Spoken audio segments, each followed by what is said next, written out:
Division 1 and 2 of the National Championships, and of course in the World Challenge event as well. My name is Jason Anderson. It's a great pleasure to be able to bring this to you. And alongside me is our expert commentator for the National Championships games, Hannah Kuhar. Welcome aboard. And what an exciting tournament it's been so far. Hasn't it just been a delight? From Thursday's opening of action all the way till here, Sunday, gold medal day. I just can't wait to see who ends up on top. Yeah, so much to play for today. Medals on offer across each of the competitions.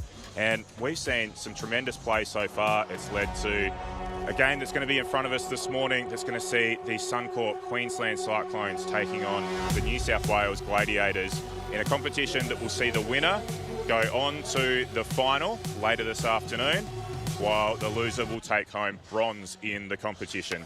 The Gladiators are 5 times defending champions and will be looking for their 6th. Results so far not going in their favour, and you would think that the Cyclones would be favoured so far, but anything can happen when it comes to finals day.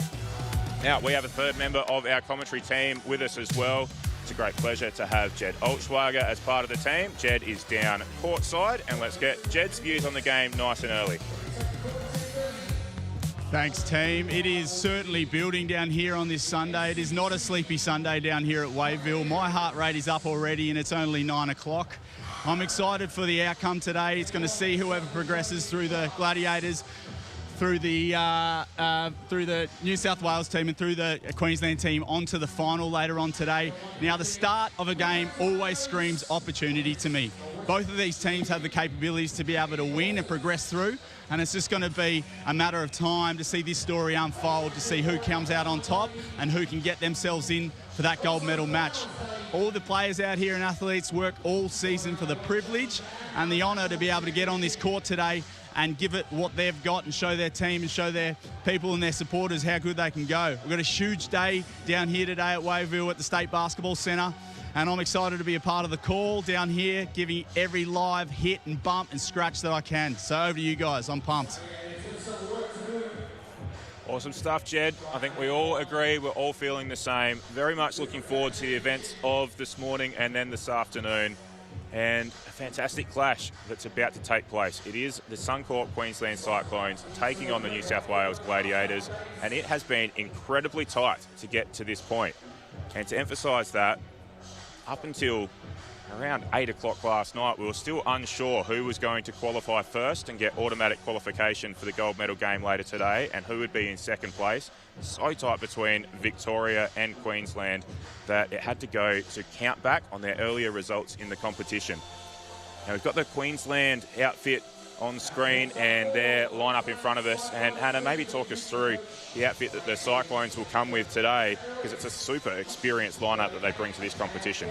Absolutely. They could be wearing the green and gold, or they could be wearing the Suncorp Queensland Cyclones get up, and you wouldn't know the difference because it's virtually an Australian side coached by Ben Newton, OAM, Paralympic gold medalist and an 8-time national champion himself. So no better person to be at the helm of this Cyclone side. Of course, they did play New South Wales as recently as yesterday, and the result of that one was 61-46. So you think the Gladiators, they will have some work to do.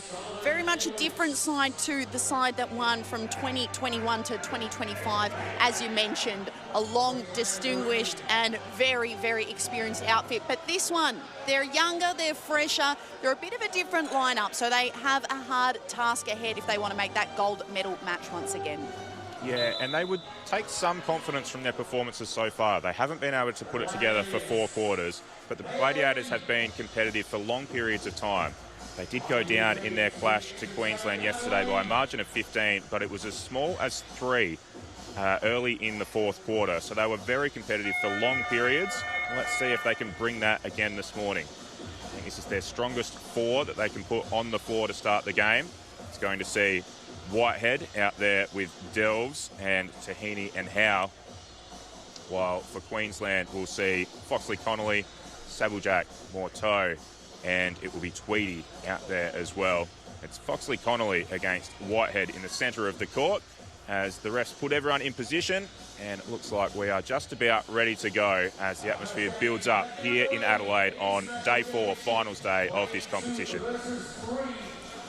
Talking about the fresh side of New South Wales, they only have 2 players from the team last year, the player coach in Richard Boris and Peter Campbell-Rogers. So 2 experienced campaigners. The other athletes experienced in their own ways, but mostly by playing for other states or playing in Australian programs or national development programs.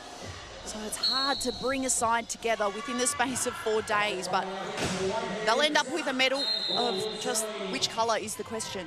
Yeah, and a lot of change in their team. And looking across, Richard Boris has not taken part in any of the games so far. He is a playing coach, but only in title at the moment because he hasn't played a great degree and doesn't look like he's kitted up this morning. So I'm sure he's got a jersey underneath the shirt. It's a break glass in case of emergency situation for Boris. So they are running 6, and in fact Queensland are doing the same with a squad of 6 that they've got on the court or got on the floor for them this morning. And Boris has made his handiwork even tougher, knowing that he's actually coaching 2 sides at this national championship. He's got ACT as well, which I love seeing him coach ACT in the New South Wales Blue Guernsey. So you have to have a chuckle, but it's great to share resources and share expertise. And when you have someone as experienced as Richard Boris, well, you'd want his expertise spread all around the country if you could. Yeah, great pick-up, and worth noting that Newton as well, and Newton coaching the Cyclones in this one in Division 1, but also coaching the Tornadoes in Division 2, so they do double up and, yeah, share their knowledge with 2 teams, and medals on offer for those teams as well. The Buccaneers will be in a bronze medal clash this morning, while the Tornadoes will have a gold medal clash later today. You can stream those live through the Wheelchair Rugby YouTube page if you're looking for those. And here on our KO and stream across various platforms across the globe, we take in the 2v3 clash in the National Championships Division 1. So here's Mike Whitehead. And he's having possession of the ball, but there's a turnover down low in the key. One of the Gladiators forced out of play, and it will force a turnover and an opportunity for Queensland to create a break early in this game. It's been scores on possession so far at 2-1, but an opportunity now to put a little break as we get a minute into this first term. Now here's Tweedy, working his way over the half court. Took every second that was available to him to do it. Some pressure comes on the ball carrier. Tweedy navigates his way through and now resets things back to Foxley Connolly. He's looking for a gap. Tweedy creates one. Good movement down low. Tweedy put a bit of attention on it, or brought a bit of attention on himself, and then Foxley Connolly went around him and found his way past the try line, and there is the gap early in this one. It's 3-1. And although Foxley Connolly might have created the try scoring opportunity, it's really Sabblejack who put the hard work on. She took the inbound and laid a few instrumental blocks. So look for her to be a big playmaker for Queensland, albeit she might not have her name on the stat sheet as a try scorer. Here she is with the inbound pass to Foxley Connolly. He's got some heat down low in the back corner, but a nice outlet pass and a good take by Sabblejack. She's going to be an important player, and Hannah, maybe talk through, there might be some people joining the broadcast for the first time this week and not as familiar with the sport, but the additional point that Sabblejack brings to the Cyclones through way of being a female high or medium pointer, how much of an advantage does that give to the Cyclones? Absolutely. On the floor, you're allowed 8 points, so you'll see that shared amongst the 4 players. But when you have a woman as strong as Sabblejack, she actually affords you an extra point. So Queensland able to use that to their advantage, use some high point plays. You see Foxley Connolly 3.5, so as we see a little clash referee getting bowled over. That's how physical this sport is, that not even the referees are safe. He's got up with a smile on his face though, and a quick ball for Queensland now over the top, and a nice quick score from them. It's been an entertaining opening couple of minutes. The other thing that Sabblejack brings to the floor is dual Paralympian experience, and not just dual from being at 2 Paralympics, but in 2 different sports. A basketballer to start her career, and then a stealer at the most recent Paralympic Games. So look for her passing to be pinpoint. We know basketballers, that's one of their best attributes. They can do laser-like passes, and often you'll see that chest pass, that push, really, really strong. That's why her inbounds are so on point. Yeah, with the Rollers in those 2020 games, and Foxley Connolly's another that has a basketball background as well, and we'll see some of that on display, like you said. Now, Jed, we're 2.5 minutes or so into this game. You're courtside, really interested to get your thoughts as we open this one up. Yeah, it's really becoming an exciting game down here on courtside. I just want to reiterate that that cross before around basketball and around, I guess, skill development of these players. Looking as a development piece, obviously, any chair skills, any ball skills that you can do. If there's any players, younger players that are listening today, the importance of being able to get time in chair and hand on ball, doesn't matter what shape ball or what type of chair, it's going to develop you as a player. And I think you can see that in Saddlejack, right? The way she passes the ball, the way she catches the ball. Same with Braden as well. Anyone that's had other experiences in other sports, you can transfer that across to rugby, and we're seeing that on fine display this morning. Yeah, could not have timed that better, Jed. While you were talking through that basketball background, we've seen Foxley Connolly, that man that goes in over the line backwards. He has done an around-the-back pass that was spot on and hit the target, and then Saddlejack on defence gets a hand in and gets a steal that would be fitting on any basketball court as well. Now, we're at 7-4. Teams have called a timeout, so we'll take the opportunity to take a break as well. We'll be back very soon.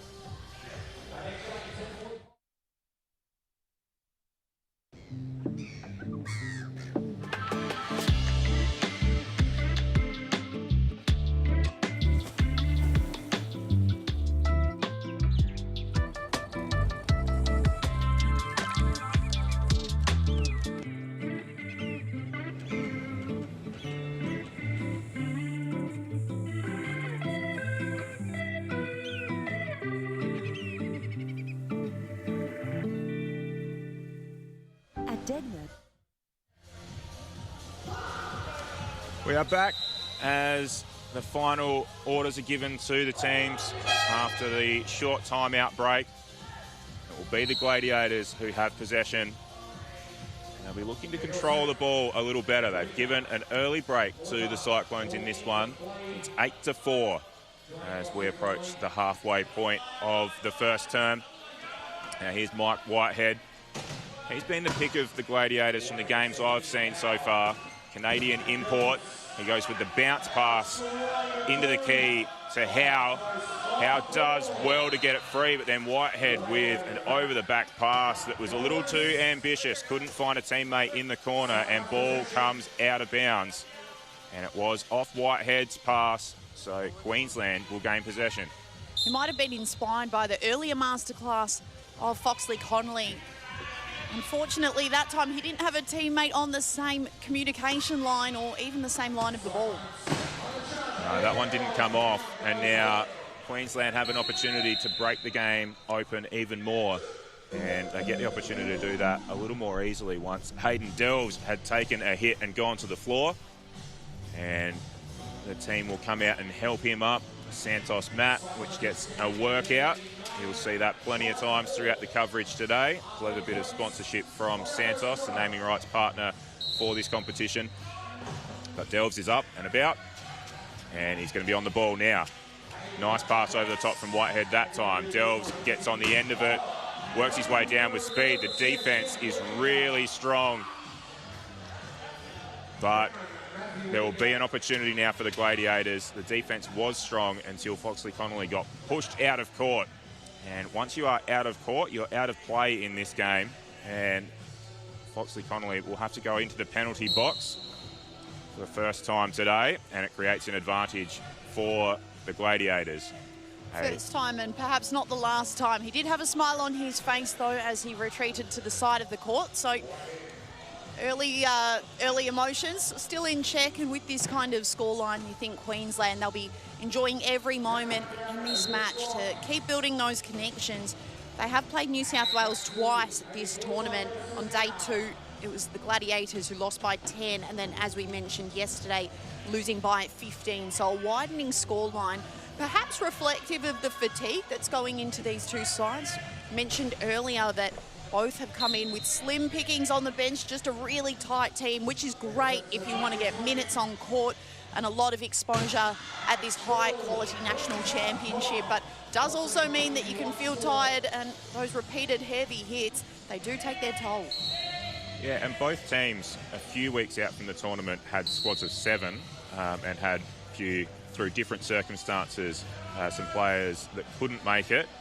And it has changed the way that the lineups will play. For New South Wales in particular, a 2-pointer that was unable to take play in the tournament, and it's meant that their rotations and the different lineups they can put on the floor are far more limited than you would normally expect. For Queensland, a little bit the same, but they do have the advantage of Sabeljack as a female player and with the additional points that she can bring to the court. So a little bit more flexibility on their side of the ball. That's it, and that kind of depth and experience can be so useful for a side. But New South Wales, they also have a female participant we might see a little bit later on. So there is flexibility on both sides on that side of things. Very true. Looking forward to when Rhiannon Billette might be able to get into the game soon. A young emerging player that's definitely one to keep an eye on.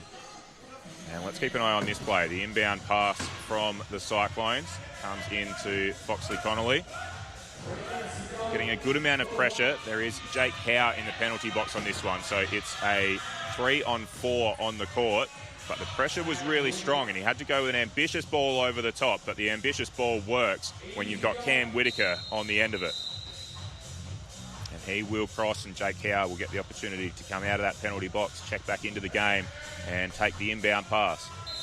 Yeah, Cam Whitaker is another really strong option that the Queenslanders have at their disposal.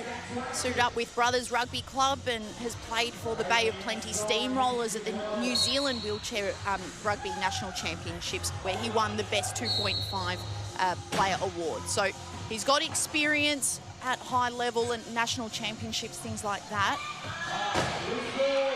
You speak of that Steamrollers outfit from New Zealand. Here's Hayden Delves that's managed to pick off the play. He is a New Zealand import, filling in or taking part in this competition. Also suits up for the Steamrollers over in New Zealand. And there will be a number of players that are familiar with each other through various teams that they've played with and against in the past.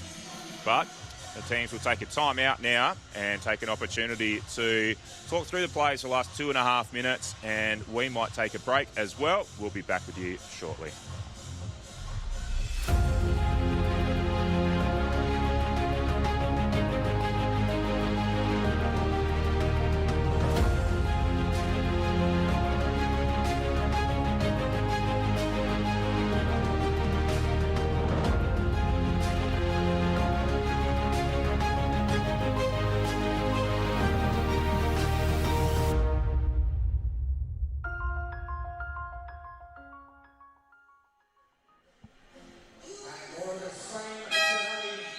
Players heading out into position now. The referees blow the whistle and say, let's get on with it. And the Cyclones will be in possession. It's Ella Sabeljack that takes the inbound pass to Connor Tweedy. Now Connor Tweedy looking to navigate his way over. Some traffic on the halfway line, which is always a dangerous position to be in. If the Gladiators had been able to force him back over the line, it would have been an over and back call. And maybe some of that pressure started to mount up. It was Sabeljack who then got the ball over the top, and the pass got picked off. And as the ball comes free, it's tossed forward by Whitehead with a long through ball to Jake Howe, and Snake gets over the line. And he gets over the line because of the handiwork of Hayden Delves, the Kiwi, as you mentioned. His long limbs getting in the way, his defensive pressure, you're seeing it again. Really high, really early, doing a fantastic job. Yeah, it's a real asset to have that stretch and reach that he's got. We see it there, again made the pass difficult, but it did find its way to Foxley Connolly. He puts the ball on the floor and then finds a lane up the key, and straight down the middle he goes and navigates his way through. With around 90 seconds to go. We've still got Jed Altschwager down court side. Jed, how are you seeing it? Yeah, it's unfolding, certainly, guys. Really just want to point out the work ethic from Mortord from Queensland. He is pinning and pressing players all over the court. And then if I look at Tahini from New South Wales, both of these low pointers, absolute workhorses. They're doing such good work off the ball and on the ball to help their players facilitate some good plays. It often doesn't get seen. So if you are viewing this, watch those low pointers and watch the work they do off the ball. It's very impressive. Thanks, Jed. It is important to look at some of those low pointers and what they're bringing to the court. They're not going to score as often, but their work off the ball and sometimes on the ball will create scoring opportunities. And Hannah, the chairs are set up differently for our high pointers and low pointers. We'll see that the high pointers are much higher in their chair, more dynamic with the movement that they can have, whereas the low pointers sit a lot lower in the chair and have that guard along the front that they're able to use and sort of use as a blocking tool and a defensive tool. And it's really interesting the different tactics that they can use depending on their classification and the type of chair that they're in. That's right, and in sport we often think about the high-scoring players as the glitzy players, but I think Jed makes a really good point in focusing on, to understand a sport, I think you need to look at the defensive setup, and to do that you have to look at those low-point players. No better person to keep your eyes on than the number 6 for Queensland in Damien Morteau, as he highlighted. Made his Steelers debut at this event last year, the World Challenge. This time suiting up with Queensland, and just see the work he does to nullify the high point plays for New South Wales. He's a really, really focal point of this Queensland side. Yeah, and if you can see it through the broadcast, then have a look at the pick bar that I've referenced off the front of their chair that they'll often use to try and catch in and prevent some of the higher pointers from being able to move. So defensively, that pick bar is really important for them, and the positioning of it and where they can get that to catch. Now, here's Foxley Connolly. Doesn't look like there's any catching him at the moment. He wheels around at the top of the key. Delves comes at him, puts some contact on. Foxley Connolly still looking for a laneway through. Howe with some good defence on the line, and Whitehead tried his best, but I think Foxley Connolly has got there. So he gets over the line just in the nick of time before Whitehead was able to knock it free. And with 8.1 on the clock, timeout is taken. There'll be a set play off the back of this timeout, I'm sure. And we'll have some more commentary after this as we take a break as well. Life's busy, so eating well should be easy. That's why I love Light and Easy. With a huge range of ready-to-eat healthy meals from around $8.50 each, there's no prep, no stress, just great food that keeps me going. And if you're an NDIS participant with meal prep and delivery in your plan, you may only need to pay 30% of the cost for your meals. And with so many flexible, affordable options every single week and no locking contracts, I can order what I want when I want it. Healthy living made easy? Yeah, that's Light and Easy.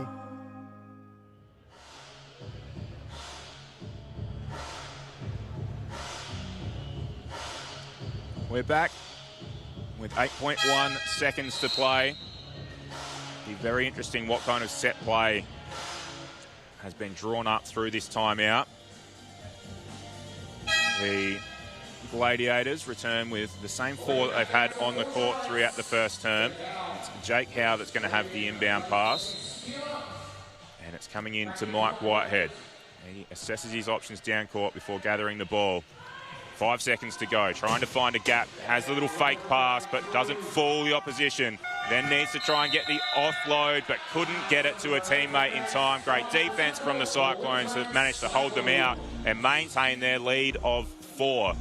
A good first turn from the Suncorp Queensland Cyclones and a handy early break against the New South Wales Gladiators, looking to make the final again and going for 6 in a row. That is the end of the first turn, 15-11 in favour of the Cyclones, and we will be back after these messages.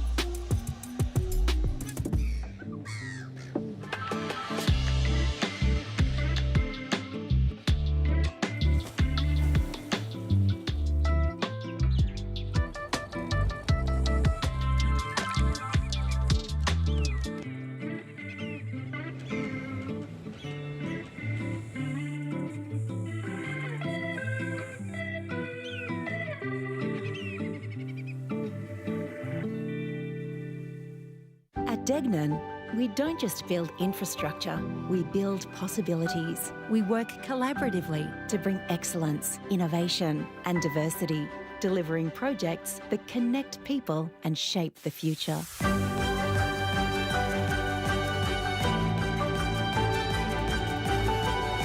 Together, we create a lasting impact for generations to come. Degnan, building tomorrow together. To get into the team was absolutely incredible. I've been wanting to be a part of the Steelers team for a long time now. Your plan partners really helps with everything in my day-to-day life. Managing all their invoices and stuff like that can be a bit of a daunting task at times, whereas plan partners really helps out. The plan partners dashboard is really simple to use. I just submit the invoices and they're paid. I'm ready for the game, I'm ready for the day. Together, it's possible.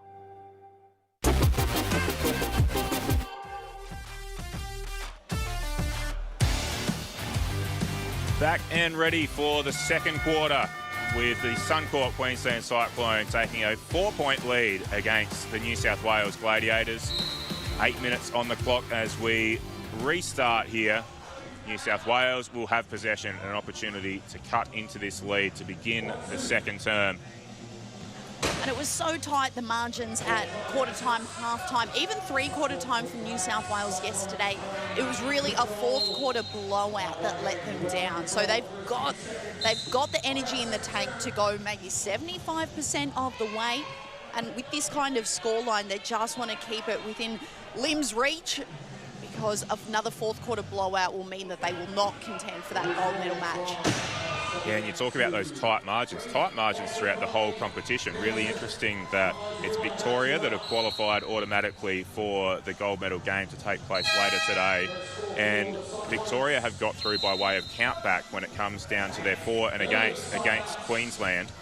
And it was actually tied on wins, it was tied on the total for and against, and it came back to head-to-head for and against to see who would make it through. And it is Victoria that has. And we've got a timeout here early in the second term, so we'll take a break and be back very shortly.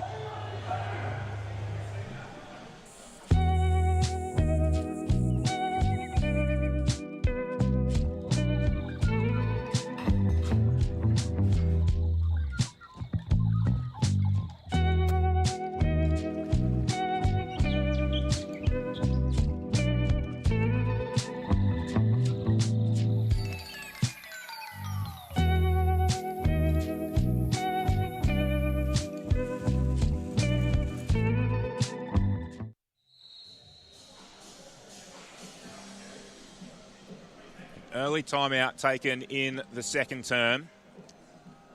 Just some instructions given to the teams. Might have been something in the first 30 or so seconds that just needed some rectification.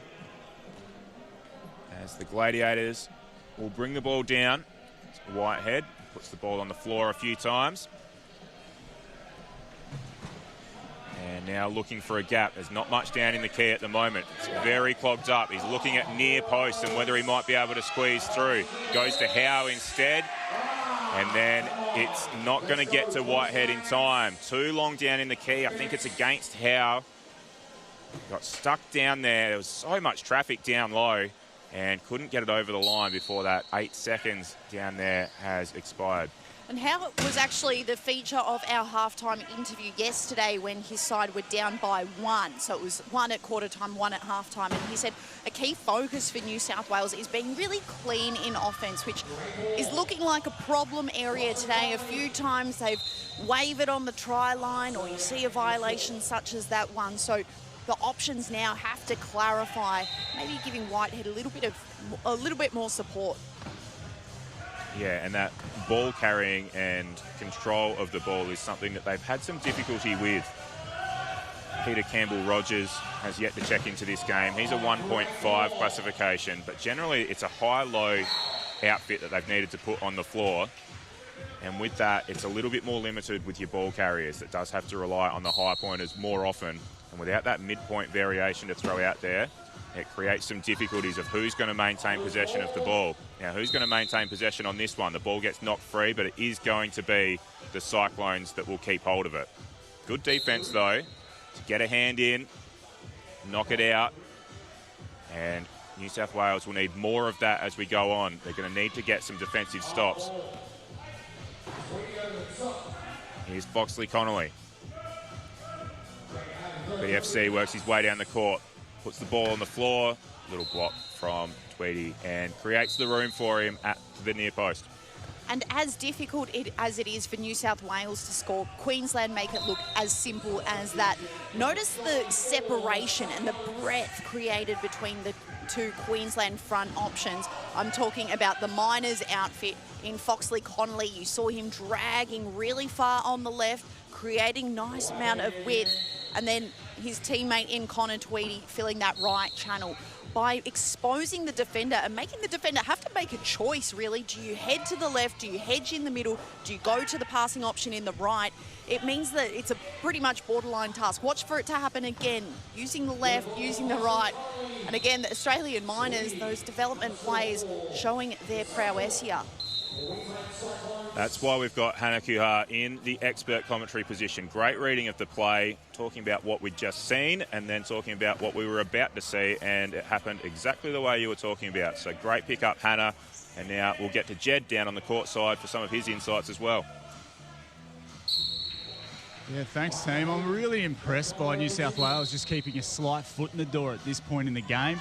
It looked like early on it was going to slip away. Look, the story will yet to be told, but another thing that I'm noticing down here on sideline is just these guys and girls' gloves. If you have a look, viewers at home, if you have a look at their gloves, look at their protective wear, look at what they're pushing around in the chair, and there's holes in it. Look how hard they're working. You can see it.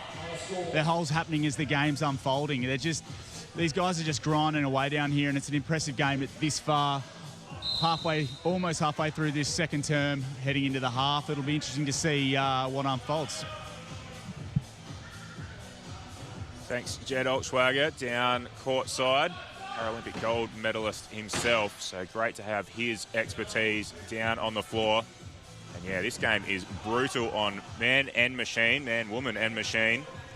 See, yeah, the equipment takes an absolute pounding. The mechanics have a very busy 4 days, as well as the athletes needing to run repairs. As the ball gets knocked free again here, it boggles momentarily. We're low in the shot clock. Only 5 to go.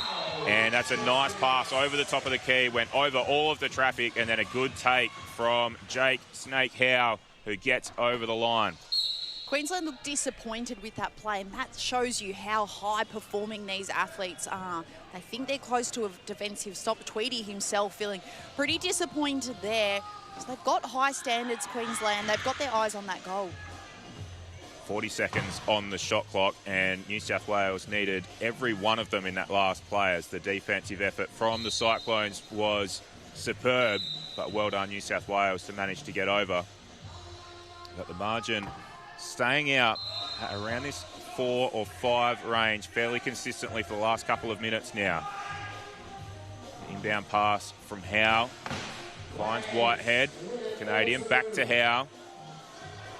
And he's going to have a slight advantage. He's the 1-pointer with Morteau, the 0.5 alongside for company. And Howe decides he might try and go himself, but ran into traffic with Foxley Connolly down low. But a nice little off-board goes to Whitehead. And the pass was good, but it looks like they forced Jake Howe out of court in the process of him passing that one. And no try awarded, and Queensland have got the stop. Oh, that is a massive stop. Have to feel for Howe. Jeez, he was busting a gut to get down the court. Hard to make decisions under fatigue, and especially on the try line, you see the goal, but he's been an instrumental player, the 1-pointer. Suited up at the Hong Kong Fives tournament earlier this year, Rugby Mania last year, as well as the World Challenge last year, but for the West Coast Enforcers, so defecting from Western Australia. Yeah, West Coast Enforcers have gone into Division 2 of this competition, and you will see that players mix and match. It's state lines as much as possible, but they will change on occasion. And for Howe, he's definitely a Division 1 talent and still very much a Steelers-worthy talent as well. So he opts to play for the Gladiators in Division 1 of the tournament instead of his native West Coast Enforcers. And he might get on the end of this ball. It's a nice ball and a great stretch from Howe. I said nice ball, but it was slightly behind him, and he had to stretch back as much as he could, and he did it perfectly. gathered control and got over. Well, that's why he's a two-time Paralympic medalist as well. Now a loose ball, and well done to the Gladiators. They need to get stops, and they get one now. So an opportunity to claw one back as Delves finds Whitehead at the top of the key, taking some time to assess options. Mentioned the 40-second shot clock, so they do have plenty of time to be able to think their way through it, and Whitehead does exactly that. An experienced player of his nature was able to calculate all the possibilities and then find a gap straight down the middle. You speak about experienced Paralympians. There's none more experienced than Mike Whitehead. Athens medalists, silver there, bronze at Beijing, silver at London, Rio, Tokyo, Paris. You can pretty much name any city in the world, and he's done a Paralympics there. He's been around for that long. Yeah, and not his first time to the Australian shores. It's his first time competing in these national championships, but he's been here as an international on several occasions and competed in some of those world events held in Australia in the past. And he is loving every minute of being here as he forces some contact on Tweedy. Tweedy with a good ball over the top to Foxley Connolly, though. It was well done. Tweedy's pinned in the backcourt, so he's not going to be able to get down and help his team. 3-on-2, though, and Foxley Connolly will be able to get past. We see this tactic occasionally, Hannah, where teams will put two of their low pointers against one of the high pointers from the opposition and try and pin them down. They'll play effectively 3-on-2, but with a points advantage at the other end of the court. On that occasion, it didn't have any ability to stop Foxley Connolly, but it quite often will work and create pressure for the opposition. That's right, and it takes a team that's thinking one or two plays ahead. Often your team might have possession in offense, but you're already thinking about the defensive stop and how you're going to get there. So that shows me that these are very intelligent teams. They're thinking ahead, they're thinking early, always looking like people often compare this sport to chess in many, many ways. Yeah, it's a game of strategy. It's got some brute force and physicality that's on display and draws a lot of attention, but the strategy is something worth watching. Damien Morteau himself says wheelchair rugby is like chess and bumper cars at the same time. Yeah, great analogy.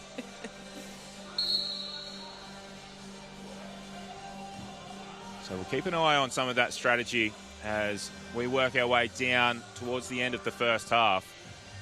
For Queensland this time, they're having the key defence. They're set back deep and coming into our picture as Whitehead works his way down there. Damo trying to block that far corner post, but Whitehead gets past Morteau. Needed the bumpers up a little bit more on that one if he wanted to stop, did Damo.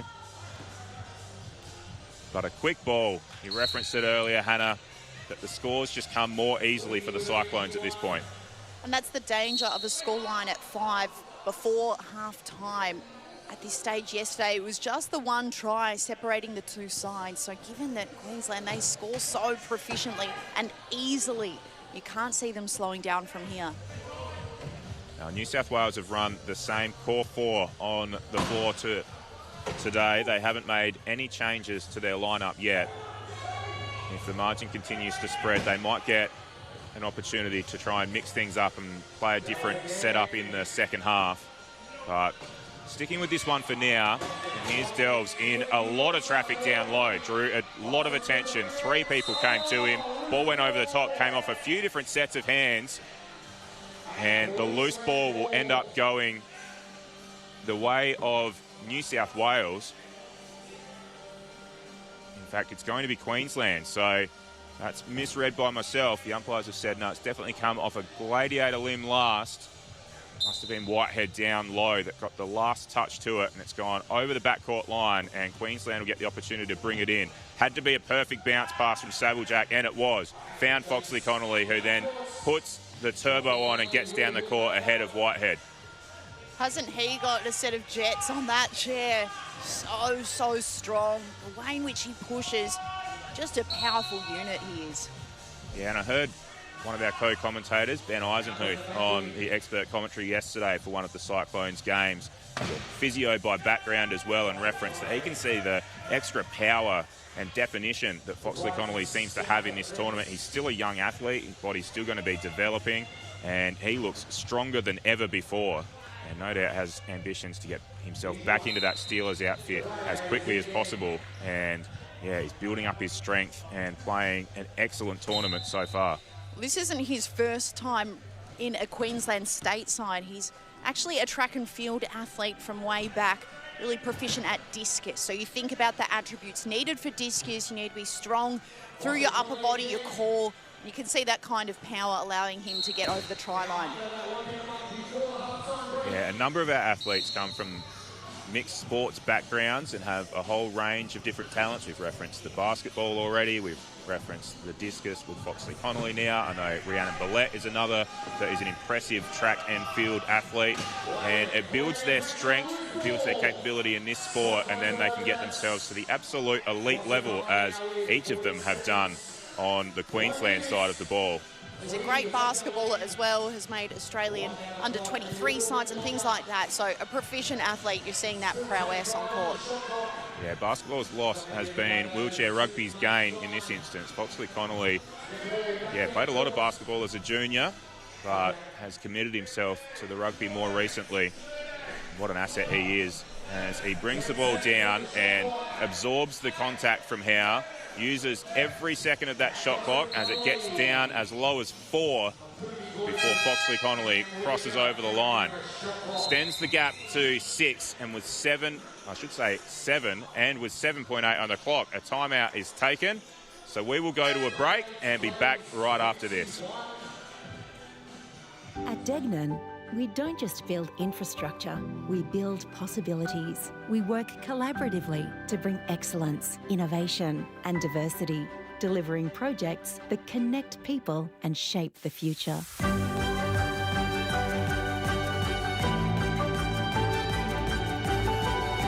Together, we create a lasting impact for generations to come. Degnan, building tomorrow together. We're back as the players get their final instructions before coming out. There's 7.8 seconds to play. We've seen something similar at the end of the first, where New South Wales took a timeout with not long left to play and came out with a set play. On that occasion, it didn't work. So let's see if they've got something slightly different this time. On this occasion, the inbound pass is being taken all the way from the back court, so they're going to have to work it up and work it up quickly. It's with Whitehead, clock down to 5, looks unlikely to be able to get there at this stage. Puts the ball on the floor and then tosses it away, knowing he wasn't going to be able to get there. Bit of 10-pin bowling as he knocks down the corner post. So they're not able to eat into that margin, and it will be Queensland possession to begin the second half. So Queensland have an opportunity to extend things out even further when we get into second half action as well. But right now, it's a gap of 7. Hannah, I'm interested in this one. You've mentioned that New South Wales in the past games have been able to keep that margin a little bit closer at the half. It has got away from them a bit here. What would we be looking for from the Gladiators to try and eat into this margin into the second half? Ball security and good options in passing. I think at times their offenses felt too stretched. They didn't have options. They didn't have multiple leads to the ball, and it puts a lot of pressure on the major ball carriers. It's players such as Mike Whitehead who has to shoulder so much of that load. He's been instrumental and he's been fantastic, but his teammates, I think they need to start coming to the floor. Yeah, great call, and Mike Whitehead is a guy that they'll be looking for to maintain what he's delivered in the first half, and I believe Jed Olschwager has gone and found that man that you've just mentioned, Hannah, and has him courtside. Yeah, it's good to be down here, guys, with Mike Whitehead. Mike, a little bit of work to do. Your work ethic and work rate has been high and up. What are some of the things you guys are going to need to work on in the second half? We take care of the ball in offense. Make those smart little passes, and then continue to work hard on defense, communicate a lot, and we should be just right. We should be all right. Yeah, agreed. A notable sort of influence out in court has been Tahini. I think he's done a pretty good job of picking and helping out on offense and defense. Another thing I just need to mention, 6-time Paralympian. That's a huge feat. That's basically sitting in Paralympic royalty for the Canadian Paralympic team. From a development point, what does a competition like this do for wheelchair rugby? As far as development goes, it's really interesting to be a part of this program here this weekend and see what's happening on the at the grassroots.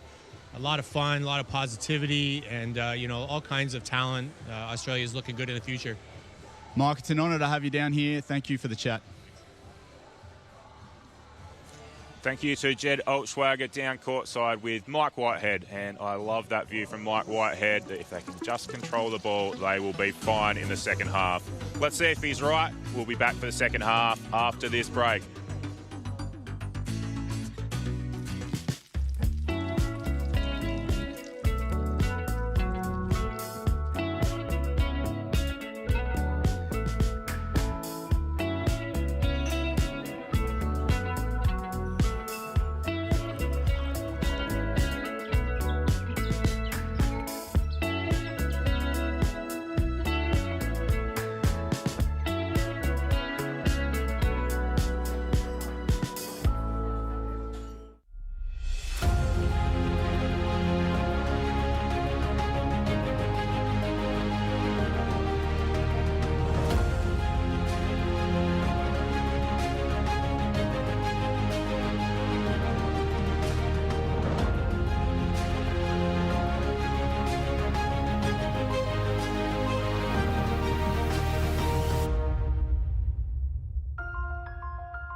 The Australian Steelers have brought home gold medals, world championships, endless trophies. And currently, no major sponsors.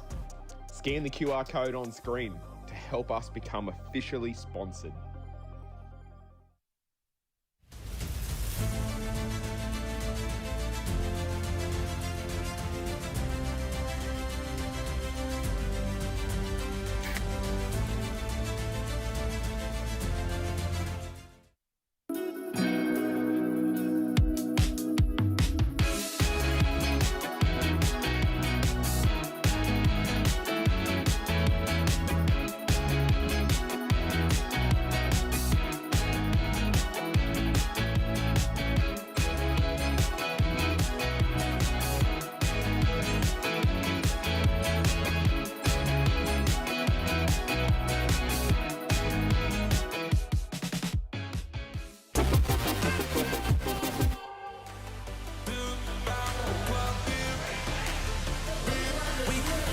Thanks for staying with us on our Day 4 Finals Day coverage of the 2026 Santos Wheelchair Rugby World Challenge. We are at the State Basketball Centre in Adelaide, South Australia. A facility that you would think was purpose-built for the occasion. It has been a great host of the event so far. And we are into the final stages of the tournament. This a 2v3 matchup between the Suncorp Queensland Cyclones and the New South Wales Gladiators. The winner will go through to a gold medal game. The loser will take bronze in the tournament. And at the moment, it looks very much like it's going to be Queensland that will find their way through to that gold medal game, and they score immediately in the second half. But it will be interesting to see what New South Wales have for us. They've changed their lineup, a different mix on the floor now, as we see Rhiannon Billette and Peter Campbell-Rogers check into the game. They're alongside Mike Whitehead, the man with the ball now that has crossed the line, and Jake Howe stays out there as well. Well, it makes sense for New South Wales to make these changes because simply they don't have any time to waste. They need to put everything out on the floor now because there is no tomorrow. Rhiannon Billette, she's a young superstar. She turned 18 on day one of the competition, and tonight will almost be her 18th birthday party. Wouldn't it be fantastic if she has a medal of maybe gold colour around her neck, but she will have a medal of some colour. But she is such a young superstar, made the Australian development squad last year, and she was the Div 2 All-Star team last year at this competition as well, after being named the best high pointer. So look for her to be strong in attack. She's wrestling the ball. Her fights against Foxley Connolly yesterday were excellent. She's got a lot of courage. Yeah, the exposure that she's got through this tournament, one-on-one against Foxley Connolly at various points in time. Shinichi Shimakawa has been another that she's come up against. And just the learning experience you can get from international talent, the likes of Shimakawa and Foxley Connolly, obviously with his Steelers experience. She will take a lot from that. And it's not just her opposition, but it's her teammates who help her in the growing process. And I think something that she'll still be looking to focus on, and hoping to improve that decision-making element and the communication with her teammates. In that fourth quarter yesterday, she felt some frustrations about where the ball was being delivered to her. Her chair would often angle forward and the pass would be slightly to her side. She couldn't quite reach back or wheel backward in time to receive it. And although she provided that communication to her teammates, I think they would have felt a little under the pump by the way in which that was delivered. So still something to improve, and it's a part of high performance sport, having those critical conversations in the heat of the moment. It's so hard for everyone to do. Yeah, and more often through the tournament, New South Wales have gone to a lineup that's seen her partner with Delves on the floor, and it's resulted in Will Tahini being out on the court rather than Jake Howe. But in this instance, it's Whitehead and Howe that are out there on the court, plus Campbell Rogers as well, of course. But I think that partnership with particularly Whitehead and the experience he brings, the instruction that he can provide to her, and the mentoring that will be available on court, this is the combination that I'm really looking forward to seeing. How about the trunk control and the score? Unbelievable by Howe to reach back and reach over the try line. Yeah, great take. We need more of those. Margin is 7. They've created some opportunity in the opening 90 seconds of the second half. Now, Tweedy brings the ball down court, gets some contact front on from Billette, but creates the opportunity for a nice over-the-top pass and plenty of room for BFC to move into. And at this point for Queensland, they'd be thinking about their own combinations, getting experiences. I'm about to rack up my first possession of the match. Get me on the stat You're on the board. I'm a bit nervous as the ball comes my way, to be honest. You see how strong these athletes are and how quickly it comes over. But as I was saying, Queensland, they've got opportunity to, again, distribute the workload amongst all athletes and make sure their combinations are firing. If they make this gold medal match, they want to come in tip-top shape and make sure they're firing from the start against Victoria. And they did defeat Victoria in the opening clash of the Division 1 National Championships by the slimmest of margins, 51-50. The second encounter saw the Victorians get up by a margin of 4 in that clash. So they've been tight on both occasions, split the points across those two games. Now, how about the chair control there from Josh Nicholson? Prevented the ball from going back over the half court, wheeled up and got it to stop on the spot, and now maintains possession for them where it looked unlikely. Yeah, that's tremendous impact from Josh Nicholson, the 30-year-old. Just laying a block as well, making sure Billette couldn't impact that passage. So great team play. Made his Steelers debut in 2017. Was part of the UQ National League team last season. Impact play. Hasn't seen as much court time as some of the others in this clash, although has been an important contributor throughout earlier parts of the tournament. And as there is some fatigue management and some eyes starting to go forward to a gold medal game that's only a few hours away, he'll get plenty of court time through this second half. It's easy to forget that he is actually a Paralympic bronze medalist. He was part of that Paris outfit. So again, really, really experienced. He's got a lot to offer this side. Yeah, absolutely. As that Queensland side has a really balanced lineup on the floor. See Tweedy out there as a 2.5, Sablejack at 2.5 as well. And then Nicholson and Whitaker are on the floor as 2-pointers. So nothing lower than a 2-pointer, nothing higher than a 2.5. So a real balanced lineup, or a mid-range lineup. It will create opportunities for New South Wales that some of their 3-pointers like Whitehead should be able to get out in some open court and find space at times, but a different look from Queensland. And I don't mind it. You may as well give this combination a go at this stage of the game. 10 points the difference, 5 minutes remaining in the third term. You may as well give it a shot. Just see what you like and get these players with a bit of ball in possession. Nice to get your hands on it if you're a player who's in that midpoint range. Often you might be providing some defensive assistance and you might not be scoring as much yourself. So nice to get over the try line. Yeah, they'd like what they're seeing.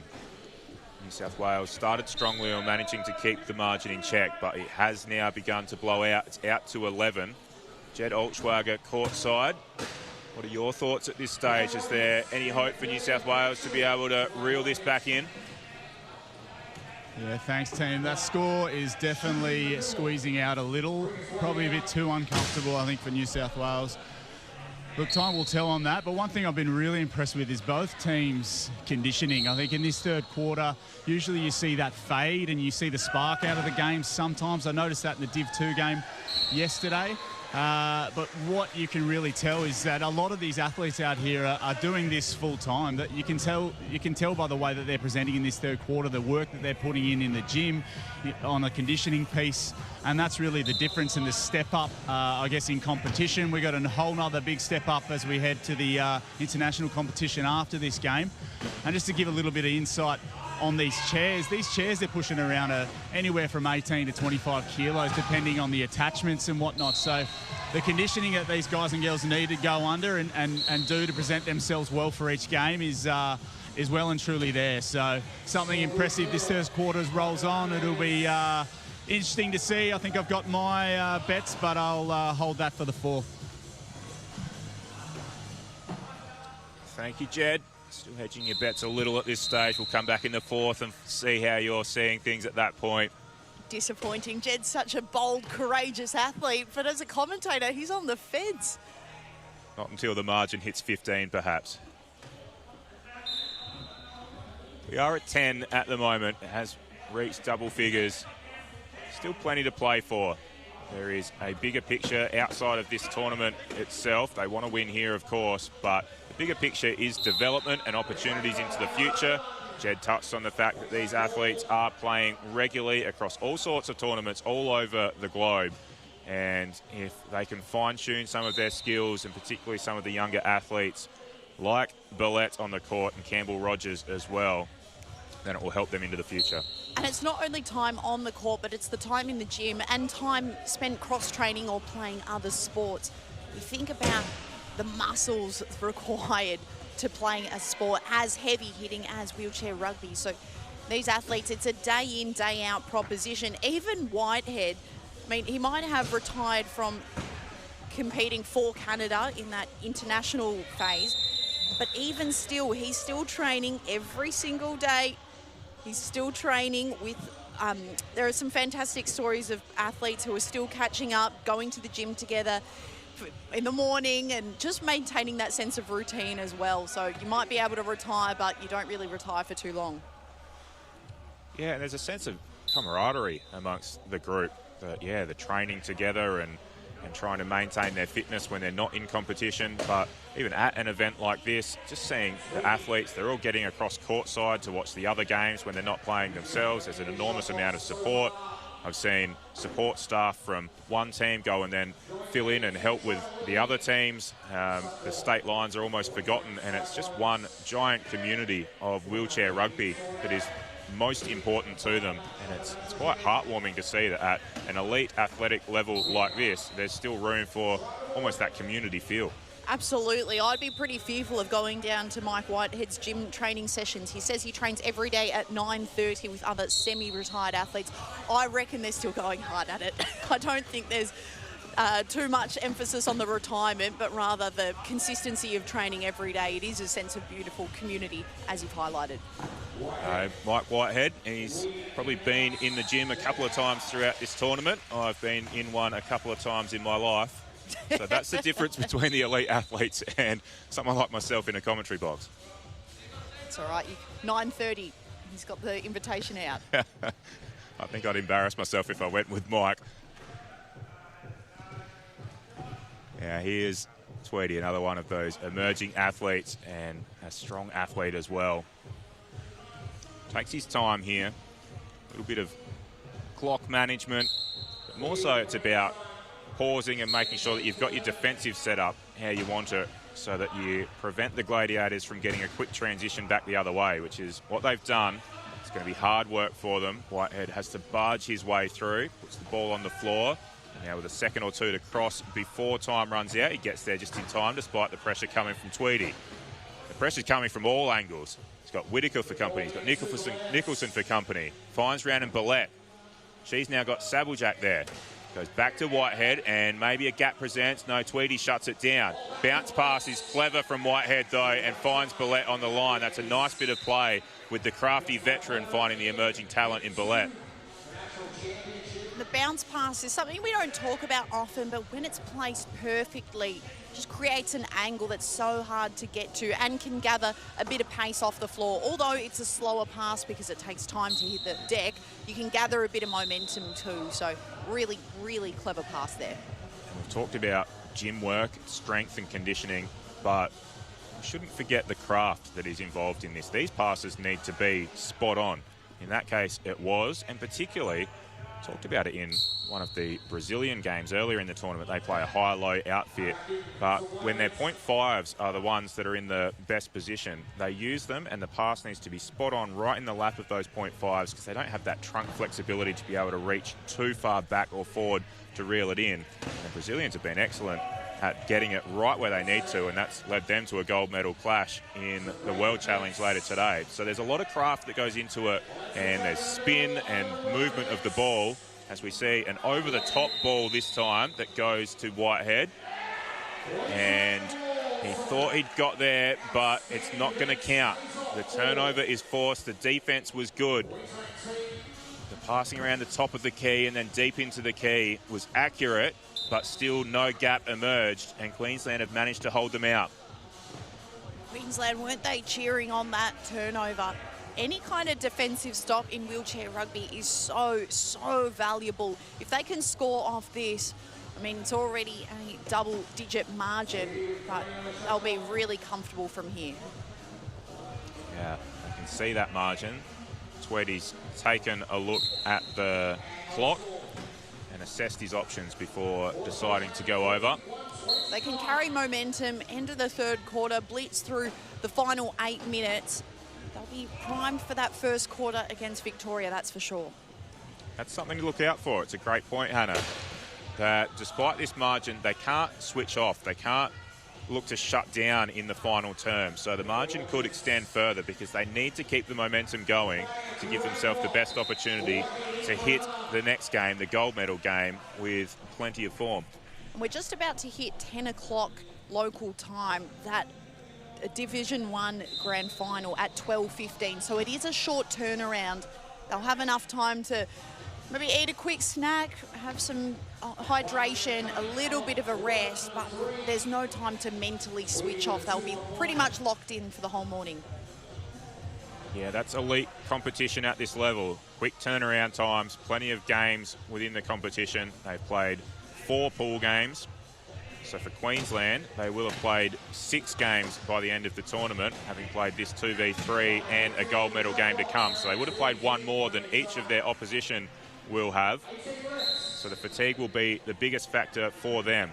But it also might work in their favour. Victoria, they've had a sleep in, maybe a lethargic start, and knowing that Queensland, they can treat this like an elongated warm-up. They've had their warm-up, they've had their match simulation, if they want to term it that way, and so they'll be firing for the start. Often in sport, teams lament having to take a week off between finals or a morning off perhaps. Queensland, they're absolutely firing. Yeah, that's a really good point as well.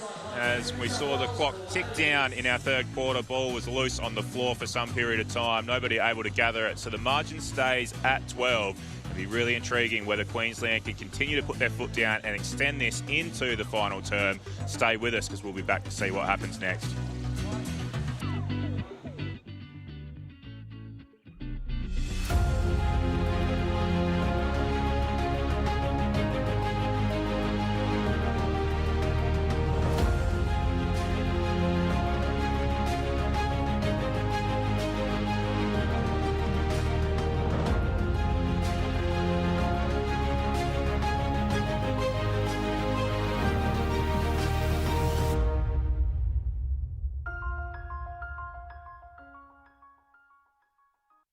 Life's busy, so eating well should be easy. That's why I love Light and Easy. With a huge range of ready-to-eat healthy meals from around $8.50 each, there's no prep, no stress, just great food that keeps me going. And if you're an NDIS participant with meal prep and delivery in your plan, you may only need to pay 30% of the cost for your meals. And with so many flexible, affordable options every single week and no locking contracts, I can order what I want when I want it.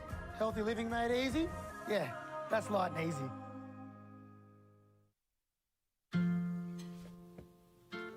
I got this one. Yes, Lily! I've got this! I've got this one! I will keep you strong. All of this will be a place like no other. Just like no other.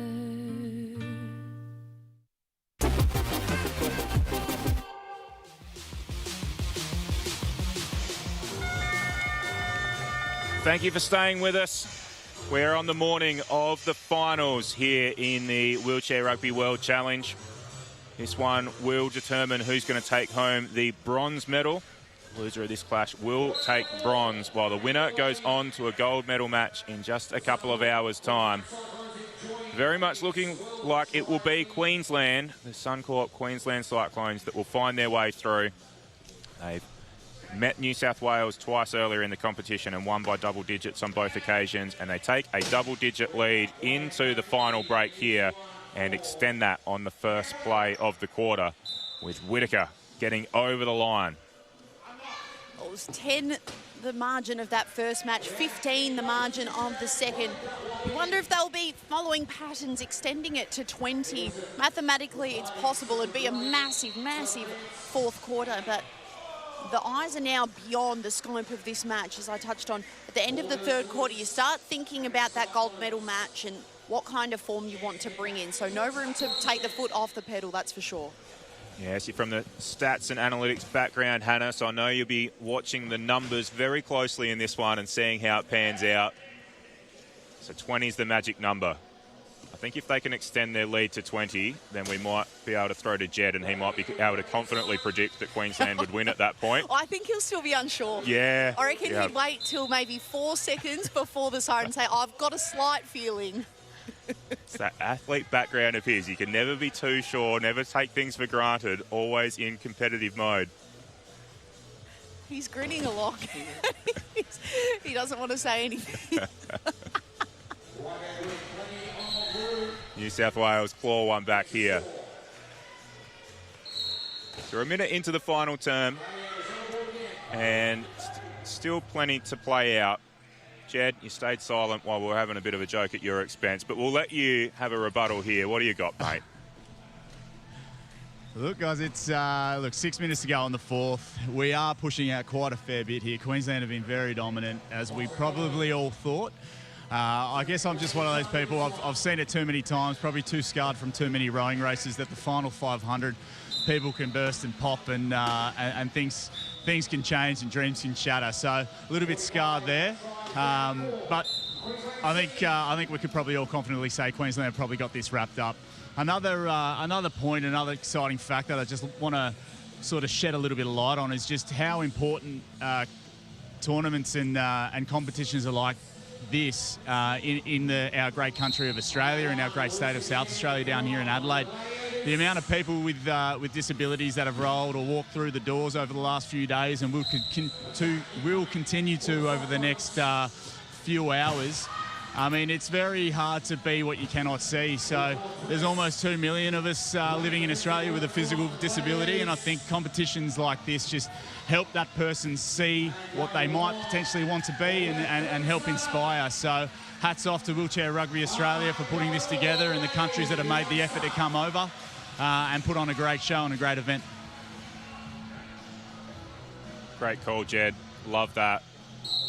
And plenty to see on our broadcast today that will continue to inspire. It is the Australian Steelers that will be out on court next, looking to take home the bronze medal in the World Challenge event. They don't get to play on home soil often, so the opportunity to do it in front of a home crowd is something that is truly special.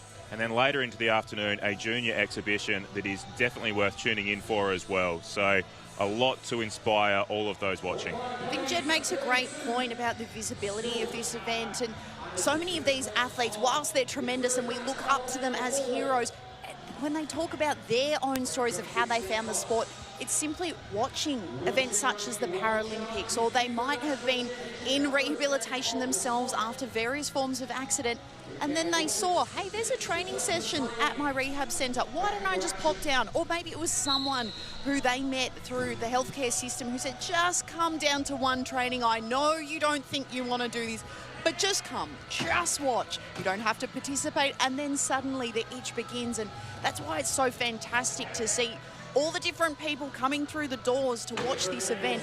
You never know. You might just find the next Bondi, or it doesn't matter. You don't have to end up playing for the Steelers. Sometimes it's just about being physically active, finding friends, finding a sense of community and a sense of belonging, something to look forward to, whether you play on a weekly basis or maybe you do that daily gym training.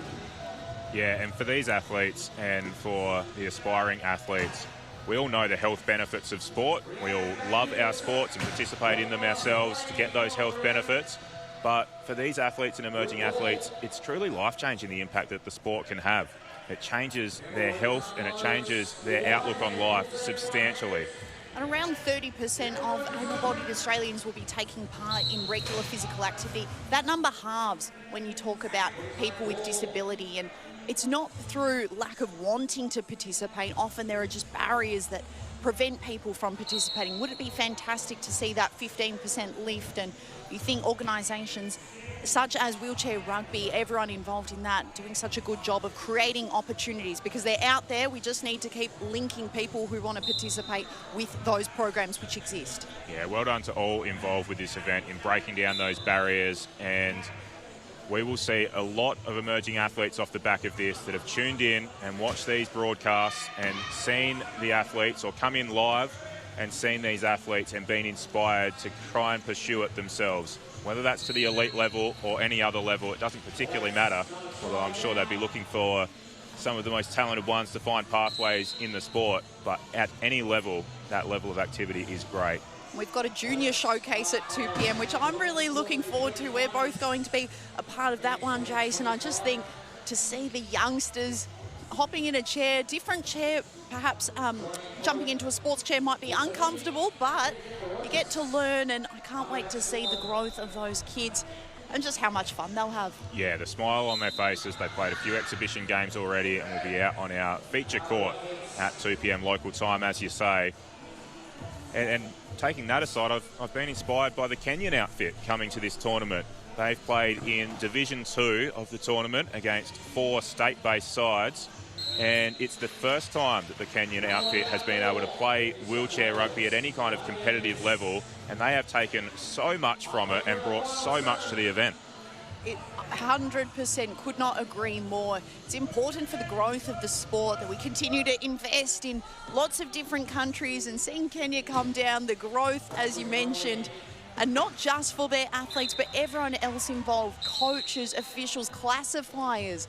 All of those different avenues for participation are so critical. So we've loved having them down. I hope they keep coming back every single year to the Santos Wheelchair Rugby World Challenge. Absolutely.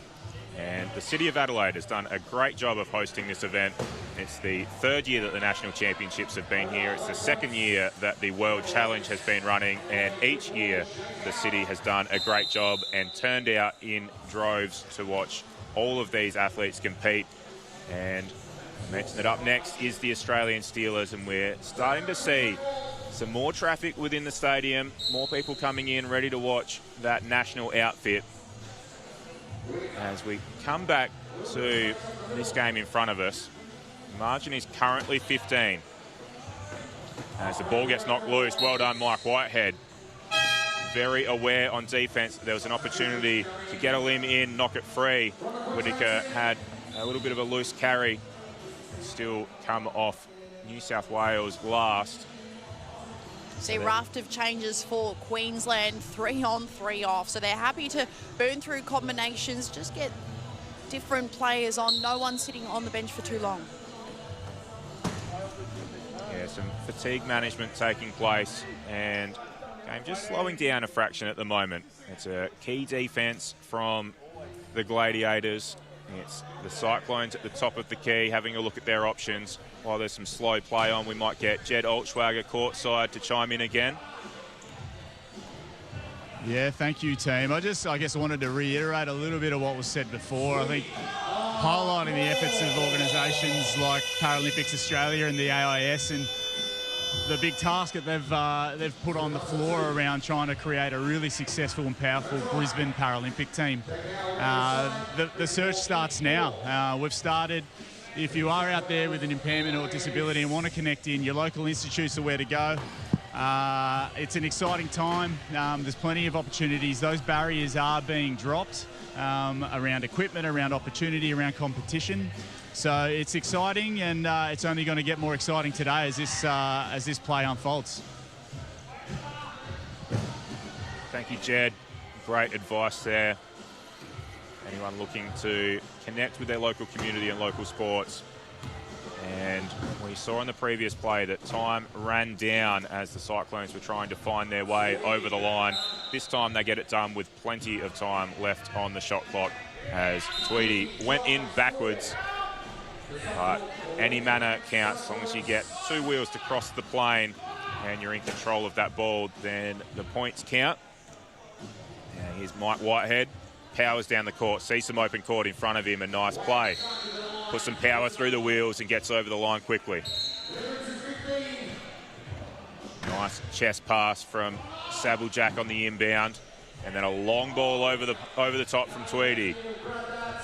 Just so well weighted, the expertise in that pass. You saw he used a bit of spin, bit of height, but the pace at which the ball was, the revolutions were going, meant that his player could just roll on. So just cleverness. Enjoy the expertise here. Yeah, Whitaker was the only one that could have got on to the end of that ball and did. And the voice as well. He picked it up at courtside where we are. Of the long pass came, but also the call of Cam to turn, and did exactly that and found himself with ball coming to him. This time he finds himself with Mike Whitehead causing a bunch of trouble for him as the ball turns over, and then Whitehead pops it over the top to Rhiannon Billette.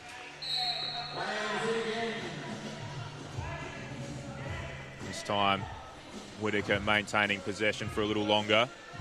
Going to need to get it on the floor, and does now. And then the chest pass forward, ask a lot of Sabeljack. Well done, Jake Howe. Jake Howe got a hand in, forced a turnover, and now Mike Whitehead comes back the other way. Well done, Gladiators. Not a lot to play for as this game gets towards its dying stages. They're not going to take victory in this one, but they are fighting it out right to the end. And the last couple of minutes has been as good as they've been for the whole game. Absolutely. That was the 2-on-1 defensive effort, finished off by Billette. They do have something to play for. They're getting a bronze medal as a result of this match.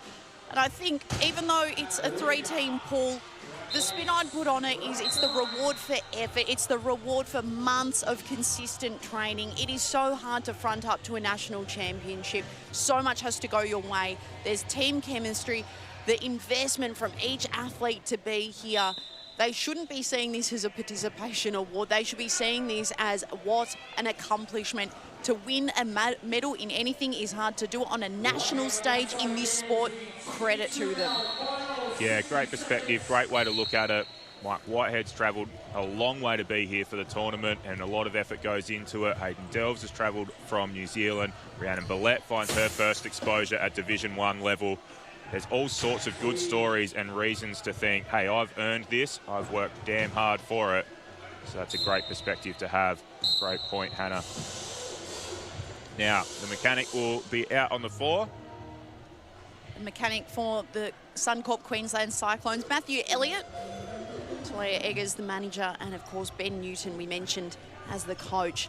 They work across both the two Queensland teams, the Div 1 and Div 2. Fantastic to have consistency in all areas for Queensland. They're going to be busy this afternoon, that support staff. The Cyclones will advance to a gold medal clash at 12:15 here on Court 1, our feature court, and our broadcast court. But the Tornadoes are in the gold medal game. They're undefeated going into the gold medal game in Division 2, a game that will take place at 1:15 local time. So a little bit of a clash there too. So it'll be interesting how the support team can manage that and what it looks like for the Tornadoes. Now with 20 seconds to play, margin has not got out to the 20 that you were looking for, Hannah. No, it's actually slimmed, favouring New South Wales, only 13, given it was 15 at three-quarter time. So you mentioned the hustle they put on in this final term. We've got 10 seconds of hustle to go. Here is some hustle, particularly from Queensland on defence. They put the hustle in, get the arm in. Not satisfied with a margin of 14. Full court pressure forces the turnover and get over the line, and it's back to that 15-point margin. Now the inbound play, they put some pressure on again. Whitehead will hold it and maintain possession and see the clock run down. Smiles on everyone's faces as we reach the end of this one. It is bronze for the Gladiators. The Gladiators' reign of terror is over. They've won 5 in a row leading into this competition, but it's not to be 6. It will be Queensland, the Suncorp Queensland Cyclones, that will find their way into a final against the Protect Victoria Thunder. Eagerly awaiting that one. That will be here on the feature court at 12:15 local time, so 2 hours from now. Wedged in between the finish of this one and that National Championships gold medal game is the Australian Steelers. A game well worth sticking around for.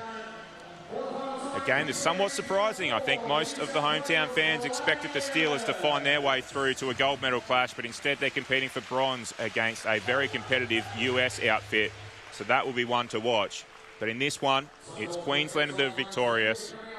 Hannah, get some quick thoughts before throwing to Jed. What have you loved from Queensland in this one? I've loved their consistency and I've loved their output from all players on the court. Wherever you look, there are big names, and haven't they brought some big performances? Ella Sabblejack, she was excellent.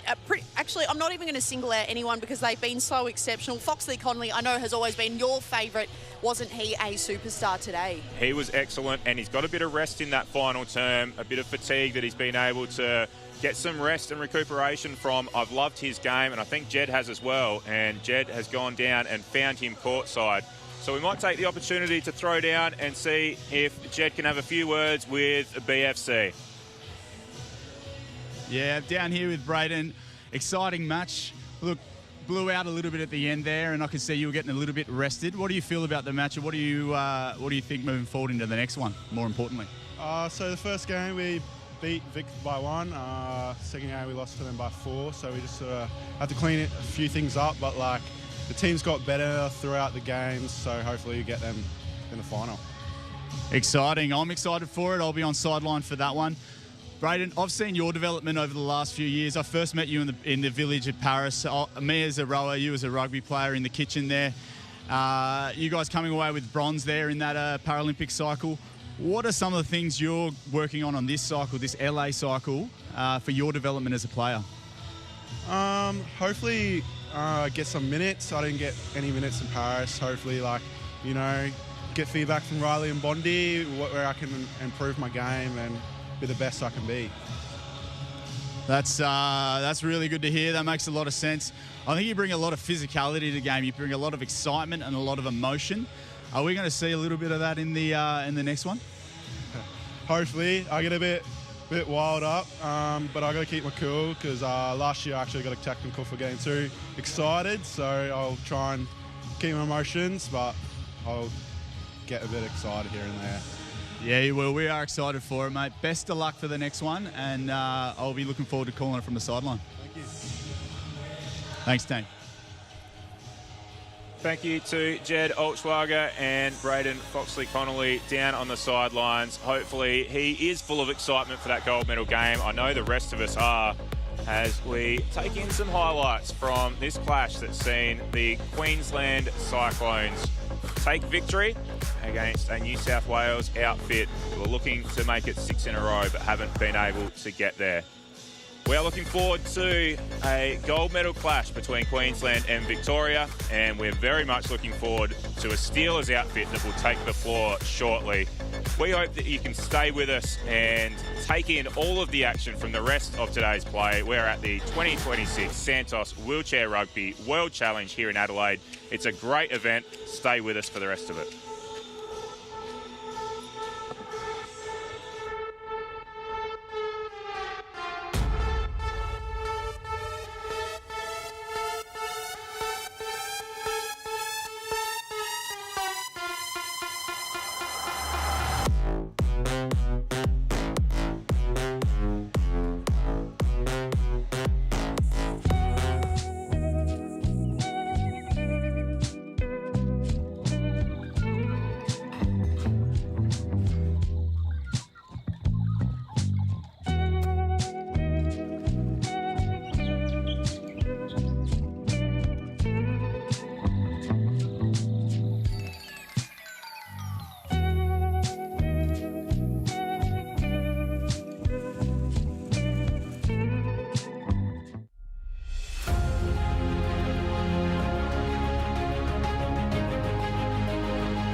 At Degnan, we don't just build infrastructure, we build possibilities. We work collaboratively to bring excellence, innovation and diversity, delivering projects that connect people and shape the future.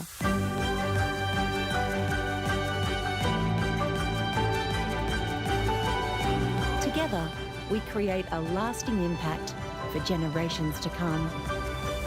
Degnan, building tomorrow together.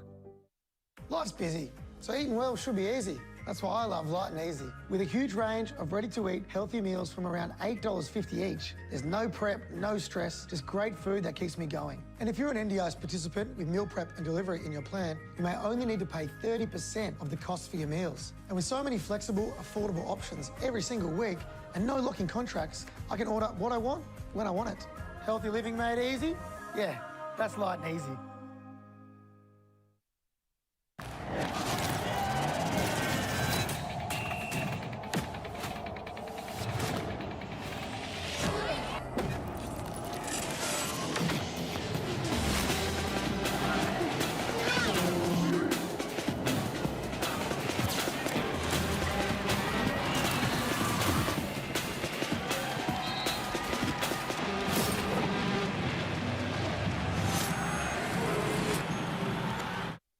To get into the team was absolutely incredible. I've been wanting to be part of the Steelers team for a long time now. Your plan partners really helps with everything in my day-to-day life. Managing all their invoices and stuff like that can be a bit of a daunting task at times, whereas plan partners really helps out. The plan partners dashboard is really simple to use. I just submit the invoices and they're paid. I'm ready for the game, I'm ready for the day. Together, it's possible.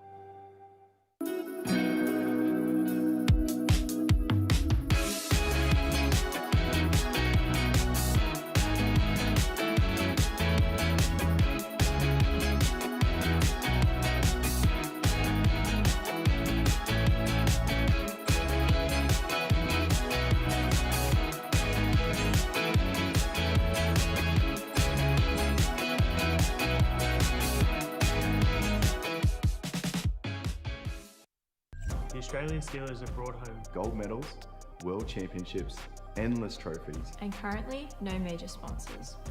Scan the QR code on screen to help us become officially sponsored.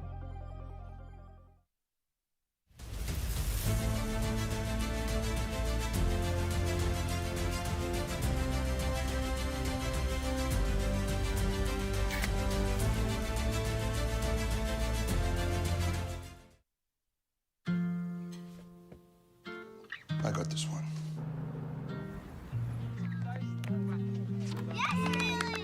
I've got this! I've got this one! I will keep you strong. All of this will be a place like no other, just like no other.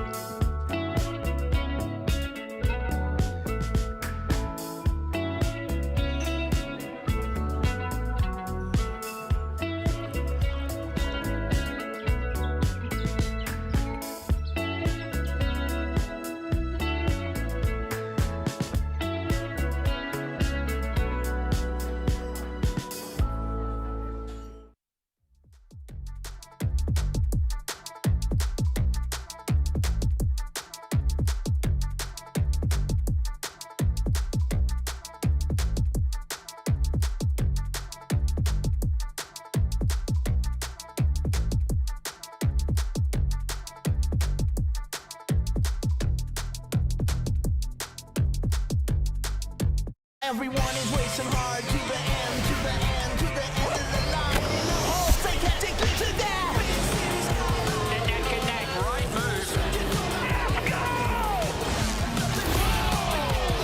What is going on? Wow.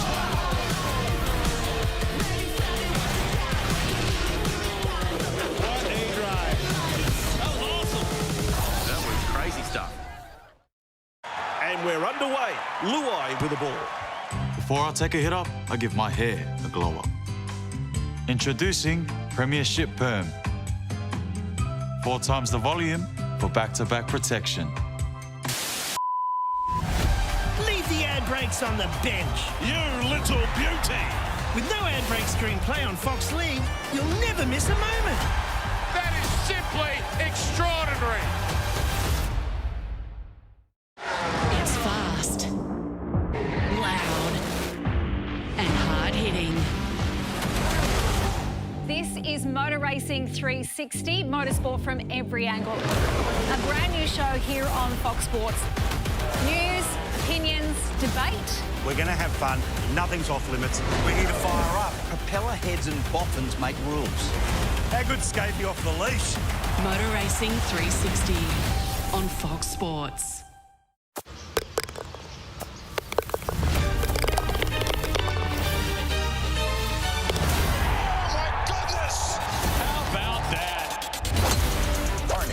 Brutal. Let's just see who can really stand up to this test.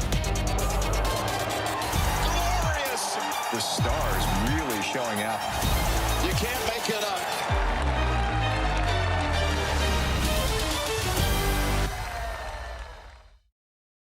The teenage dream comes true. The youngest ever leader of a Formula One World Championship.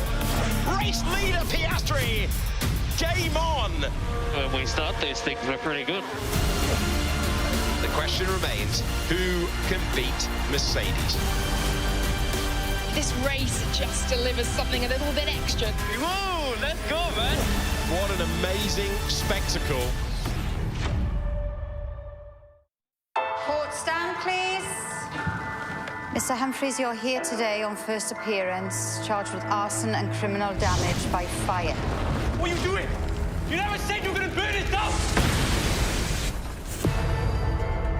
Hiya. How was school, love? Don't let the kid out on bail. He's in over his head. Where were you Sunday night?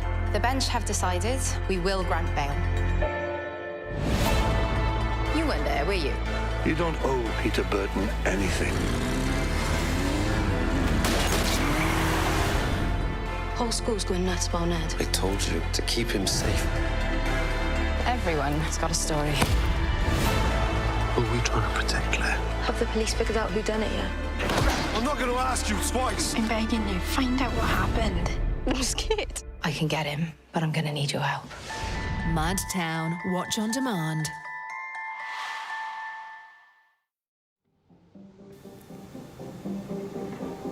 For me, it's always been about walking away with no regrets. It's that constant drive of knowing that I've left nothing on the table and reminding myself why I do all of this. We all make sacrifices, but these sacrifices have a purpose. I'm Lightning player number 23, but I'm a sister, a daughter, a friend, and so much more than just a netballer. I owe it to the people around me to show up every day, in all aspects of my life. But although I'm willing to give it my all for the people I care about, I have to live with myself too. It's the duality of sacrificing it all, but constantly learning the importance of self-preservation. I've chosen this life, and it's through these choices that I'm learning who I really am.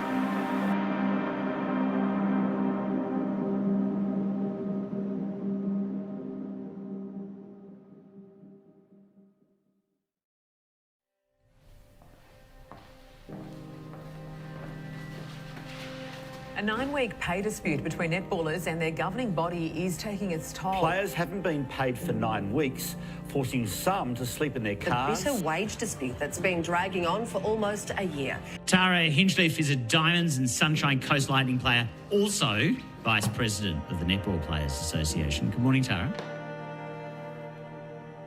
So obviously last year there was a lot going on with the relationship between Netball Australia and the players. Our contracts were up for renegotiation, the CPA was up to be renegotiated as well, which is always a big year. I think I started the year Again, it was probably all happening at the same time as my knee, so I was having surgery and starting meetings in terms of thinking about where do we want the sport to grow, how can we all work together to get there. Last year, I feel like everyone in sport learnt a lot, but I learnt a lot.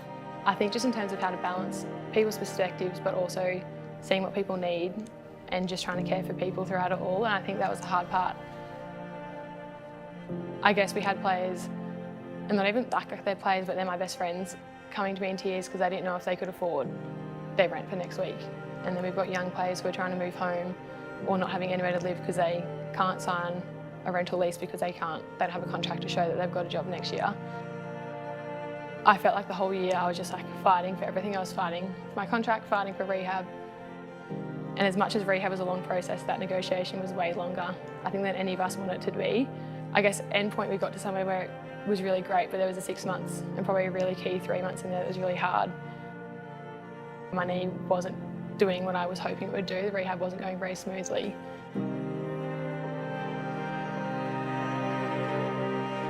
I couldn't picture like being able to run around on court.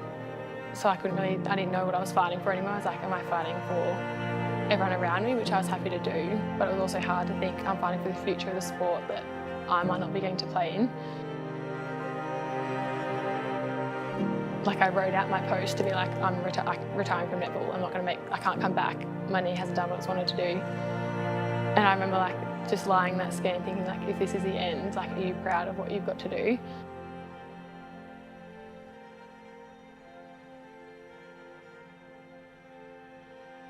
That's when I guess I learnt deep in me that like I did have more fight left because I didn't want it to end that way. Like I wouldn't have been happy finishing the sport without giving everything to it and sacrificing everything and knowing I'd given it everything, and I felt like I'd got a lot from netball and I hadn't got it to give it back yet. My overdramatic head was fine, the scans were fine, and we got to sort of keep moving from there, which just gave me, that bit more purpose to keep going for the year.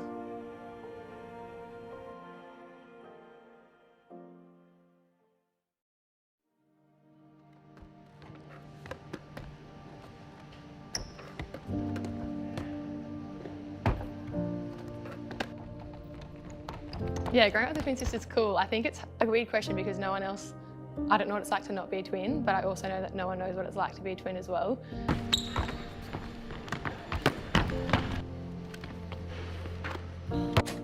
I think we're lucky we're very, very close. We've done pretty much everything together. We got split up in school because we used to fight over how much we both wanted to tell mum and dad the same news at the end of the day. But I feel like that really sums us up because from then on, school we were separate, but everywhere else we were together. Especially playing netball was a huge thing. I think just so much of my childhood is pretty much just netball with Maddie. My relationship with Maddie, like, it means everything to me.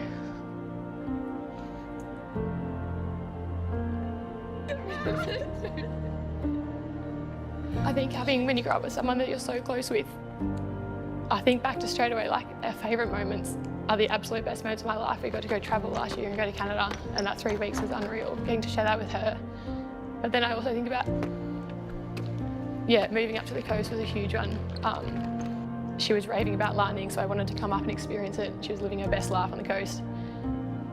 And then me coming up, I guess you always think, like, did me coming up stop her getting an opportunity up here as well? And I don't ever want to take something away from her just because I want something. And in hindsight, like, it worked out. She got to have a replacement play contract and we got to spend a full year playing together. And that year, I think we did take it for granted. We always kept saying, like, don't take this for granted. But I got to do my favourite thing in the world, which was playing netball with my favourite person in the world. And we got to have all of our family cheering for that one club, which was nice, rather than them having to feel like they had to split their loyalties too. But she's my best friend. She's gone through everything with me, and I think, I just love her. It's like really great that we get to be back together now.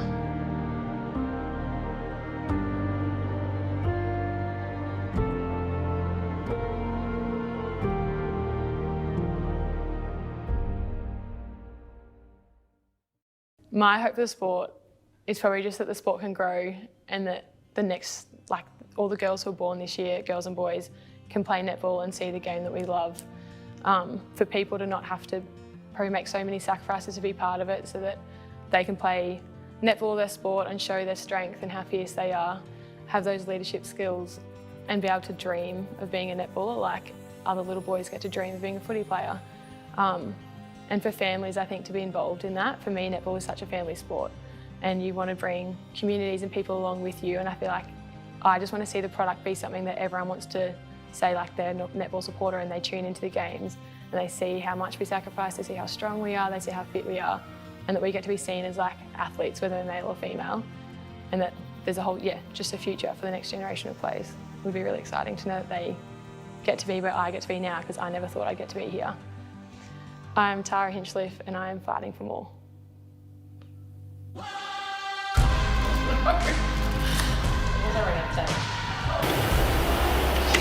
You can, like... Ooh, that's scary. And cut. Done.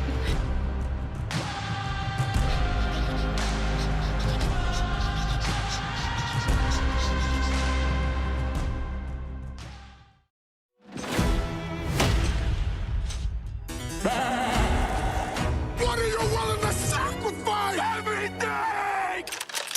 There's no way you were just some family man. Is this the time to think of selling Grant some house? What?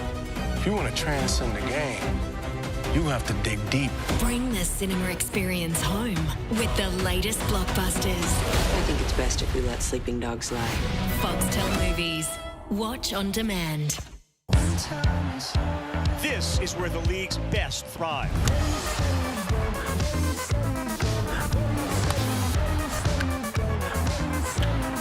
Where unforgettable moments linger. What a catch! And the magic of the game comes to life. This may lead the park back on its way out of here. This is where it's at. That's why I love this game.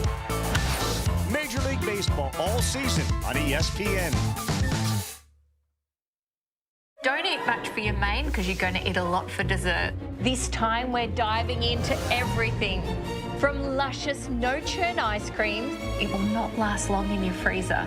And nostalgic Aussie favourites, your Bicky tin has never looked so good. I will be sharing with you all my tips and tricks to create the perfect chocolate dessert. Oh, absolutely delicious. New season, The Chocolate Queen. Tuesdays 9:30 on Lifestyle Food or watch on demand. Let's play match game, shall we? Martin Short takes a TV classic, I love a good game. adds a panel of outrageous celebs, Can I predict something? 0 matches. So close. and lets the blanks run wild. Are we allowed to say? Boy, when you get your brain a-working. I felt really bad about my answer until I heard yours. New season, Match Game. Saturdays 7:30 on Arena or watch on demand. What made you fall in love with this home? I don't think fall in love is the right word. Sometimes the great Aussie dream Who'd buy a house on a roundabout? isn't all it's cracked up to be. Wow, that's brown. It's just ugly. Cubby house is better than the real house. We're giving it a facelift that'll stop traffic. No, I want the space to feel warm and calming. Now that's a lot better. It's luxe now. It's inviting, it's a home. New Selling Houses Australia. Wednesdays 8:30 on Lifestyle or watch on demand. You are a best-selling author that the parents have actually heard of. I doubt that any of my books are on the shelves of this hallowed institution. They aren't. I write because sometimes I wish I was someone else. This is college. You get to reinvent yourself. Dad's kind of hot around here. Hi, Coach. You're a bad boy.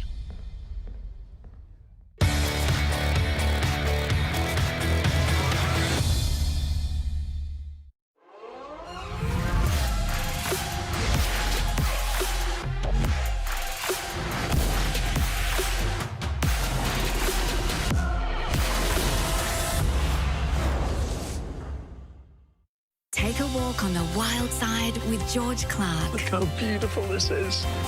Explore breathtaking architecture Even your toilet has an amazing view. in some of the wildest locations in the Pacific. That is unbelievable. It's one of the most unique houses I've ever seen.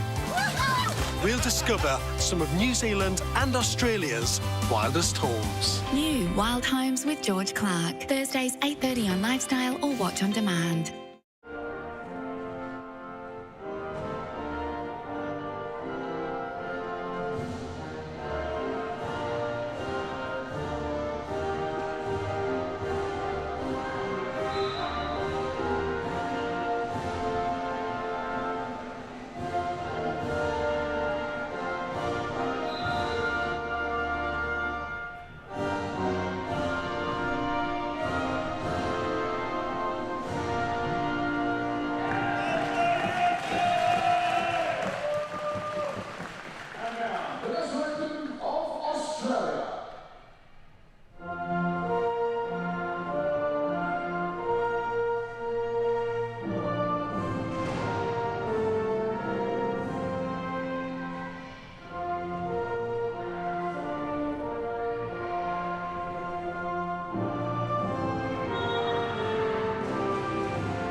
And what an amazing atmosphere it is here at the Basketball Stadium, South Australia. All the action as both of these sides try to roll away with bronze. It's Australia and the United States. The Australians ranked second in the world, below Japan and above USA coming into this tournament. For Team USA, they are third in the world, above GB and below Australia. John O'Farr is my name. Drew Lilly joins me at the desk. Drew, great to have you here. What a game this is going to be. A disappointing result for Australia and missing the final, but so much to play for here against the US. It's still Australia versus USA, which is an absolutely fantastic matchup. And if someone had said ahead of the tournament, on Sunday, Australia will play USA, you'd have thought, OK, well, that's going to be the gold medal match. So let's just put to one side the fact that it's only, in inverted commas, for bronze, and enjoy the fact that this is going to be an absolutely cracking matchup. It could well have been the final of the Paralympics. It was so close when Australia just lost to Japan in overtime, and it ended up being a Japan-USA final. So we've got the current world champions in Australia. We've got the current Paralympic silver medalists in USA. It's a cracking matchup. So both of these sides coming into this. For Australia, 3 wins and 1 loss. For Team USA, 1 win and 3 losses. Let's go sideline. Jaden Jackson, what's the atmosphere from your vantage point, mate? Yeah, thanks, guys. Excited to be here.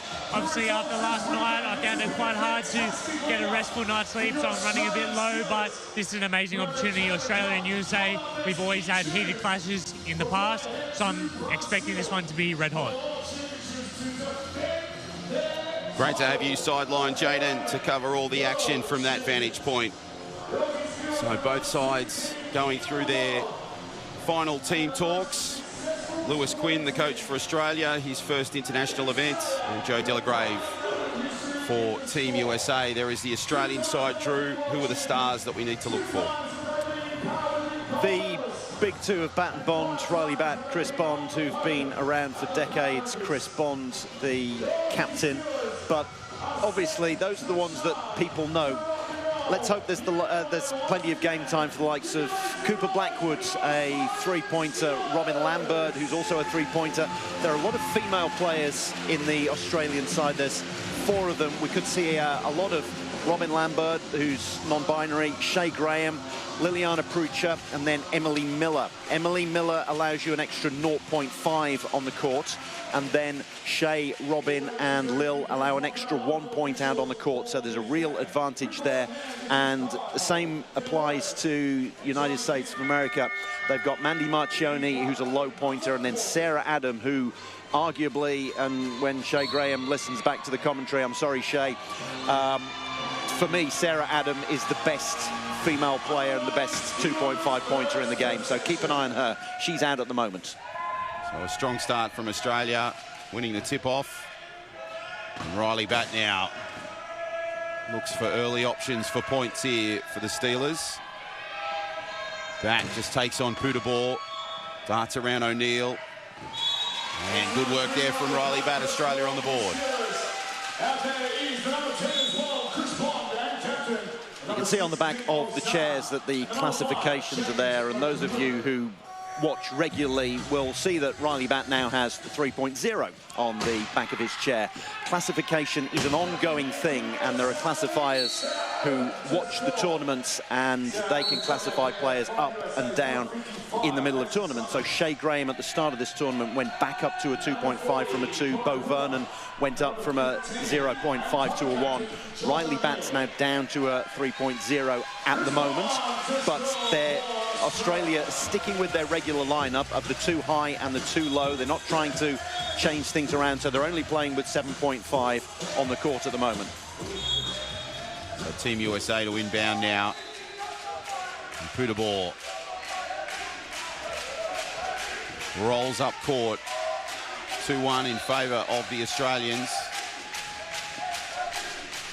Putabor, and he just navigates his way nicely to get us level at 2 apiece.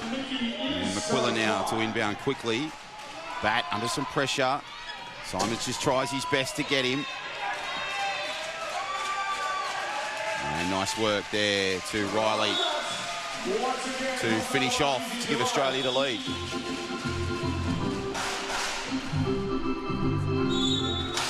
USA got off to a better start than they did in the group game between these two. Australia led 3-0, 4-1, 6-2 in the early going, and the Americans were forced to take timeouts early on, and the game got away from them in the first couple of minutes, USA, so they're keeping pace here a lot better. And Putabor, damaging rolling effort there to get the US back in it.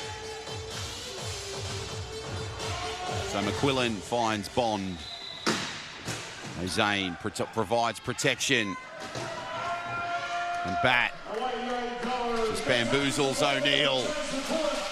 You can see O'Neill shaking his head there. He was so close to getting a block on Riley Bat, and once he got past, you could see the frustration on his face. So now Putabor to navigate up court.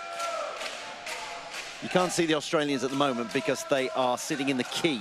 It's a key defense, so they're letting the Americans come to them. Simons, Adam picked off by Bond. Huge turnover there for Australia. And Bond, he'll roll away. Another one to his tally. And a further gap now for the Steelers, Drew. They've broken service, as it were, the first break of service, and that's what can happen. It's a very good ploy, the key defense. Australia has a new coach in Lewis Quinn, who's been behind the scenes for quite some time as a video analyst, and he obviously saw that playing against this particularly well-balanced US side, as we see there's Putabor, who's taking a mechanical timeout. It's a very well-balanced side, but they haven't got the big threats of the likes of Bat and Bond. They've got Putabor out there and then mid-pointers. So when you set up in the key defense, if Putabor's leading it, then you haven't got a really obvious target to try to aim for and try to make space in the key for you. So that's a good defensive tactic by Australia to set up in the key, and it's what they're doing again here. Putabor now. Beautiful chair speed and manoeuvrability. Adam with the screen. The try to Team USA. 5-4. The scoreline. So now McQuillan to Bond. Bond, great chair speed up court. Poetry in motion and an easy try for the skipper. Very smooth, very fast. It's easier said than done if those of you watching and don't watch all that much wheelchair rugby, having to push to get the acceleration, the momentum of your chair, to keep possession of the ball and pushing at the same time. It's a skill that the likes of Chris Bond have acquired over decades of playing. Nice 1-2 there from Simons to Putabor. Adam hangs back as Putabor goes forward. And it brings the US within one. Putabor's getting a lot of game time here because Chuck Aoki isn't in the squad at the moment. He's just taking a break. He's oh, and there's a turnover. Sarah Adam, and Putabor picks it up and delivers. A crucial play for Team USA, Drew. Yes, well, Putabor stepping up in the absence of Chuck Aoki, who's taking a break. He's had a lot of game time here. Reaching foul by Mason Simons, so he is going to go to the sin bin. He got his hand on Chris Bond, but Putabor's playing a lot, and he will play a lot next week. Tomorrow morning, USA fly up to Japan for the Chiba Cup, so they're really clocking up the air miles at the moment in the various different time zones. And Corey Putabor's really taking the opportunity to step up and show that he is an excellent understudy for Chuck Aoki, who's been arguably the best three-pointer in the game for the past decade.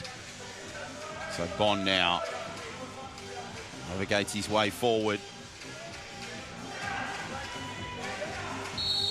And an easy try there for Australia.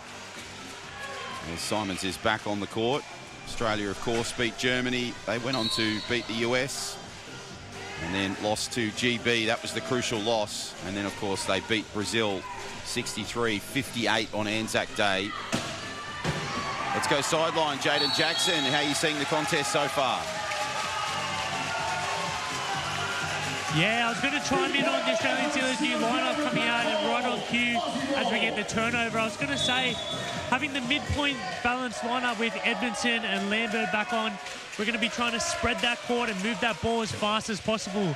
Hopefully get some good court speed up the court, score our goals nice and quick, and really transition into defense. You'll see Lambert and Edmondson trying to work together to shut down the function of USA. Oh, Simons, nice skills. Finds Putabor. So let's see if that plan comes into practice that Jaden mentioned there as Lambert. A one-on-one little bump and shake with Putabor. There's been a change in lineup for Australia. Robin Lambert, come on, three-pointer. But they allow an extra point to be played. So that means instead of having to have low pointers out there, there's one low pointer still out there in James McQuillan, but you've got another mid-pointer in Andrew Edmondson. So with Edmondson, Lambert and Chris Bond still out there, that's a lot of function on the court for the Steelers. Putabor and now Brackett, who's been a key player in this Team USA side. And Edmondson now will inbound. Finds Bond. Skipper now surveys his options in the backcourt. US setting up in key defense this time around. Where does Bondy go here? Tries to go one side. Nice protection there from McQuillan. Edmo in the middle. Lambert with the screen. Bond with the finish. I like the fact that there's a lot of faith being shown in Robin Lambert. The first player off the bench against USA in the group game. And the fact that female and non-binary players, if they're mid to high pointers, they give you an extra point out on court. I think that they're going to be a really, really crucial player. And they're getting a lot of faith shown in them by the Steelers bench. So when you're the first player off the bench replacing the likes of Riley Batt, that's a real sign of confidence in you. There's Edmondson. Inbounds to Bond. Bond now. Beautiful manoeuvrability through the mid-court. And he finishes. 3:11 to go in this opening quarter. 11-9 your scoreline. John O'Farr, Drew Lilly and Jaden Jackson, your commentary team for this bronze medal game. It's Brackett now. And great skills from Simons on that occasion. Edmo to inbound quickly to McQuillan, and the roll around goes to Edmo. Putabor with force. Bond through the middle. Now has to navigate around Brackett. Looks strong. And Brackett has taken a tumble. In fact, it's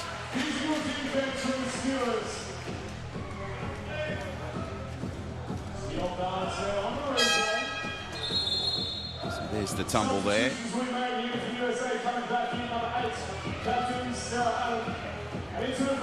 So a pretty fiery contest, Drew, so far between these two sides. Yes. Turnovers in both ways, and then there was a turnover just when we went over to talk to Jaden Jackson on the sidelines. So Australia with their noses in front. 11-10, and with the possession now, Sarah Adam has come back on for USA. Brilliant screen by Lambert. And Bond with the finish. So out to a two-try margin that separates them. Brackett from Adam. Big collision there with Lambert. Brackett now gets into that front court. Has to come up with something here. Good skills to Putabor. Putabor now. A casual approach to Adam. And a classy finish from Team USA. That's the advantage you have. They haven't got...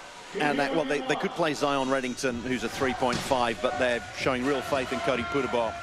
And Putabor's a 3-pointer. Sarah Adam 2.5, but allows you an extra 0.5 out there. So again, they've got a lot of handling, a lot of function out there So of Australia with the likes of Edmondson to Bond.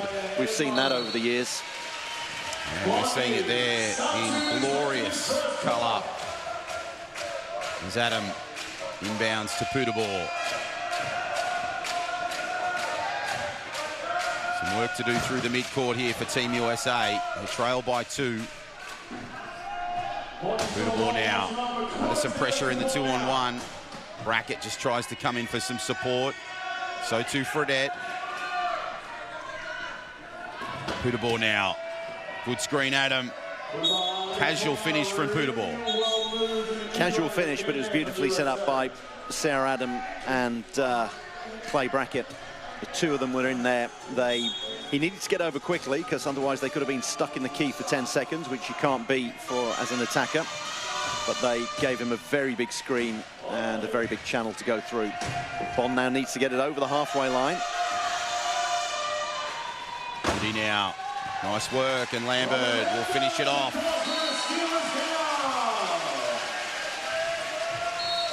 Adam now to inbound for Team USA. Finds Brackett. Fredette just giving him that escort. Oh, picked off by Walton. Lambert, and great work there from Bondi and Edmo. Mr. Reliable delivers for the Steelers. A nice switch of play there, Drew.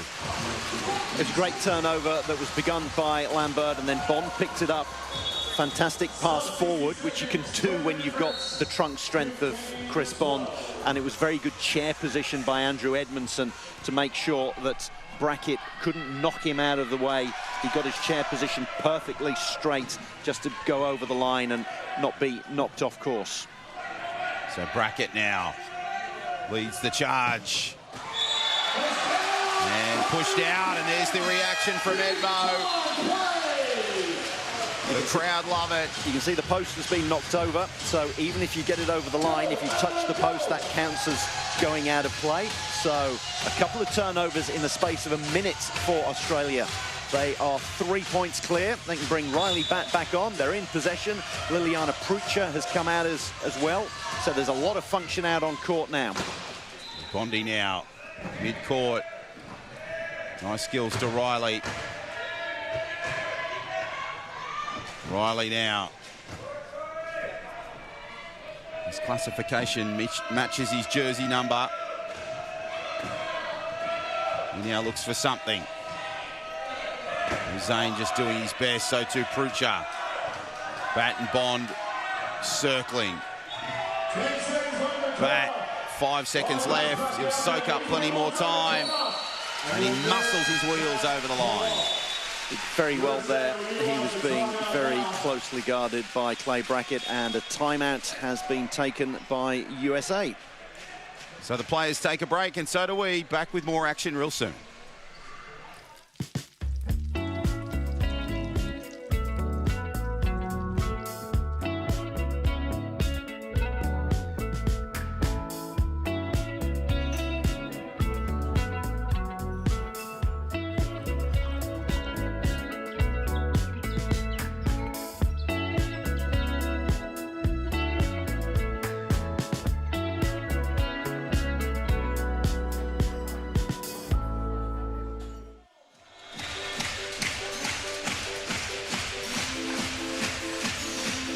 And welcome back. All the action of this bronze medal game between Australia and Team USA on the final day of the Santos Wheelchair Rugby World Challenge. An ad for South Australia there, Drew. You're a token SA tourist. A token tourist. I'm a South Australian in law. So it's delightful. It's fantastic to be down here in Adelaide. Pretty much my second Australian home. And a loose ball.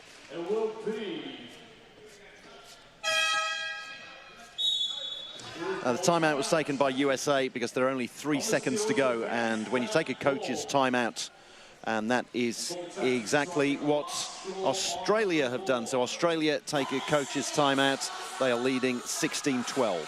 See you soon.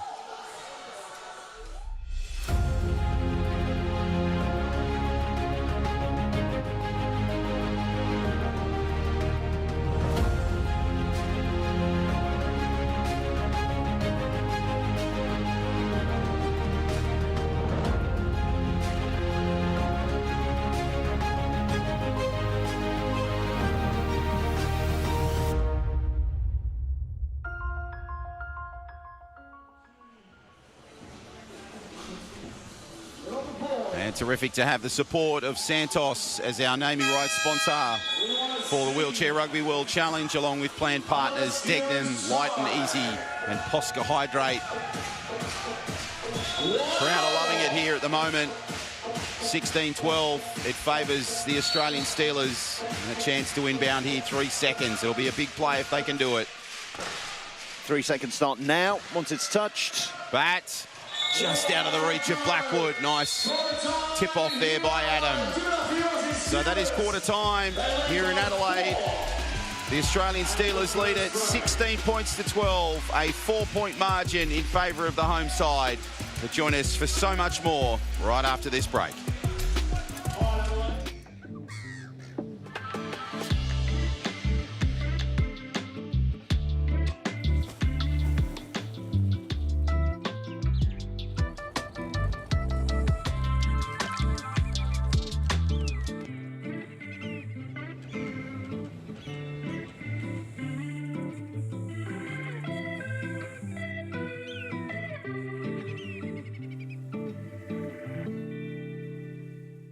At Degnan, we don't just build infrastructure, we build possibilities. We work collaboratively to bring excellence, innovation and diversity, delivering projects that connect people and shape the future.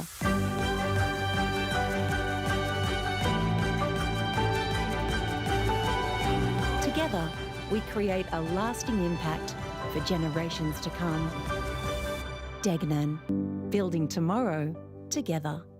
To get into the team was absolutely incredible. I've been wanting to be part of the Steelers team for a long time now. The plan partners really helps with everything in my day-to-day life. Managing all their invoices and stuff like that can be a bit of a daunting task at times, whereas plan partners really helps out. The plan partners dashboard is really simple to use. I just submit the invoices and they're paid. I'm ready for the game, I'm ready for the day. Together, it's possible.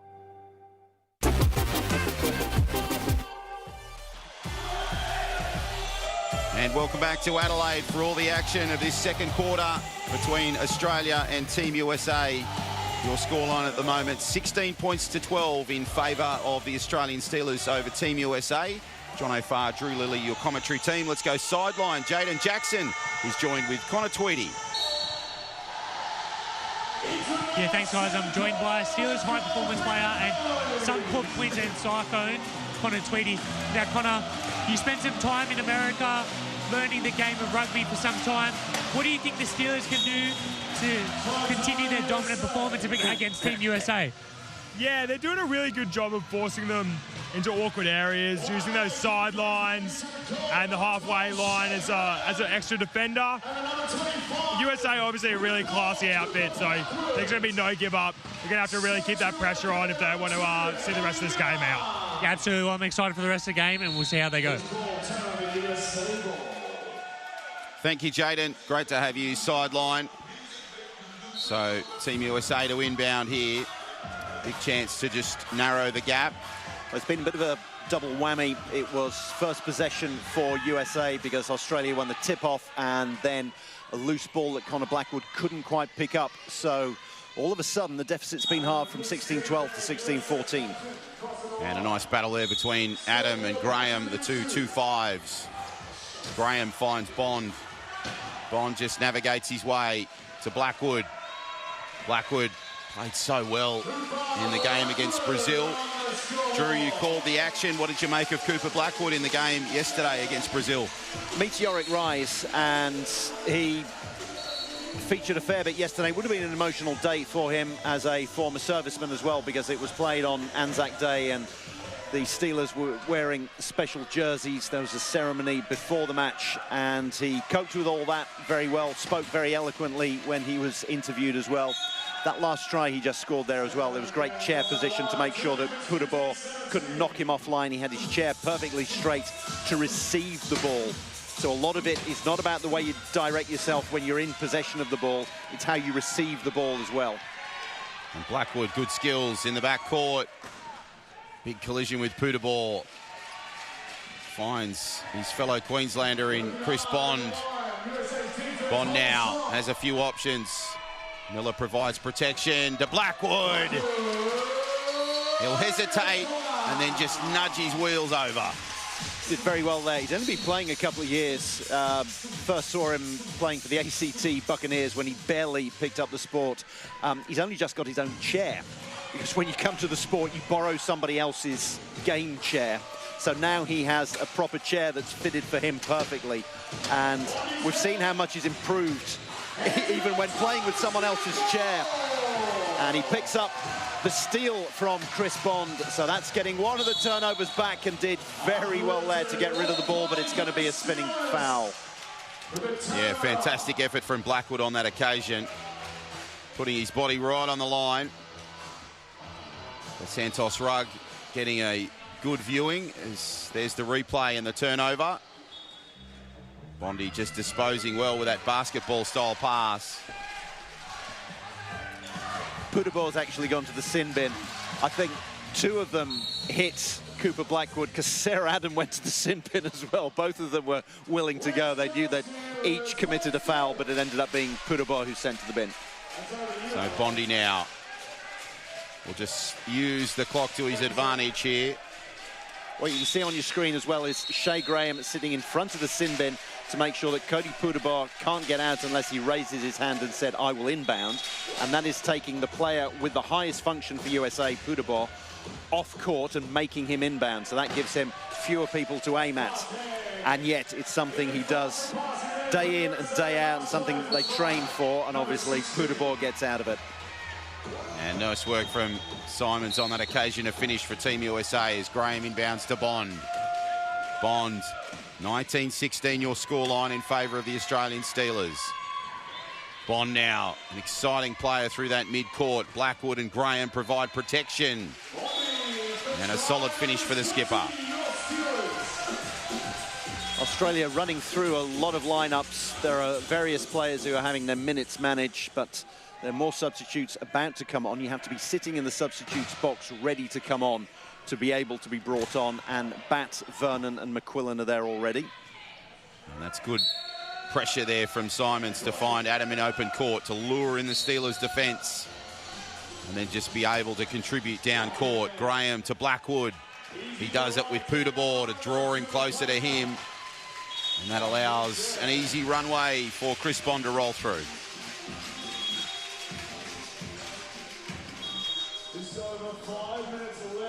Simons now, picked off. Adam, very close there. Good chair speed from Adam. He's a real powerhouse mid-pointer there. That's why I'm so impressed by her. She was absolutely fantastic in the Paralympics 18 months ago.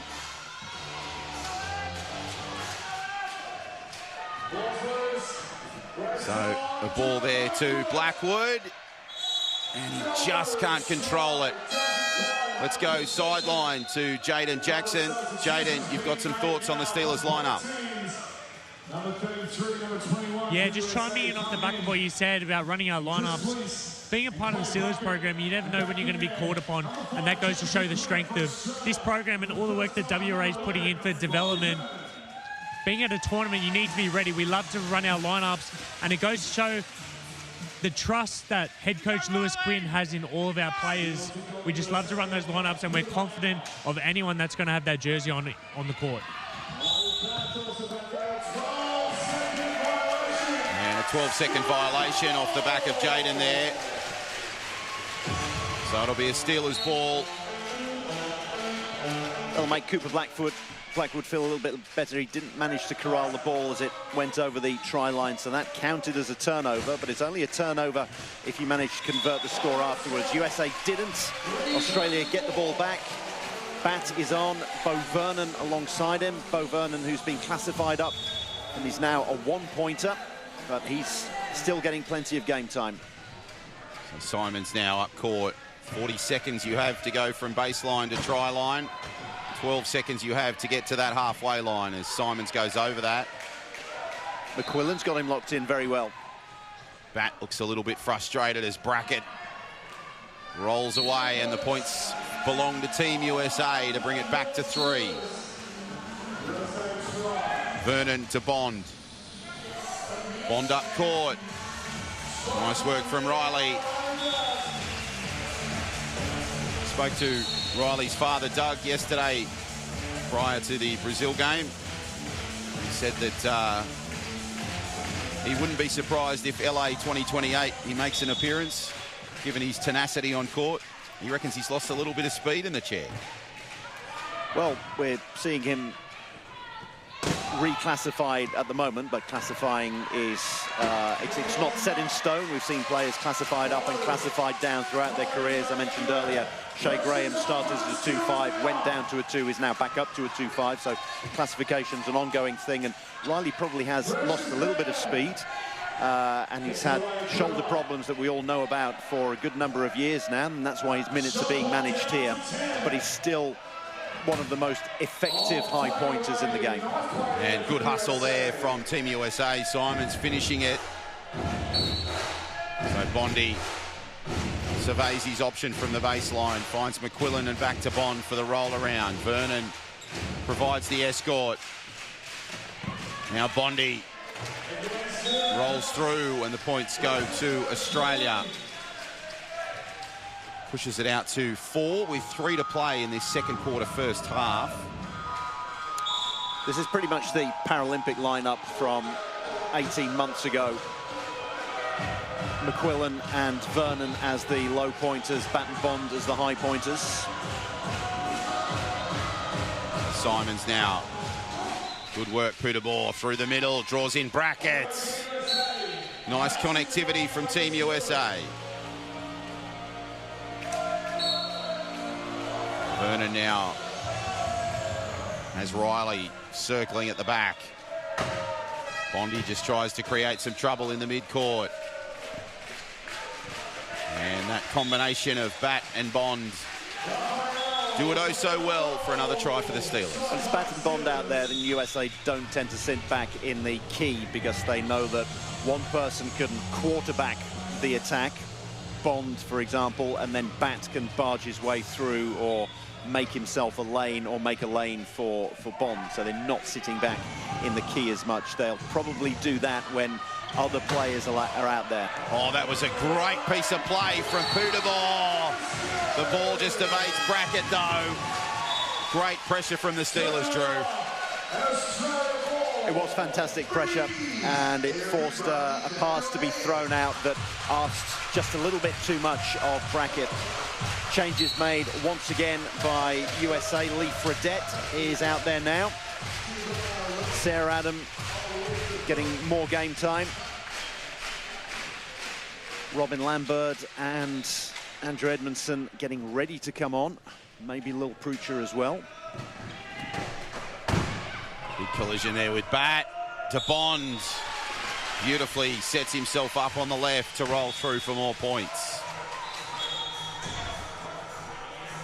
So now Brackett to inbound from the baseline. Adam. Oh, nice pivot and spin from Sarah. And Brackett has some work to do. Here comes Riley.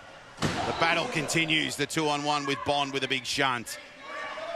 Now Peterborough works his way through the middle, gets locked up.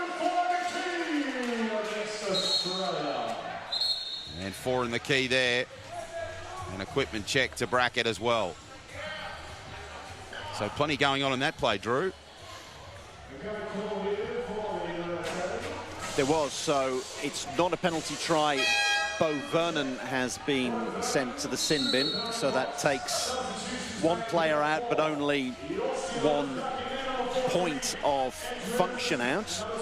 Australia using this opportunity to make some changes as well. And Robin Lambert and Andrew Edmondson coming on. So just the 3 of them with Riley Bat, but there's a lot of function out there. There's 8 points out there.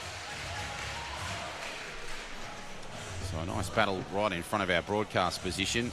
Adam, Edmondson, Fredette and Lambert all just clashing with wheels in the corner. There's Fredette to inbound here. Short one to Adam.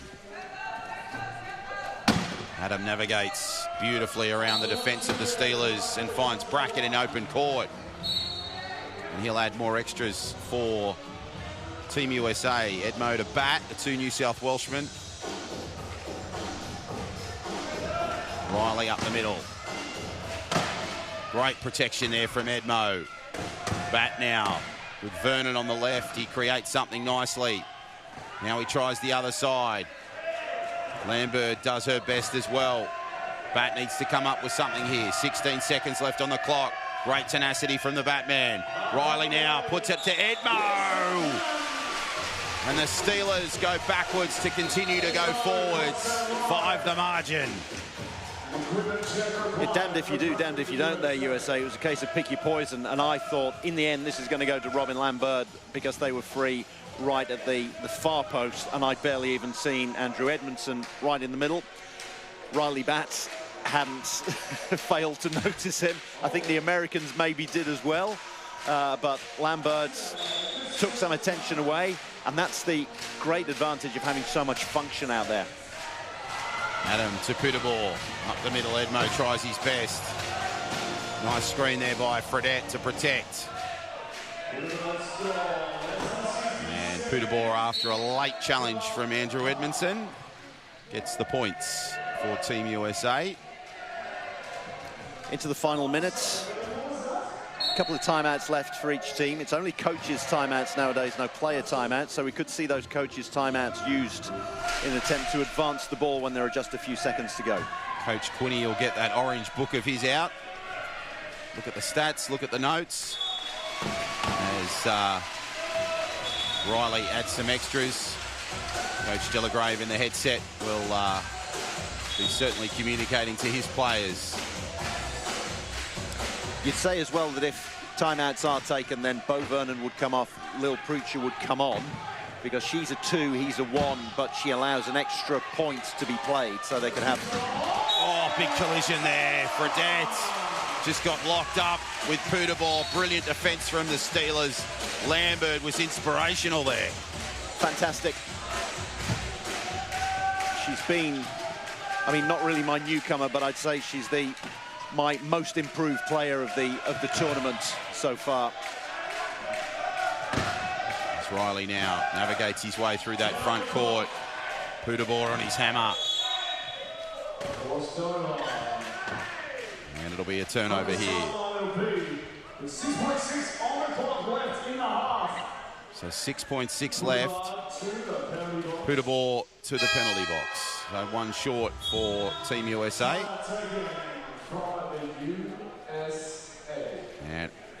And a timeout called by Team USA, so we'll take a break. Back soon for more action from Adelaide. Life's busy, so eating well should be easy. That's why I love Light and Easy. With a huge range of ready-to-eat healthy meals from around $8.50 each, there's no prep, no stress, just great food that keeps me going. And if you're an NDIS participant with meal prep and delivery in your plan, you may only need to pay 30% of the cost for your meals. And with so many flexible, affordable options every single week and no locking contracts, I can order what I want when I want it. Healthy living made easy? Yeah, that's Light and Easy. Japanese. Yeah. And great to have the support of Light and Easy. Good food made for you, one of our great supporters, along with Posca Hydrate. Light and Easy plan partners. Back to live action. Great play there from the Batman. Finds Edmo. Great use of the clock there, Drew. Fantastic use of the clock, and USA are going to try to do exactly the same. They've taken a timeout. So 28-23, the 0.4 seconds left on the clock, and you think, well, why are you taking a timeout? There's nothing you could possibly do, but the clock doesn't start again until the inbound has been touched by a player or a chair. So you can throw the ball in.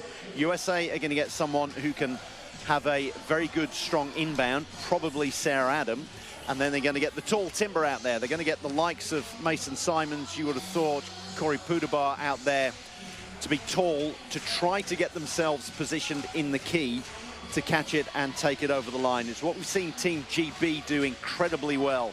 They've got Hannah Busis, who has a fantastic inbound.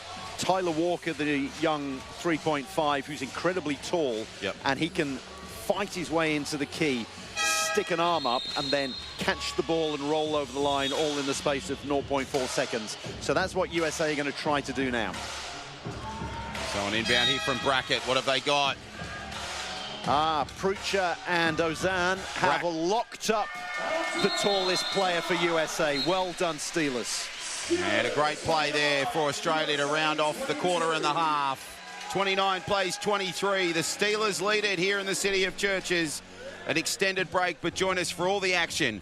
You're watching the Santos Wheelchair Rugby World Challenge on Fox Sports and KO Sports. And these sides go through their halftime warm-ups. All the communication from the coaching staff. I can see Lewis Quinn, the Australian coach, new to the role, just a couple of games in. Has that record of 3 wins and 1 loss so far going into this game. Of course, Joe Delagrave drew so much experience with him, with this Team USA side. Delagrave's been around for a good number of years, always with his headphones on, communicating with the players. It's been interesting to see. There's been another American-born coach who's done very well with Team GB, Adam Scaturo. So there's been a little bit of rivalry between the two of them. Now, our sideline reporter, Jaden Jackson, has got his Steelers teammate and close friend, Andrew Edmondson, with him. Yeah, thanks, guys. I got fellow 2.0 Australian seller Andrew Edmondson here with me. Andrew, obviously a rich history between the Steelers and the USA. How do you guys as a team stay calm in such a high-tier match like this? Yeah, they are a great team. We've played them a lot over the years, but we know our DNA and we fight really hard and we're up at the moment, which is great. We'll just keep pushing for the rest of the game. Yeah, absolutely. A nice margin here. Now, as a 2-pointer on court for the Steelers, what are some of the jobs and things you do to make the team succeed and make everyone's job a little bit easier? Just be cool, calm, collected in offense, help support those 3-5s and just work great in defense, doing as much as I can to cover as many people, just sticking to my role. Absolutely. Well, one of the smartest 2-pointers going around. Thank you for your time and good luck in the second half.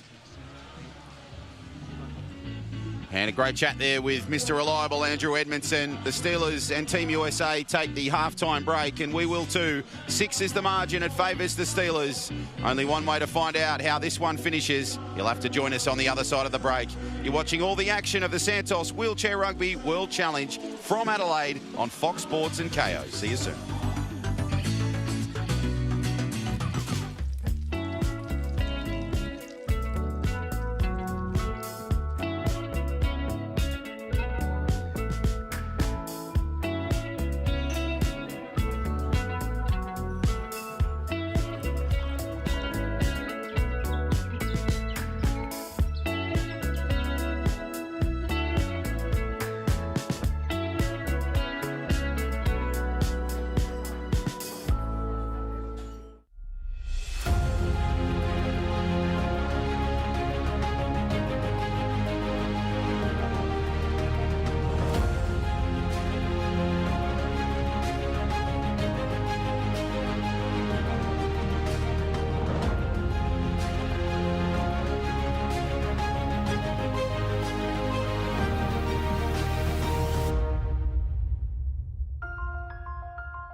The Australian Steelers have brought home gold medals, world championships, endless trophies. And currently, no major sponsors.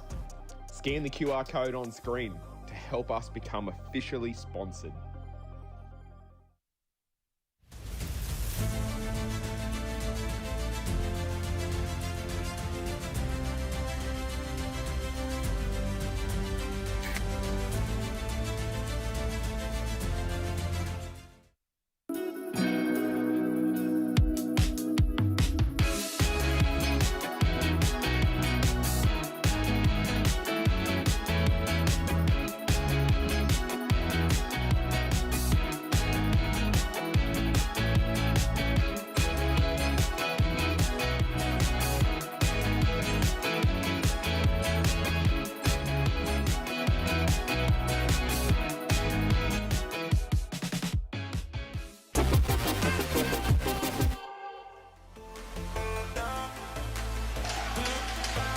Welcome back to Adelaide. All the action of the bronze medal game from the Santos Wheelchair Rugby World Challenge.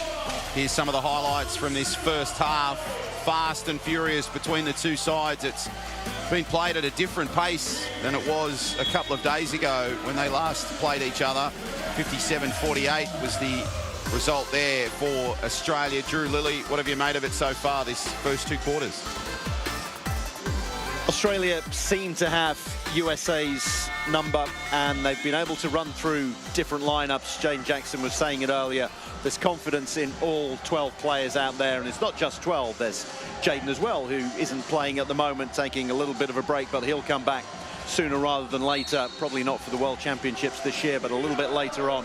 Braden Foxley-Connolly will come back in at some point. Ellis Sabeljak, Jake Howe, lots of players that we've seen playing in the National Championship, so there really is strength in depth in this Steelers squad, as well as a lot of physical strength. Plenty of physical strength there from Riley Batt. Big collision with Simons. O'Neill just tries to bump him off. Nice screen from Blackwood. And the Batman rolls through once more. They've got 9 points out on court at the moment. A couple of 3-pointers in Batt and Blackwood.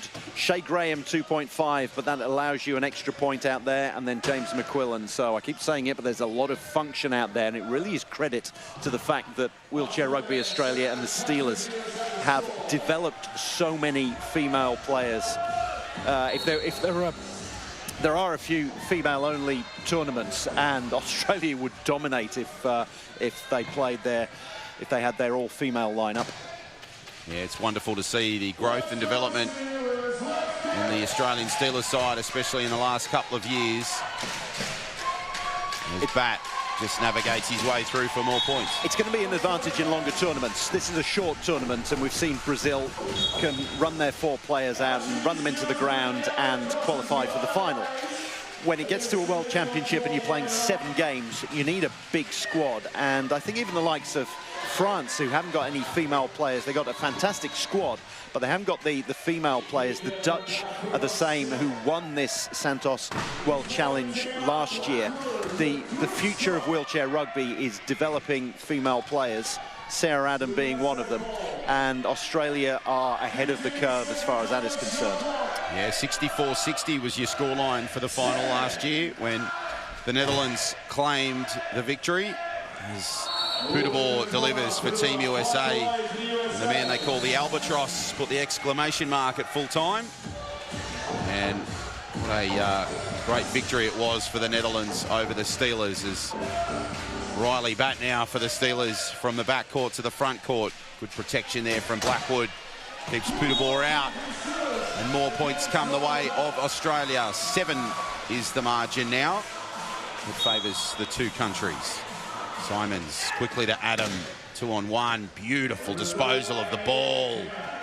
And it sets up Poudabor very nicely. Adam, you've spoken a number of times about her ability. That was a great exhibition right there. Fantastic passing, the accuracy and the weight of the pass there. It landed in the lap of Poudabor. It was perfection. Oh, geez, Riley was perfect with that touch line as he goes just through and gets it away. As the great Dennis Cometti would say, centimetre perfect with the wheels of Riley Batt. Deep. And the great Connor Tweedy, who we were hearing from earlier, he mentioned that the sideline acts as your 5th defender, and that's what both teams are trying to do, trying to force play out wide. And Blackwood trying to do the same here. Poudabor with a great push, though. Yeah, nice work there from him. Great chair speed in the front court. 33 plays 27. Graham to Blackwood now. Blackwood navigates his way in that back court. Strong play from him. O'Neill in that front court, but Blackwood won't go anywhere near him. No match. Really well done by Shea Graham. Very quick inbound, and then she immediately went up, set a screen, and opened up a channel for Cooper Blackwood. So she did her work perfectly, and she's currently locking up Sarah Adam. Simons now under some pressure. Poudabor. Blackwood and Poudabor in the 1-on-1. Just a slight nudge there from Cooper. But Poudabor scores the points. Poudabor, you look at the biceps on him, he's got a bigger upper body build and upper limb build than Cooper Blackwood. So when it comes to the push, the sheer acceleration, when it's a race between the 2 of them, he's going to tend to win it. And Blackwood now Just navigates around Adam, gets the points. Of course, these two sides, they faced off in that famous World Championship final in 2022 in Denmark. 58-55, your scoreline, and it went to Australia on that occasion. So some great history, both Paralympic and World Championship, and now, of course, World Challenge. First time the US are involved in the World Challenge. Great to have them here in Australia. As Putabor now just slows down the clock. Simons goes up court. So to Adam. Putabor gets the bump there from Riley, but it's no match and through for a try. 35 plays 28 now. 7 is the margin. And a substitution for Team Australia. Miller, Holloway, Prucha and Bond are the 4 on. We'll take a break as the players take a timeout. See you soon with more action.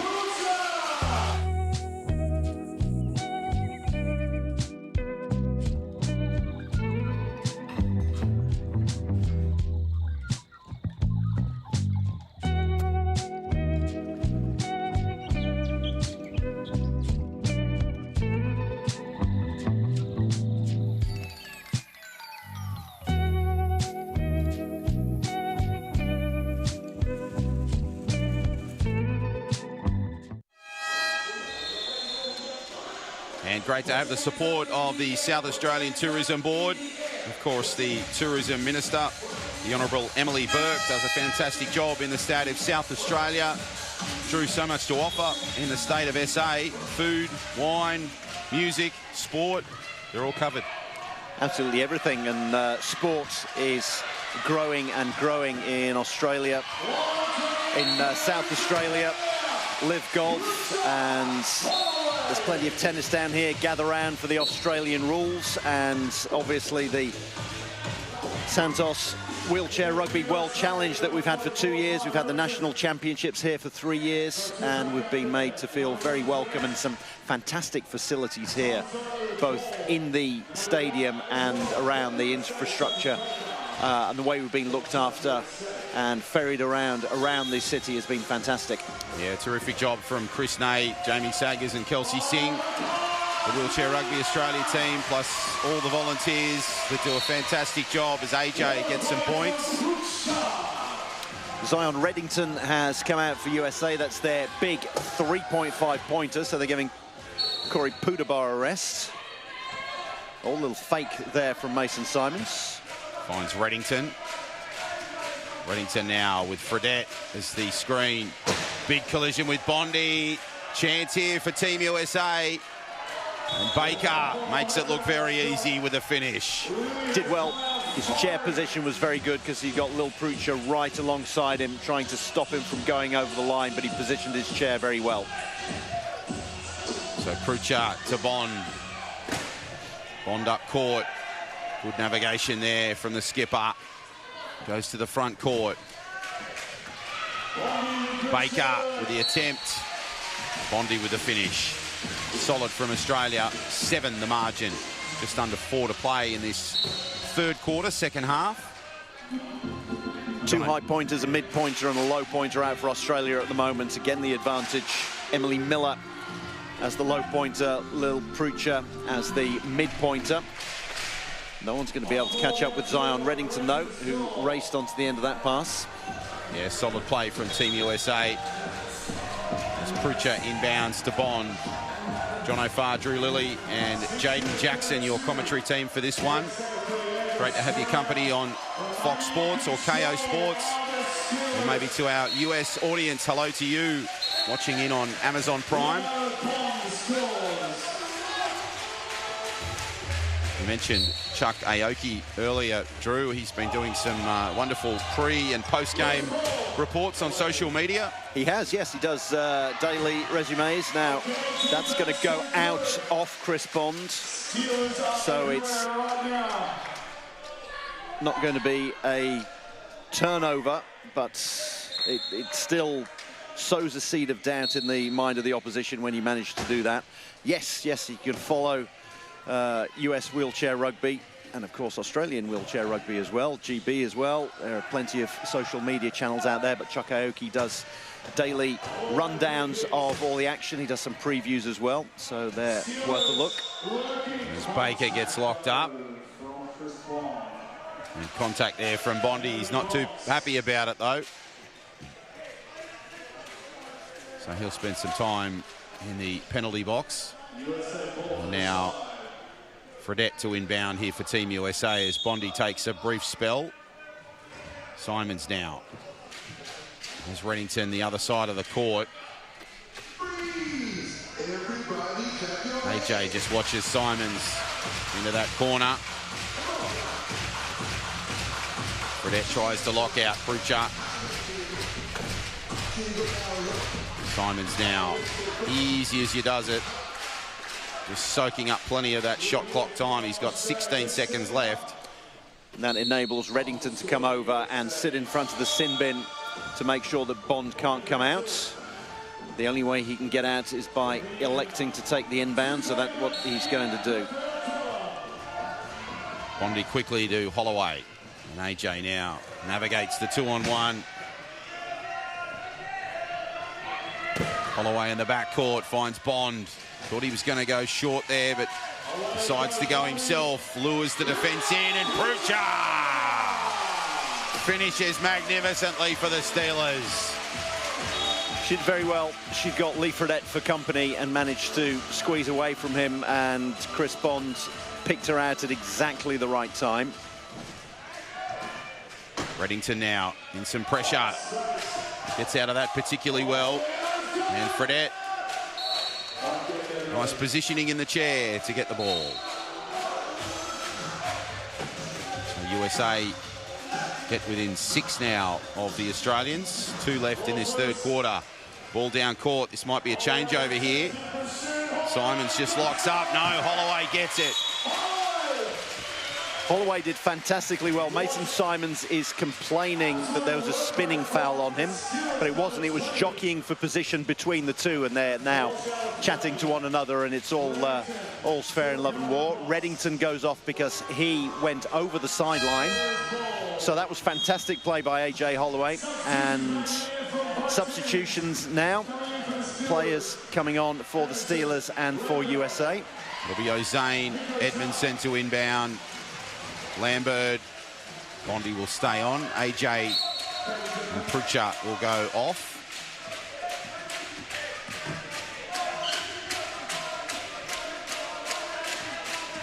So Bondi now calling the shots from the back court.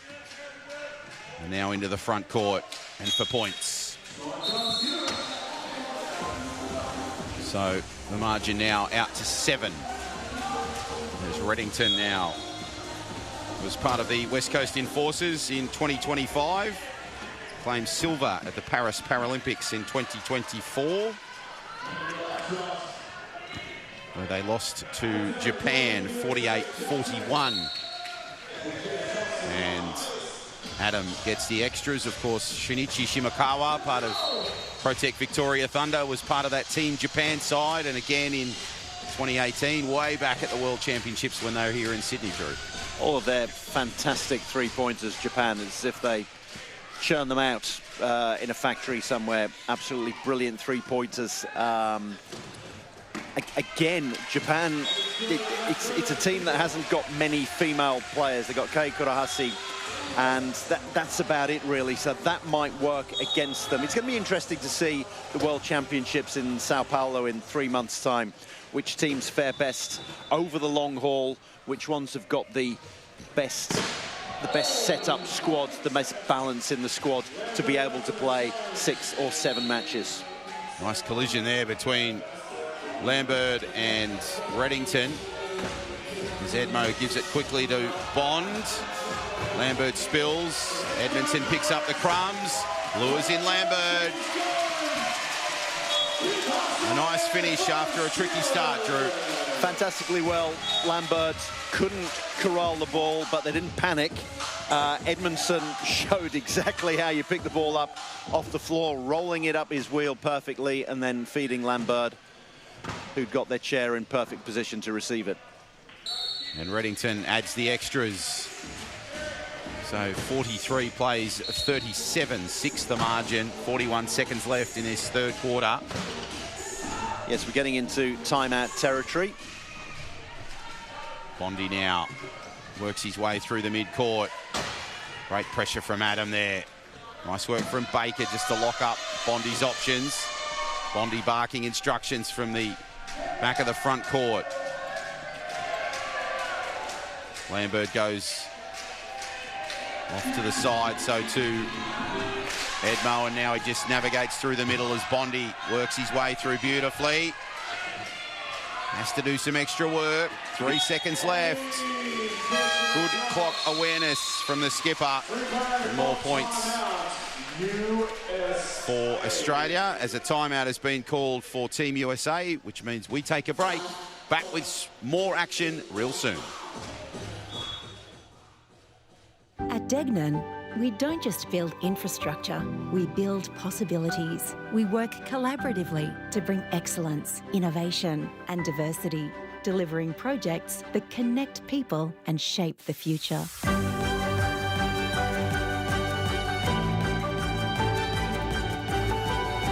Together, we create a lasting impact for generations to come. Degnan, building tomorrow together. Great to have the support of Degnan, building tomorrow together, one of our many sponsors, along with planned partners, Light and Easy, the South Australian Tourism, Posca Hydrate, and of course Fox Sports and KO Sports, our official broadcast partners. And tremendous to have our American audience join us through Amazon Prime. Hello to you. Great to have your company as Reddington goes long, doesn't touch any player. So it will stay at 3.8, and Bondi's got big plans for this 3.8. And looks like a timeout has been called as well. Well, you could see what USA were trying to do. You have someone who it was Reddington, so he's got great trunk function. He can throw the ball long and accurate, and he was trying to get that right into the key to their tallest player. Mason Simons, two-pointer, sits tallest in the chair. The first thing is that player has to get into the key. They can't just get in there on their own, because obviously there are 4 defenders there trying to keep the tall timber out of the key. And once they've got in there, in comes the inbound, and the inbound has to be beautifully accurate, and you have to catch it. And that didn't work there for USA. We're going to see if this works, if Australia try to do the same thing. They've got 3.8 seconds. It's not a Hail Mary. They don't need to throw it in there desperately. It's Bo Vernon who's going for the inbound, so they're obviously not going to do a long inbound. They're going to give it to Chris Bond, and as soon as he touches the ball, now he's got 4 seconds to score. Bondi, Blackwood, brilliant from the Steelers.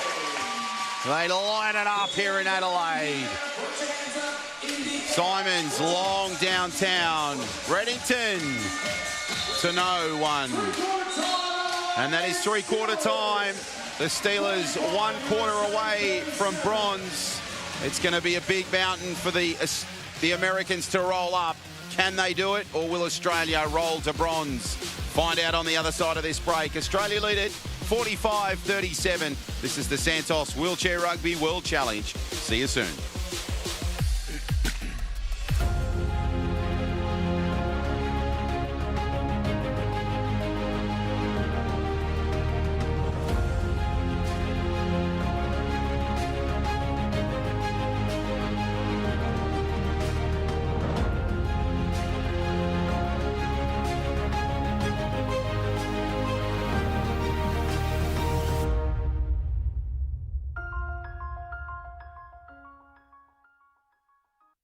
Life's busy, so eating well should be easy. That's why I love Light and Easy. With a huge range of ready-to-eat healthy meals from around $8.50 each, there's no prep, no stress, just great food that keeps me going. And if you're an NDIS participant with meal prep and delivery in your plan, you may only need to pay 30% of the cost for your meals. And with so many flexible, affordable options every single week and no locking contracts, I can order what I want when I want it. Healthy living made easy? Yeah, that's Light and Easy.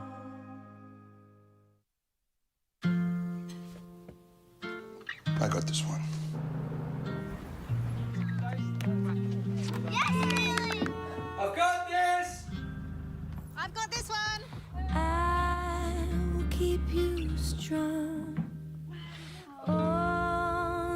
this will be a place like no other, just like no other.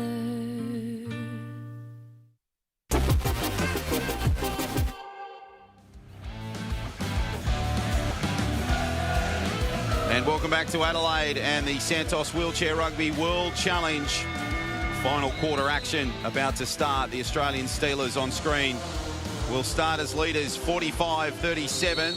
Let's go sideline, Jayden Jackson. Jayden, you've got some thoughts on the consistency of the Australian side in this match.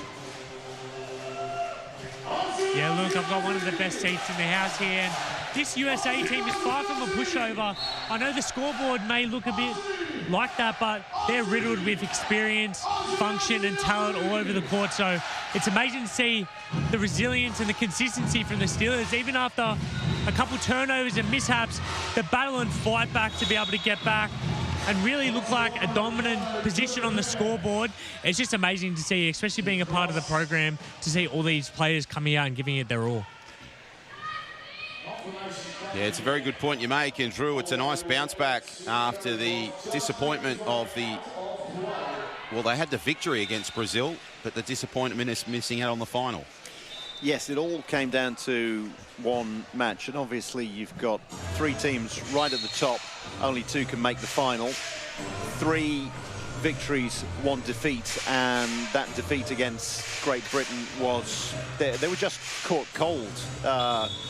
The players, they all know one another, the GB players, the Australians, and apparently Riley Batt was chatting to Adam Scaturo, who is the American-born coach of GB, and just admitted, yeah, you caught us cold, and we weren't expecting you to come firing out of the blocks like that, and Steelers misfired for 1 game, and that means that they don't make the finals, such as the quality at the top of the wheelchair rugby pyramid. Yeah, and what a final that's going to be a little bit later today. Join us on Fox Sports and KO Sports. Brazil taking on Team GB for gold in the World Challenge. Bacon out with the ball. Nice luring from Holloway. And a good finish from Simons. So 46-39 now in favour of the Steelers. Zane back on the court. McQuillan there too. James will inbound here for the Steelers. Or no, there's going to be another change there. Speaking of change, there's a tyre change for Simons. His left wheel getting changed over.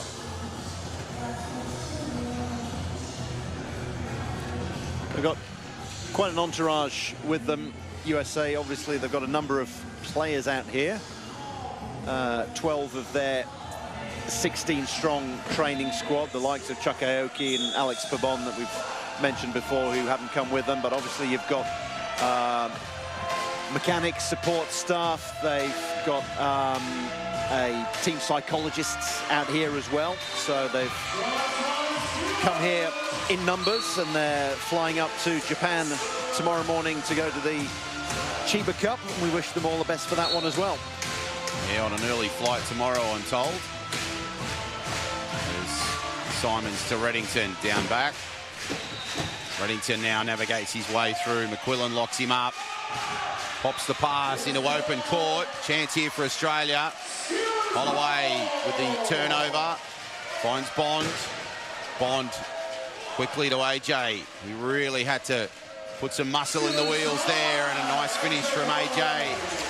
A turnover and some more points for the Australian Steelers. James McQuillan, 0.5 points, but managed to box a 3.5 pointer into a corner and forced Reddington to throw out a pass. Back in the day, a couple of years ago, then Reddington would have been obliged to use a player timeout, but you don't have those anymore.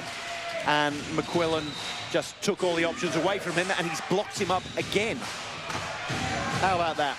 0.5 blocking up a 3.5. And great work from O'Zane as well. And Reddington gets himself out of that sticky situation. Gets the points, 48-40 in favour of the Steelers. Oh, geez, Bondi came very close to that sideline. Did particularly well to move his chair away. Bondi under some pressure. Holloway, nice skills. Ozane now in front, but he finds Bond. Bond just battles with Baker and delivers for the Steelers. Brings up 50 points. AJ Holloway did very well there. Good trunk strength. Got his arms up to corral that pass. So 49-40 your scoreline as Reddington, big bump in the midcourt. Holloway just trying to cause a few dramas there. And contact from AJ. And he's pleading his case as he rolls off court. Reddington did well to come out of that with by drawing a foul. He's getting, that's why they don't use him all that much. They prefer the likes of Poudabor. Back comes Poudabor to replace Reddington. He gets locked up a little bit too easily by low pointers. He's very young. He's got enormous potential, and over the coming months and years, he'll learn how to avoid the blocks from the likes of Ozane and McQuillan. But they're seasoned campaigners, Quill and Ozane, and they did a very good job on Reddington on a couple of plays there. And Poudabor will roll forward for some more points. They lost to GB in their first game, then beat Germany 53-43. They then lost to Brazil 58-54, and then lost to Australia 57-48. That was the path of Team USA to this bronze medal game. 1 win and 3 losses as Holloway's chair speed is fast and furious. Here comes Poudabor, but can't get him. And AJ zips away. Good push from AJ. The Steelers have taken a timeout. So we take a break. Back with more action. 5 to go in this final quarter. See you soon. The Plan Partners dashboard is really simple to use. I just submit the invoices and they're paid. I'm ready for the game, I'm ready for the day. Together, it's possible. We're calling on brands to jump on board one of Australia's most successful teams in history. We just launched the sponsor shop. It's a sponsorship deal brands can't afford to ignore. Scan the QR code on screen to help us become officially sponsored.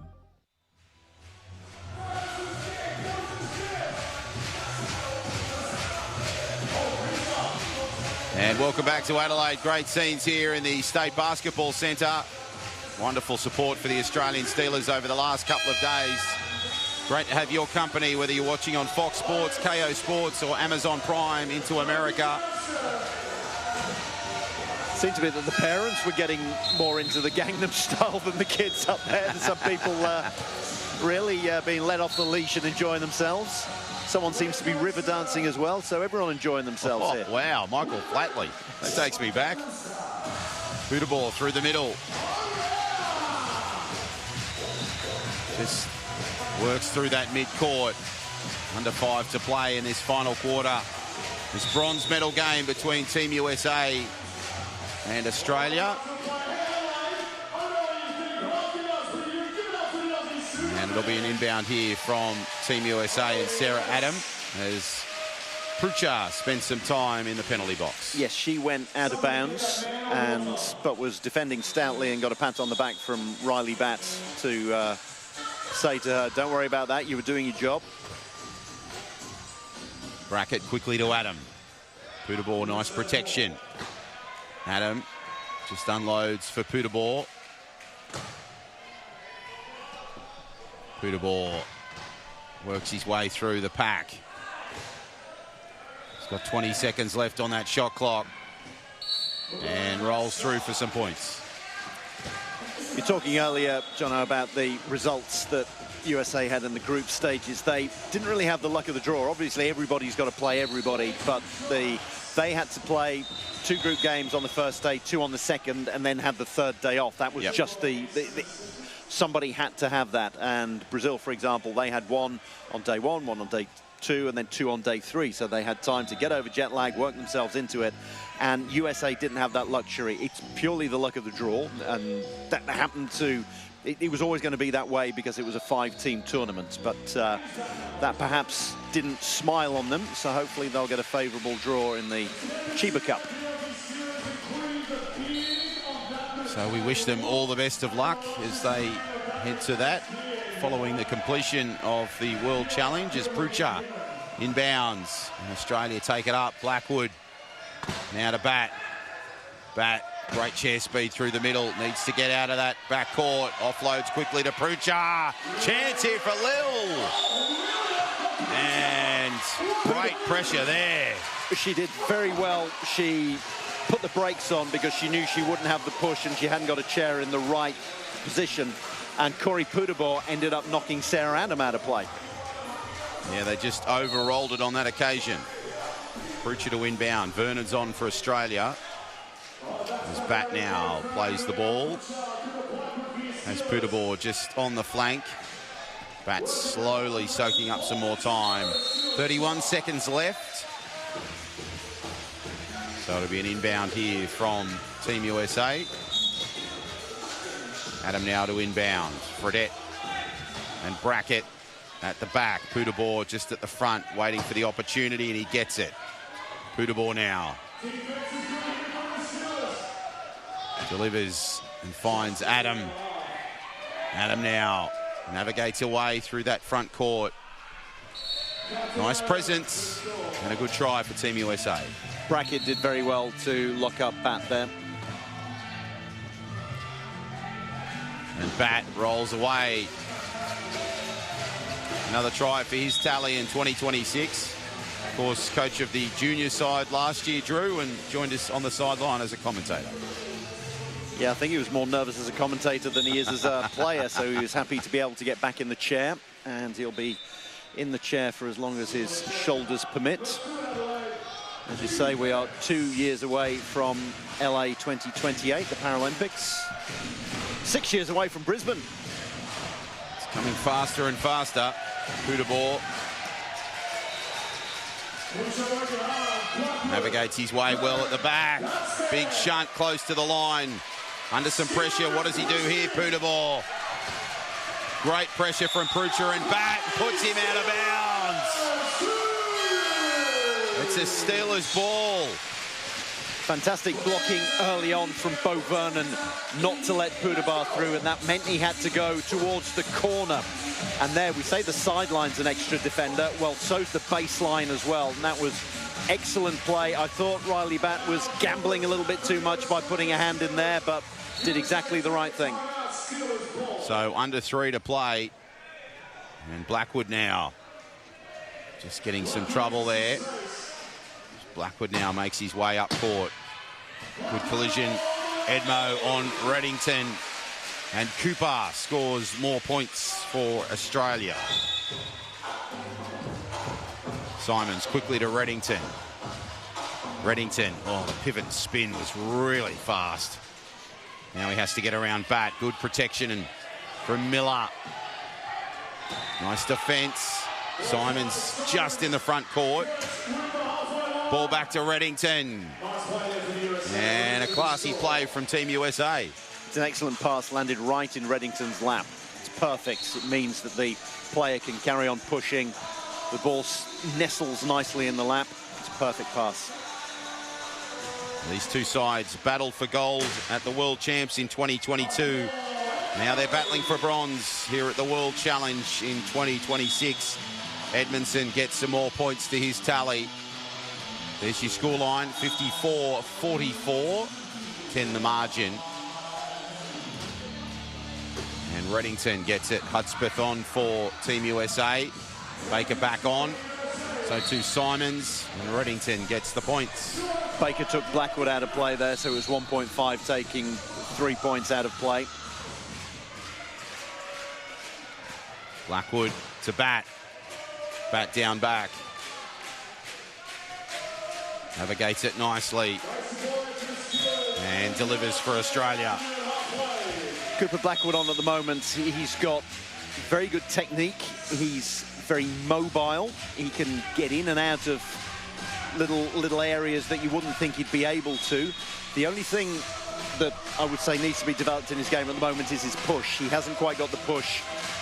When you look at someone like Riley Batt, obviously he's a prime example of it, but the shoulder power and the ability to accelerate, get a good push going. But there you see the mobility and the trunk function that Blackwood has got, and once he develops a push, he's going to be a real weapon for this team. Yeah, and it's a great play to set up Edmondson for the try.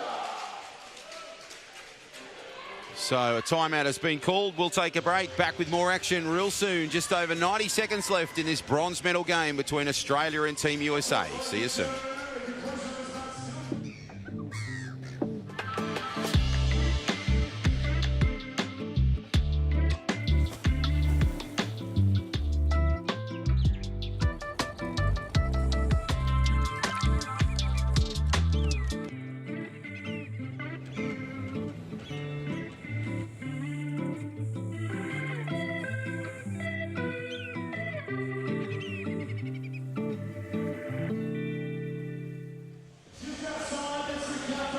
And welcome back to Adelaide. We're enjoying our time here in South Australia, the city of churches as it's nicknamed. And this is a great battle for bronze between Australia and Team USA. Australia 90 seconds away from earning that bronze medal. It's been a brave performance from Team USA. Simons picked off by Graham, picked off by Batt. Change over for the Steelers. Batt now looks a little frustrated. Fantastic interception by Shea Graham. Got an arm out there. Did enough, A, to block it, and B, to keep it in play and give Riley Batt the opportunity to come and pick it up. So a timeout to Team USA. Just over a minute to play in this one. Australia will take the chance to chat with their new coach as well, Lewis Quinn. That was a fantastic play by Shea Graham. Obviously, she's been listening to the commentary live and decided that she wants to go head-to-head with Sarah Adam and vie for my favourite 2.5 pointer. So came out there and threw in an excellent play. So there's 79 seconds left. Let's see if Adam and Graham go head-to-head for the remainder of this match, and I'll make my decision at the end. I see. Well, she can already put that play on her show reel for you, Drew. Over 100 caps to a name. Yeah, brought them up last year at the World Challenge too. First female to represent Australian Steelers. First female to reach 100 games too. So a great ambassador for wheelchair rugby. Mandy Marchioni out there as well for USA. She hasn't had a lot of game time. Means they can play Reddington and Pudabor out there. So they've got a lot of function as well. They've got a 3-5, a 3, a female 2-5 and a female 0.5. So 9.5 points out there for USA. Ditto Australia. Adam to Reddington. Good skills close to the line. In fact, two teams are playing identical lineups, a 3-5, a 3, a female 2-5 and a female 0.5. So under a minute to play. Bondi straight to Batt. Good skills from the Batman. Riley now navigates around Reddington with a pivot and spin. Great block by Shea Graham. She's edging ahead in the vote. Pudabor now. Down back quickly to Adam. Adam to Reddington, to Pudabor. Very quick succession from Team USA. And he'll just try and get around Riley. And Riley Batt will spend some time in the penalty box after contact. Penalty try, in fact. They decided it was going to be a try. So there's the incident there. We get back to live action. And Bondi, the skipper, leads from the front with his wheels. Had great reaction to all of the teams here in Adelaide for the World Challenge. Final moments here as Team USA go up court. Reddington to Poodabor. Poodabor down to Adam. Adam will count one last try for Team USA. Graham, final moments. Here goes Bondi to the Batman. Brilliant finish from the Steelers.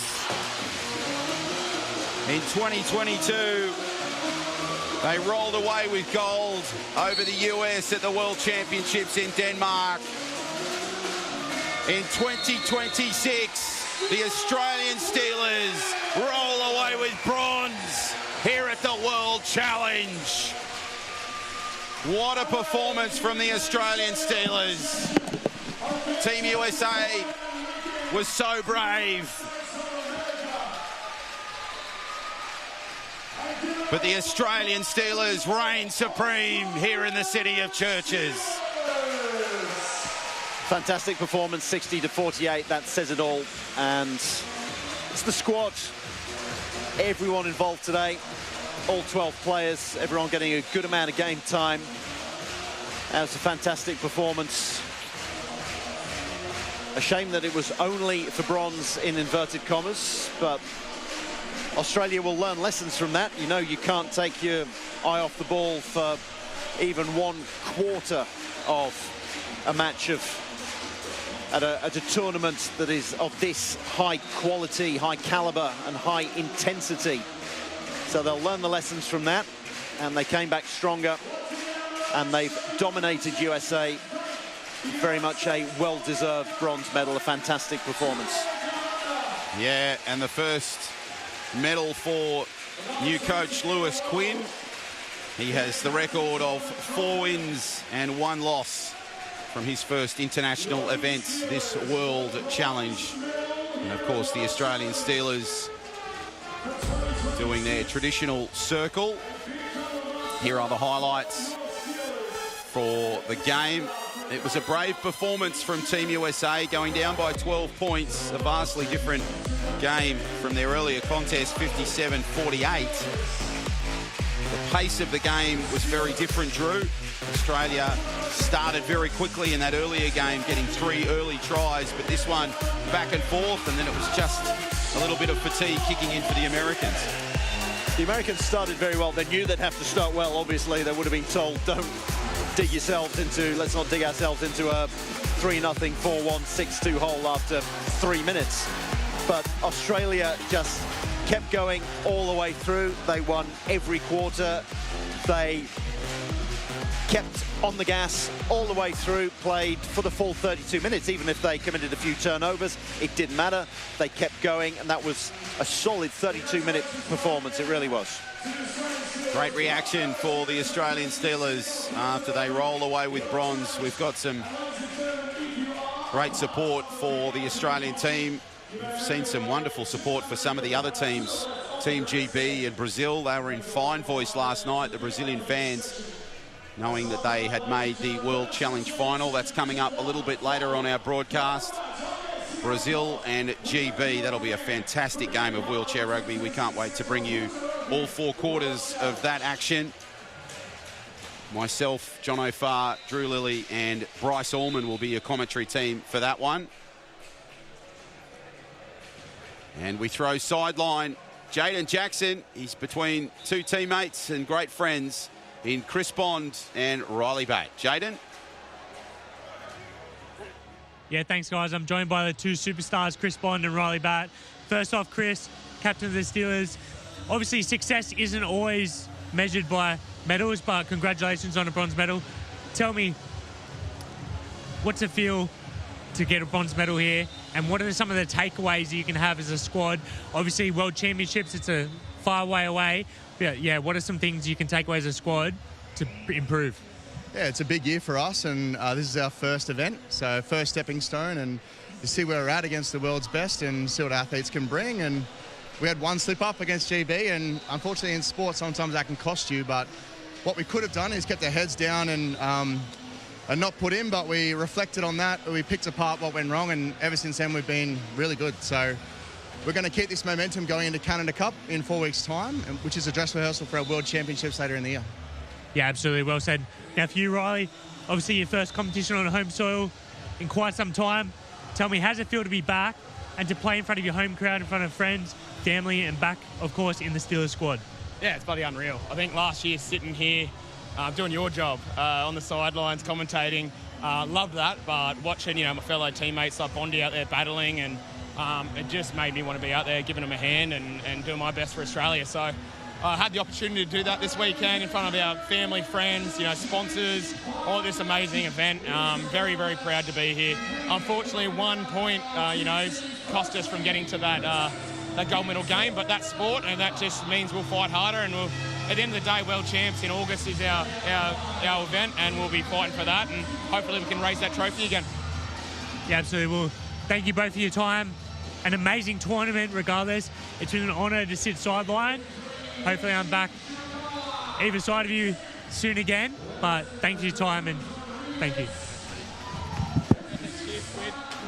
Yeah, great interview there from Jaden Jackson, and he's done a fantastic job on the sideline covering all the action. That's great camaraderie between Riley Batt and Chris Bond, of course, part of the Australian Steelers lineup. So we take a break, but we get set for the championship final in the National Championship. It's the gold medal game between Protect Victoria Thunder and the Suncorp Queensland Cyclones. A break and back with so much more here on the final day of the Santos Wheelchair Rugby World Challenge. We'll see you soon for more action.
At Degnan, we don't just build infrastructure, we build possibilities. We work collaboratively to bring excellence, innovation, and diversity, delivering projects that connect people and shape the future.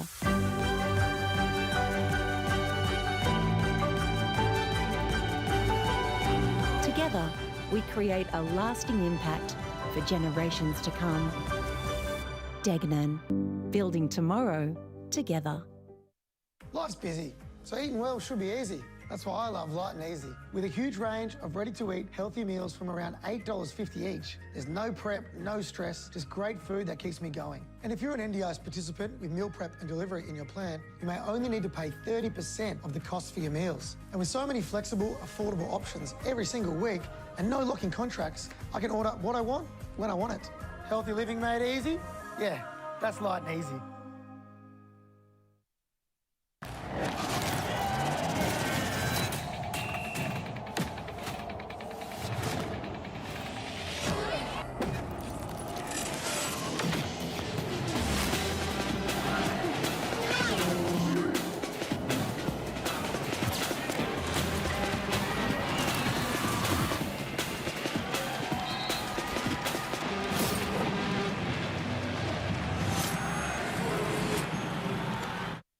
To get into the team was absolutely incredible. I've been wanting to be part of the Steelers team for a long time now.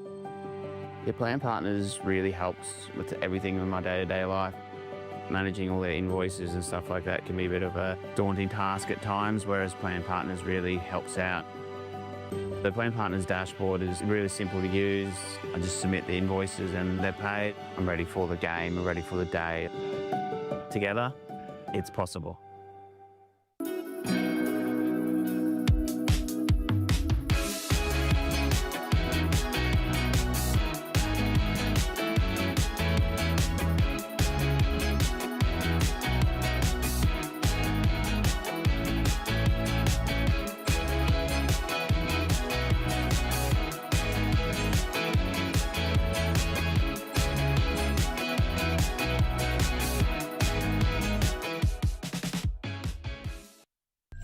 Australian Steelers have brought home Gold medals, world championships, endless trophies. And currently, no major sponsors.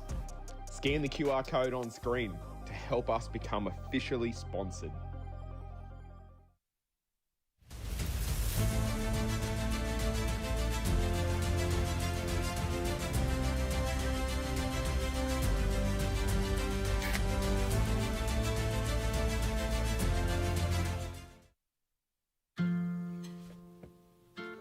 I got this one.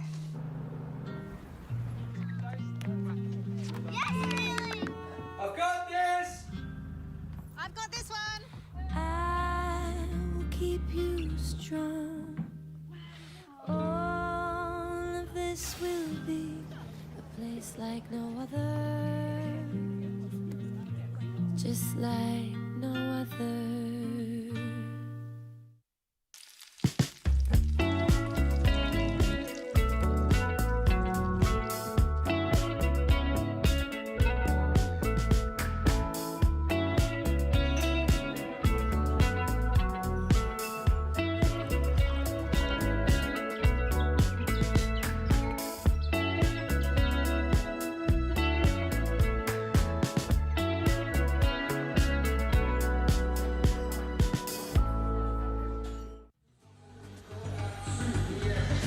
Thank you for staying with us on our live and exclusive broadcast of the 2026 Santos Wheelchair Rugby World Challenge.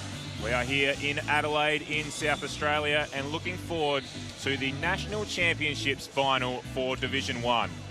Two competitors who have been very evenly matched through the pool games and now will face off to determine who takes gold in the National Championships Division 1 competition. It is the Protect Victoria Thunder against the Suncorp Queensland Cyclones. Two teams very evenly matched. My name is Jason Anderson. I'm looking forward to bringing this one to you. And alongside me in expert commentary is Hannah Kuhar. Hannah, looking forward to this one. I am looking forward to this, and especially knowing that we're going to have a new national champion.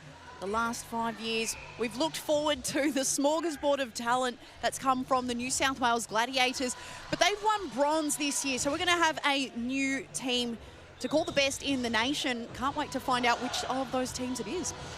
Yes, it's been so often the bridesmaid for, in particular, Queensland. They have played in 4 of the last 5 finals and come in with a silver medal on each of those occasions. So hoping to turn the tide for them.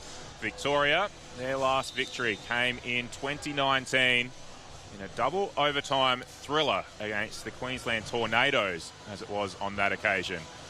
But both teams will be hitting the gold medal dais for the first time in a long time, and we've got everyone into position now and looking forward to the start of this one with Foxley Connolly against Shimakawa in the centre of the court. Ball goes up and it's Foxley Connolly with that reach that gets up and taps it back for Saviljack to get onto. Took a little bit of work to get there, but she does. Pressure comes from Shimakawa back to Foxley Connolly, and he sees plenty of open court in front of him and will manage to get the first score of the game inside 15 seconds. He gets the first, and look for him to be a prolific scorer today, the 3-5 player, Wes Mackay. He's a really talented athlete, discus background, basketball background. He's played with so many Aussie Steelers outfits, made his debut in 2023. So one of the more experienced players, although the Queensland side, they're spoiled with Steelers options. So many Aussie reps in this side. Yeah, stacked for talent, both of these teams.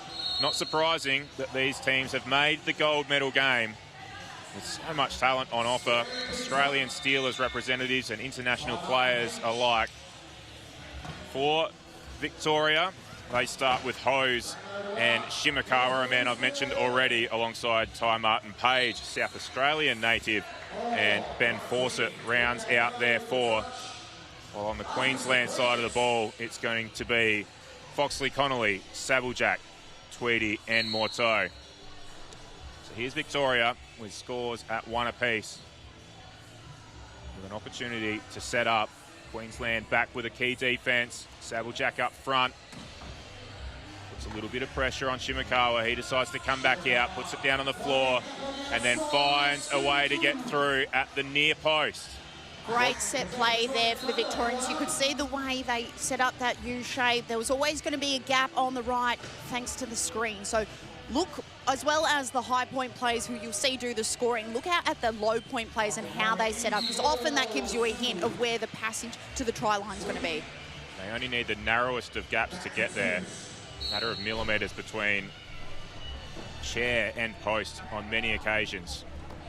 Now, I've welcomed Hannah into the broadcast already alongside myself, but we've got a third member of our team that we should also introduce and get his perspectives early in this one. Jed Altschwager, courtside. Thank you, team. Yeah, it's shaping up. It's tight already. We're a few minutes in, and we've got a bit of a game on our hands. I think from the game before, we can really take some excitement in from that. There's still a bunch of crowd around. We've got the gold medal match on a little bit after this. What I'm probably interested in is a game within the game, which is probably what the Australian selectors or coaching staff will be looking and reviewing later on. A lot of the individuals and athletes in this game, in this match today, right now, would be vying for spots in the Steelers side. So everything will be picked apart. Are you playing your position? Are you playing your role? All of that sort of stuff. So we've always got things to watch, and it's going to be a fascinating game. Thank you, Jed.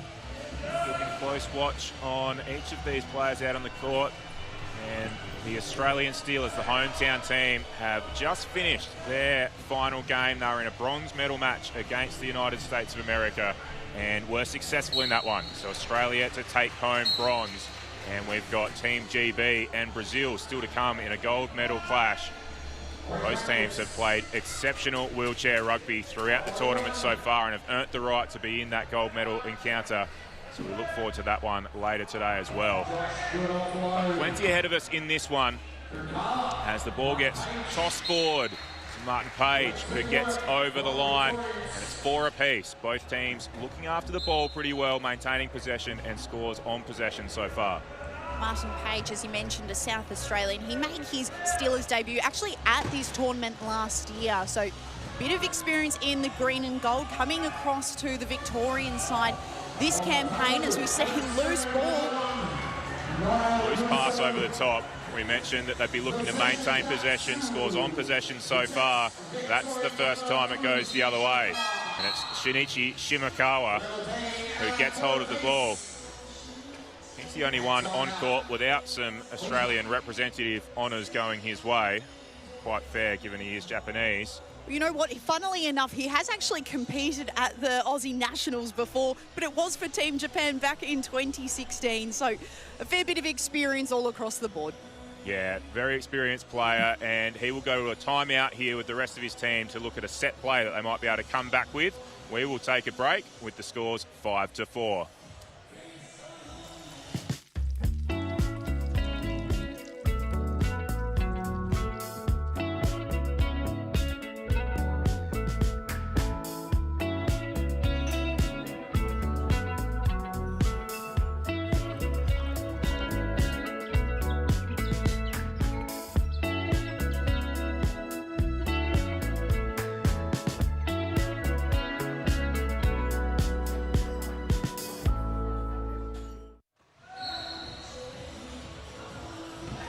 Back with live play.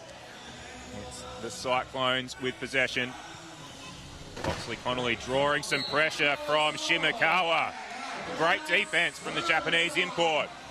Pushes the big, strong Foxley Connolly over the side and forces another turnover, and our first opportunity to get a little break in this game. When you think about the path to this grand final for both sides, Queensland, they defeated Victoria in the first match of this tournament, 51 plays 50, so the smallest of margins.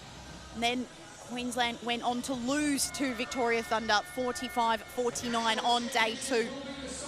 Given the blowout win of Queensland in the what would have been the bronze medal match, they've had some big score lines against New South Wales. So Victoria, a tight competition for them.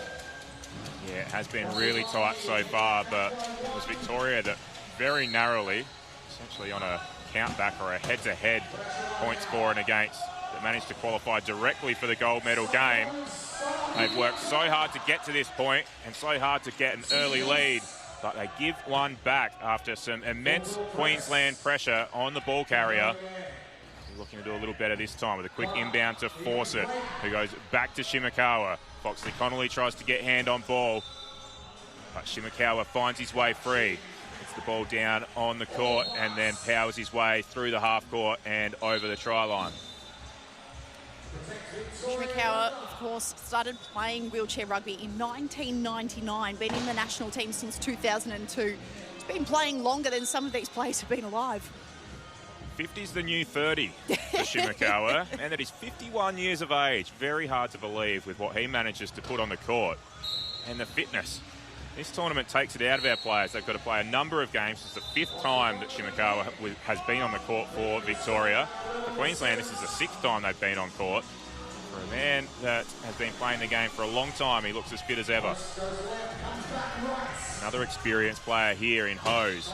He brings it up, draws contact from Sabljak, and then tosses over the top to Shimakawa. It's one-on-one, going to the try line with Foxley Connolly. Foxley Connolly puts the pressure on. Thought he was going to get him into that post, but Shimakawa positioned himself perfectly and gets through by the narrowest of margins. Keep your eyes on that one, Jays. It's a great one-on-one matchup. Foxley Connolly, the 3-5 player. Shimakawa, just the 3. So if he can eliminate the higher point player, gives further versatility to the Vics. Here's another matchup to keep an eye on. We've seen Ty Martin-Page go head-to-head with Sabljak a couple of times now. And when you do have Foxley Connolly going with Shimakawa, it's almost a one-on-one style where Hose is then going to Tweedy, Martin-Page to Sabljak, and the 2 .5s in Fawcett and Morteau spending a lot of time alongside each other for company as well. And Morteau's such an experienced campaigner, really good at setting those blocks and just pestering the opposition. If there's a one-on-one matchup that needs a little bit of extra assistance, if a player like Foxley Connolly needs that help, look for Morteau to, he's always close by. Yeah, on this occasion, Shimakawa's got the ball under a lot of pressure deep in his back court. It was Morteau and Sabljak that had Hose tied up. He had nowhere to move. It needed to be an ambitious ball forward, and Martin Page gets on the end of it. The ball paid off and went right into the lap of Martin Page, who then powers over the line. Here's Sabljak, mentioned in the earlier broadcast. Basketball background, former roller, the national team. Played in the 2020 Olympics in basketball and 2024 in the wheelchair rugby, and you can see it on display. Some of her chest passes and her ability to find teammates. Little back pass there to find Foxley Connolly, and he'll have a nice path created by Connor Tweedy.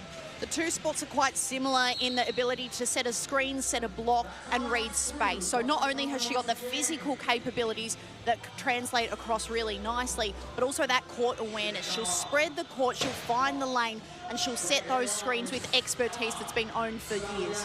Yeah, it's a great background to have. And here's Hose. Foxley Connolly, some big contact against Fawcett for no particular reason other than I think he just likes the contact. And Hose gets through. Now some running repairs on court. Mechanic for Queensland comes out to assist Connor Tweedy.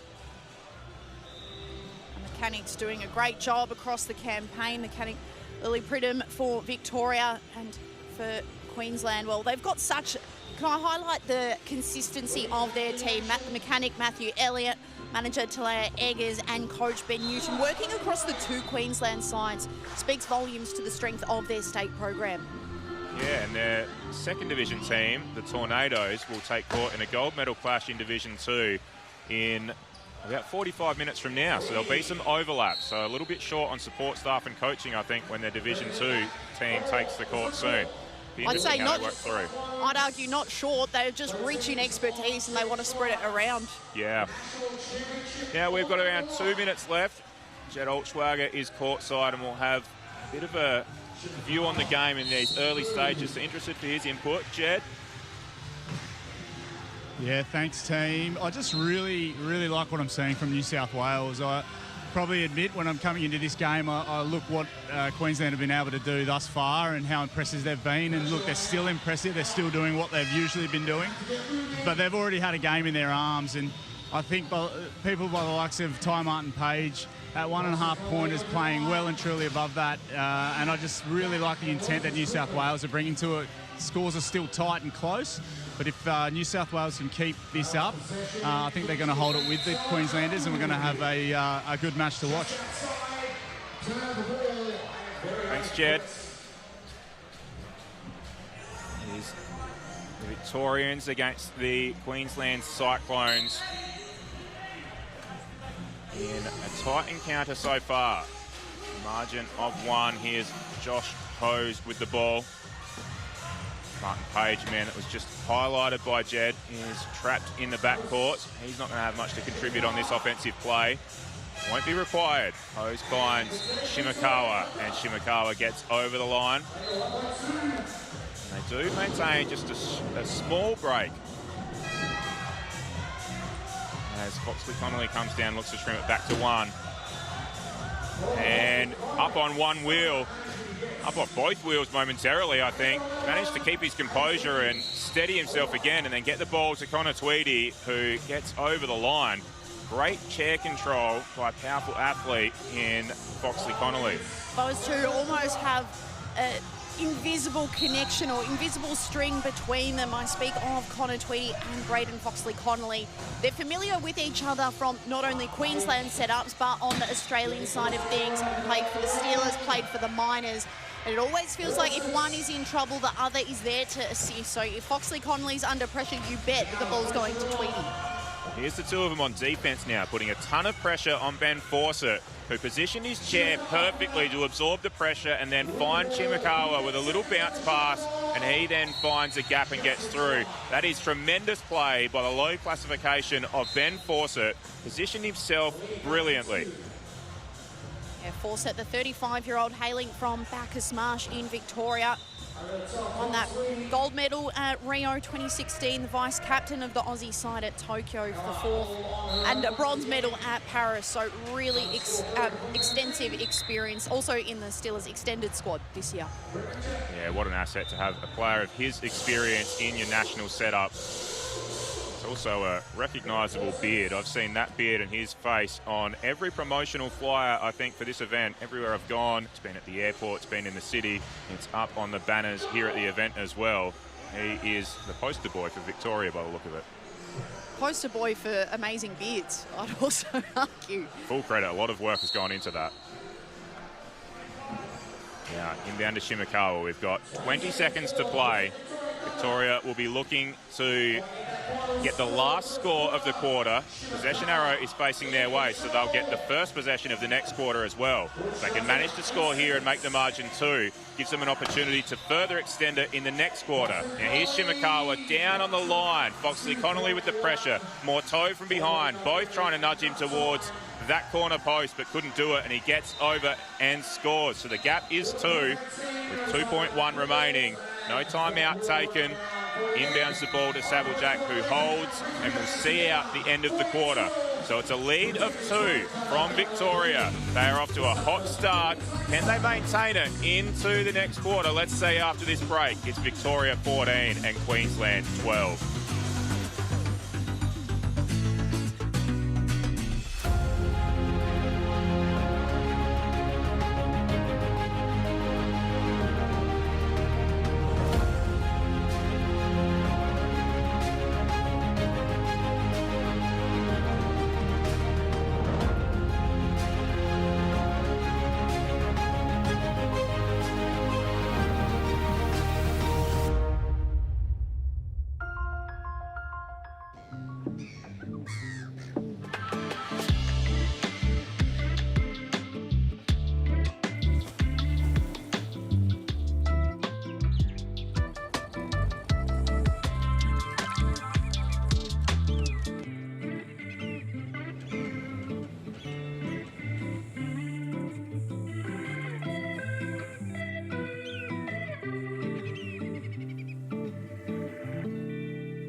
Degnan, we don't just build infrastructure, we build possibilities. We work collaboratively to bring excellence, innovation and diversity, delivering projects that connect people and shape the future.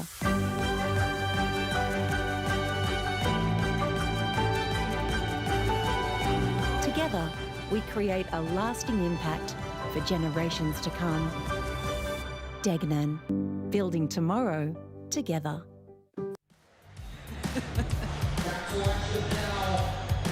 Welcome back to our live and exclusive coverage of the 2026 Wheelchair Rugby World Challenge. We are back into some live play as we come into the second quarter. Victoria taking a 2-point lead, and now with possession arrow facing their way, will have the opportunity to score first and break out to a 3-point lead, which will be the largest lead of the game so far. And Shimakawa does exactly that. So a 3-point lead, margin just starts to stretch. Queensland wouldn't want to let Victoria get too far ahead. Victoria is the more rested outfit. They haven't played at all today, having qualified automatically in first place. And now with a loose ball and a turnover, another opportunity for Victoria to score and extend the margin further. Sometimes a break or playing one less game can work in your favour. Sometimes it works against you. It looks like the Victorians, they've done their homework. They had their sleep in, and maybe they even watched the match earlier this morning to understand how Queensland is looking. I hope that at the quarter-time break, Queensland tried to address what they were going to do with Shimakawa. It's not a surprise that he's a prolific scorer. He was the first foreign player to win the US Wheelchair Rugby Association Athlete of the Year award at their national competition, and that was way back in 2006. So they've had 20 years to know that this guy on an international level, on a domestic competition like this, is going to perform. Unfortunately, even with the 20 years of notice, he's still leading the way today. They just need a game plan to combat his impact. You've done your research, Hannah. I'm sure they Gone have back as into well. the history books. Yes, well back into the archives. I'm sure they've done their research too, but nonetheless, he's been too good so far. But it is probably that man that's just scored for Queensland in Foxley Connolly that's going to be the one that will have to step up and match what Shimakawa is delivering, and even better if they are looking to trim this gap back. It's currently 3, as we've got some more mechanical work on the floor. This time the Victorian team is out there to support Josh Hose. And another electric pit stop.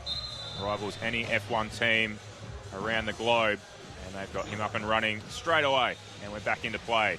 Here's Shimakawa, gets a block from Martin Page, but was looking for Hose with the long ball, not well connected on that occasion. Hose was going further down the court, and the turnover comes. That's a handy one for Queensland. Cyclones just slow things down. Here's BFC looking for a way through. Nothing there. Doubles back, comes to the middle again. Shot clock halfway through, so it's under 20 now. Starts fresh at 40 when the turnover happened.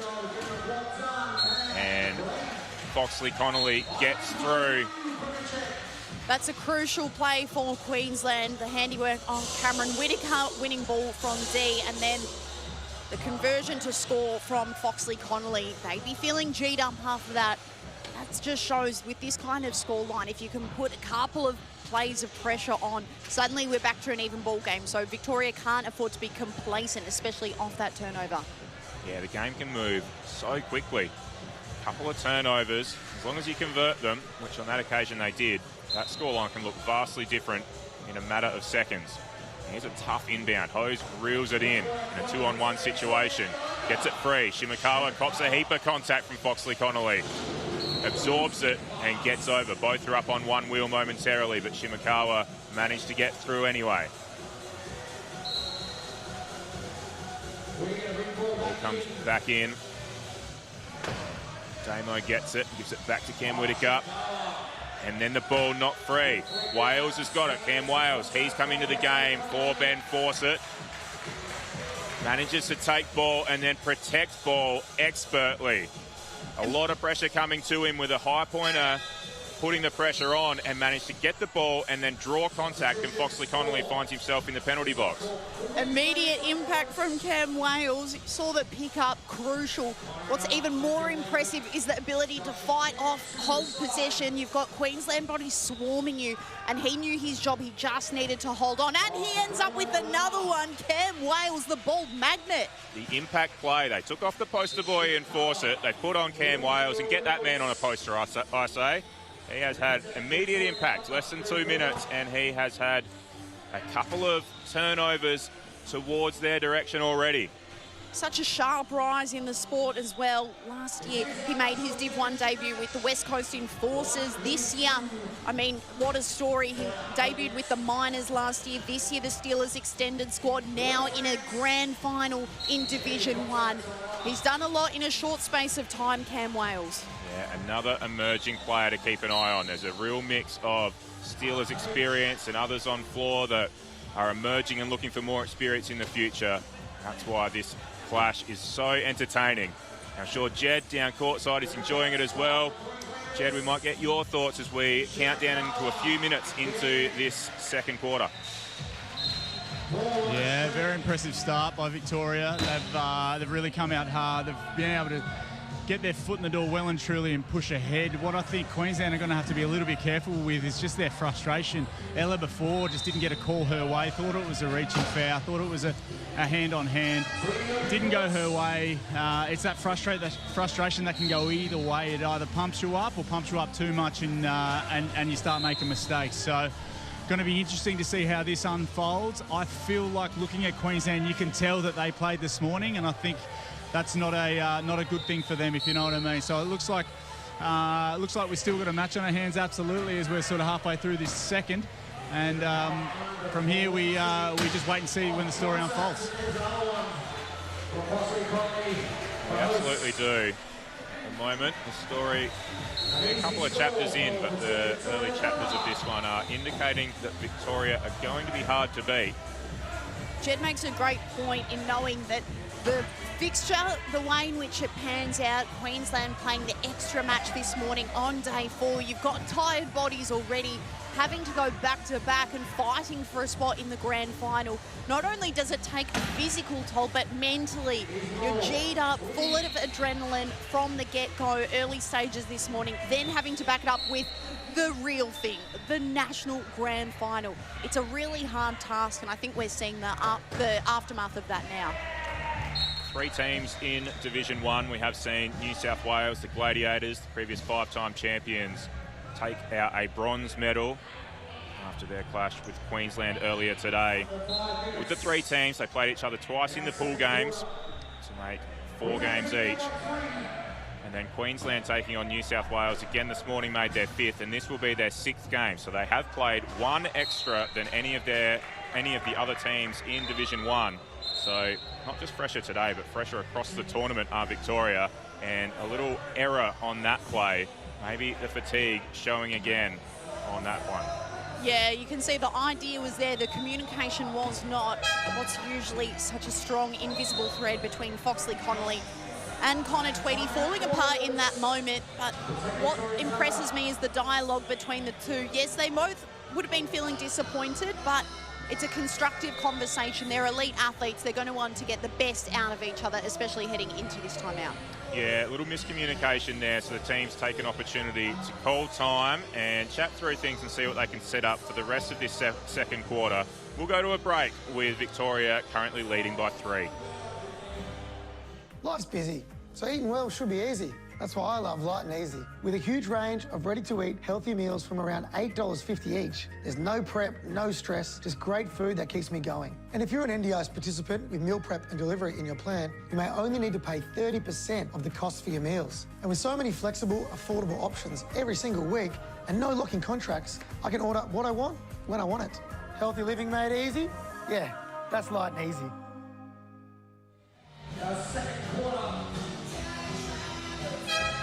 Players moving into position with Victoria about to have the inbounds.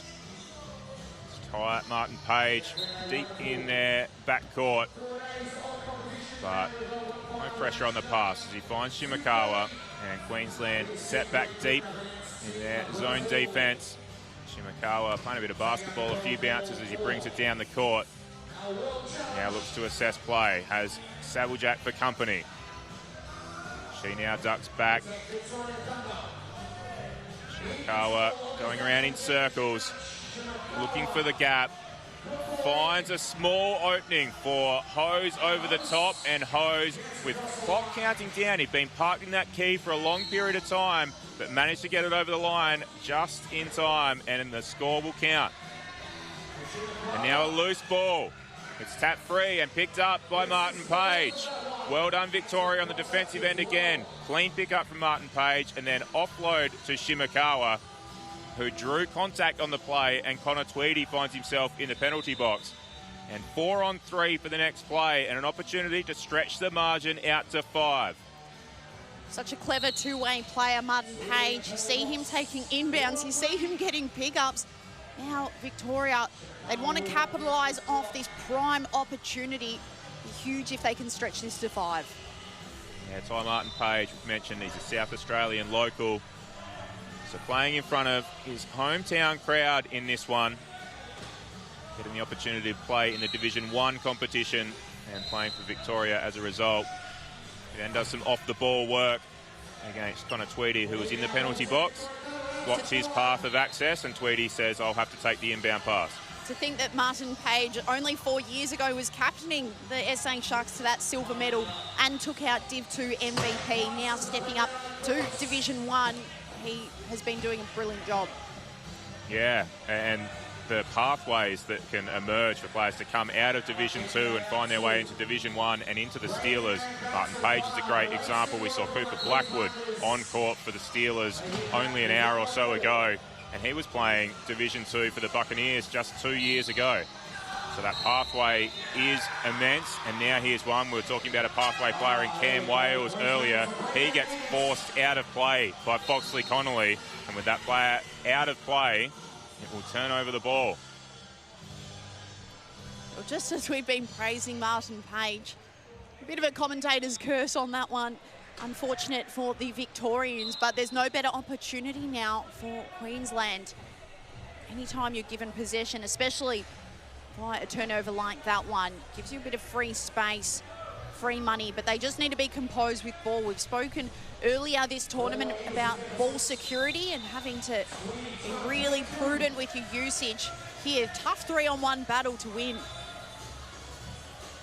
Yeah, a lot of congestion. Deep in the key, it's Hose and Foxley Connolly. And no room to move, but managed to find his way through anyway. And now Martin Page with another opportunity to inbound. Again, a lot of traffic against their three-pointers. Long ball, high ball comes in for Shimakawa, but Tweedy gets a hand in. Not the last hand on it, though. Disrupted the play, knocked it on, and then it's come off Shimakawa and out of bounds, and Queensland have the opportunity to win possession back and score again. Could this be a change of momentum for Queensland? They look pretty pumped up about that pass, I suppose, into Shimakawa. His chair was angling one way, but the ball passed on a different angle. Hard to pivot around in the nick of time. Queensland, they'll do well if they can get the score here. What could have been 5 tries now could be 2. They worked so hard to gain the momentum back. And they certainly have that momentum, which has seen a timeout called. So they'll head into the timeout full of momentum. Victoria will be looking to stall that on the other side. We'll take a break and see whether they can. It's currently Victoria leading by 2.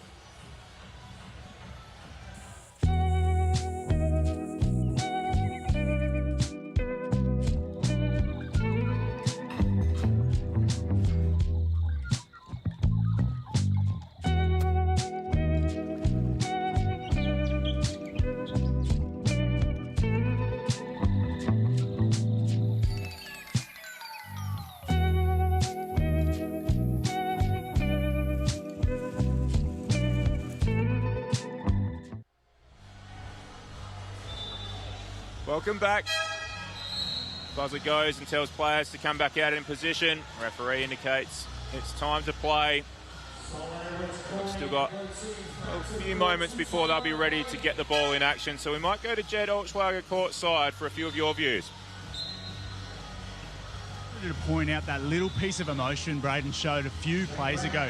When I had the halftime or full-time interview with him post the match this morning, he spoke about that emotion. I think we've become accustomed to his, I guess, outbursts and emotions, and he sort of talked about how he needs to sort of keep him in check and sort of look after himself to not get maybe too emotional or too outburst. I sort of can think of it in two ways. Of course, I agree with him in the sense that you don't want to overplay it, you don't want to make mistakes if you're too emotional, but I really think it's his superpower. I think what he brings to the game is excitement, is emotion, and is that sort of stuff. So just a little comment made, I saw him fire up a few plays ago, so he's going to have to keep turning that dial if Queensland are any chance to get back at this point. Game is only going to get more pressure filled from here, and with that tension, I think we'll see more of that natural emotion, and we'll see which teams can manage that best. Now, Victoria get the ball over the top to a man that's only just come onto the floor. It's Weberson de Cruz Rodriguez from Brazil, a two-pointer out of Brazil, who's here for the National Championships to get a little bit more court time and development, and immediately has an impact. So that's a great substitution that's been made. He plays for BSB Quad Rugby back at home, and you can see the impact of having his Brazilian teammates here playing in the World Challenge. At quarter time, he actually dashed over, just had a chat to them, which I thought was very relaxed, very Brazilian, but maybe has given him the fight to perform acts like that on the big stage. Yeah, Shane Brand also into the game for Victoria. He's the playing coach for Victoria, so that move worked and came off because of his substitution to bring himself on. Now in this play, Queensland end up getting over, but not going to count by the look of it. So with the clock stopping just inside a minute of play, both teams will need to be critical with how they use the ball here. Possession in the final minute, such a key element of wheelchair rugby. You've seen how hard it is to get a turnover. Well, you can almost be handed one if you manage the clock expertly. Oh, and that goes down the other end and isn't going to count. So 2 plays in a row. Teams have had the ball close to their own try line but haven't been able to convert for the score. That time just out of the reach of Weberson, who was putting in every bit of effort to get there, but not quite. So let's see if Queensland can score here. A little bit of clock management, as you say, Hannah. Foxley Connolly works his way down, has some open court, but decides to pull up, have a little look around, assess the clock, and do exactly what you were just talking about. Yeah, that was the perfect example of, you saw there were 30 seconds or so on the shot clock, 30 seconds, now 28 on the match clock, so shot clock gets turned off. Victoria will want to read from the same hymn book, understanding how to play this final 19 seconds, front court of opportunity. They can take time and make sure the shot clock stops just with a couple of seconds to go to put pressure on Queensland. And they were under a whole heap of pressure there. It was Ty Martin-Page initially that took big contact from Foxley Connolly, and then Shimakawa drew contact as well, and I think was pleading with the referees to get a reach-in call. It didn't come though. Martin-Page needing some mechanical help, quickly called out for that. And we will see a stoppage in play. Fortunate for Victoria, because that looked like there was a big opportunity for Queensland to be able to force the loose ball. And with the mechanical change, there's also been a decision to take a timeout and draw up a play with 11.5 seconds left. We'll go to a quick break as well and see what they can come up with on the other side.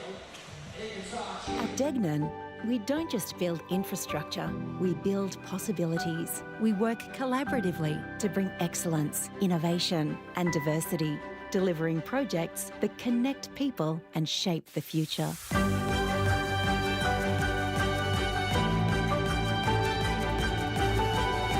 Together, we create a lasting impact for generations to come. Degnan, building tomorrow together. Back from the timeout, Victorians will have a set play I'm sure that they've come up with. Shane Brand will have the inbound. Hannah, what are we looking for here? Is it Shimakawa to get over the line again? You would think he's had the hot hands so far this match. With 10 seconds, he's got plenty of time, but that's a disastrous inbound. The Victorians will be ruining that opportunity. That is not what they drew up in the timeout. And now Queensland will have the opportunity. They'll take time and they'll have a chat through a set play, hoping that they can go one better than what Victoria just delivered. Yeah, very disappointing for the Vics. And furthermore, if the ball's not touching a limb, the clock isn't going to restart. So they have that full 11 and a half seconds, which will be plenty of time. The ball gets advanced to the sideline, close to the cameras where we are. So for Queensland, you'd think they've practiced this many a time before, and especially under the expert direction of Ben Newton, he would have this team so well drilled for moments such as this one. So we discussed off the last time out, we thought it was probably going to Shimakawa. I think that was the intent. It didn't come off. In this one, are we expecting Foxley Connolly to be the target and maybe some of his power and aggression to get him over the line? You would think so. That's how it's been for most of this tournament. Saddlejack has been really great on the inbound as well. Not only has she got a killer pass, but a great court awareness. So she's exactly who I would want to be taking this one. So they've set up a play. It gets to Foxley Connolly. He's got court to move into. And Shimakawa gets there to stop him and might have to look at Tweedy on the far side, or no, does exactly as we expected and just uses sheer brute force to cross the line and score with now 2.9 remaining. It comes inbound to Brand, and Brand decides he's just going to hold it steady. They'll take the lead of 1 into the break. Well done to the Suncorp Queensland Cyclones on trimming that margin throughout the second term. It looked like it was going to extend out to 5 or 6 or even more at various points through that quarter. But they've edged away and trimmed the margin back to just 1. Yeah, to think it was 2 at quarter time, now that's been hard, but as you've highlighted already, it had the potential to really blow out there, so credit to the Queenslanders. Yeah, they'd be really happy with how they're going. One of their experienced players that's had a real impact for them is Damien Morteau. He's down on the sideline with Jed Altschwager, so let's get their views for this halftime break. Yeah, excited to have Damien down here on the sideline. Damien, look, I've been watching all day. I've seen the game you played prior to this and this one here. Your work ethic and work rate, you don't stop moving, you don't stop getting in position. The scoreboard's probably not where you want it to be. What do you think Queensland needs to do to be able to turn it the other way? I think we just need to keep that composure, keep sticking to our game, keep sticking to our roles. We all really excel what we do, and we're all out here to prove why we're here and why we should go to the next level. So we just need to keep that in mind, keep calm and composed, and just keep working. I love that. That is really good, good IQ, good head on you. I really agree with that. What do you think the bench is saying? What do you think Ben's words are right now to the rest of the players? It'd be very similar, just be keeping calm, making sure we have our roles right, making sure we keep Shimakawa away because he is a threat. But yeah, it's just working that, making sure we're on our right players, keeping the options open, keep things mixed up. Damien, it's a pleasure. Thank you. Thanks, team. Back to you. Thanks to Jed and Damien down on the sideline. We are in for an absolute thriller. A 1-point margin at halftime and Queensland with the momentum. Stay with us to find out what happens on the other side of this break.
The Australian Steelers have brought home gold medals, world championships, endless trophies. And currently, no major sponsors. Scan the QR code on screen to help us become officially sponsored.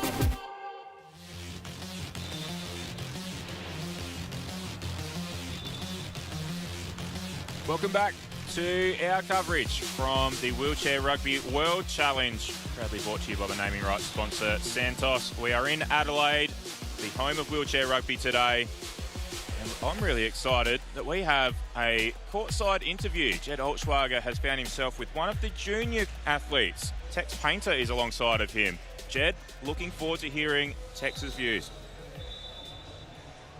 Thanks, team. Very excited to have young Tex down here with me on the sidelines. Tex is a budding young rugby wheelchair athlete. He's played earlier on today for the Junior Steelers. Tex, how'd you go today? Well, we lost one game today, and then the other game we tied, which is good. I've loved to watch your development as a young fella in this sport, Tex, and I think you've got a big journey ahead. Who's some of your favourite players in the Steelers? Chris Bond and Riley Bat. I do not think you're alone in that one, Tex. What else do we have planned for the rest of today? Well, I've been told that we're going to play on this court in like half an hour. Lovely, Tex. Well, always good to chat. Thank you for coming and say good day. And I reckon you've got a bright future, and I reckon Wheelchair Rugby Australia's got a bright future with this one. Thank you, Jed, and an absolute legend down there, Tex Painter. He will be on court for the junior exhibition match at 2 o'clock local time. Tex has an amazing story in that he found himself at Westmead Hospital in New South Wales and started watching some rugby league. And of course, the team that's dominant out there, Parramatta Eels, so he became a big Parramatta Eels fan. And when he came back home to South Australia, the family said, what are we going to do? He's a Parramatta Eels supporter, the poor kid. But also, rugby league isn't big in South Australia. How do we keep him involved? And then miraculously, they found wheelchair rugby. And when we don't actually have to move to Queensland, we don't have to move to New South Wales, we can stay here in South Australia and we can keep playing the game that Tex loves. So I can't wait to see him on this very court, and please keep watching all of these kids in action because they'll be on this court one day, mark my words. It's a great story, and there are so many great stories. Please stay with us and keep an eye on that junior exhibition match that is coming up soon, because there's great stories to be told all throughout that game. Maybe Tex needs us to bring back the Adelaide Rams. It's been too long since we've had an NRL presence here in this state. Let's get them back, I say. I think we just convert all the NRL fans to wheelchair rugby fans and see. That's true, that's a better option.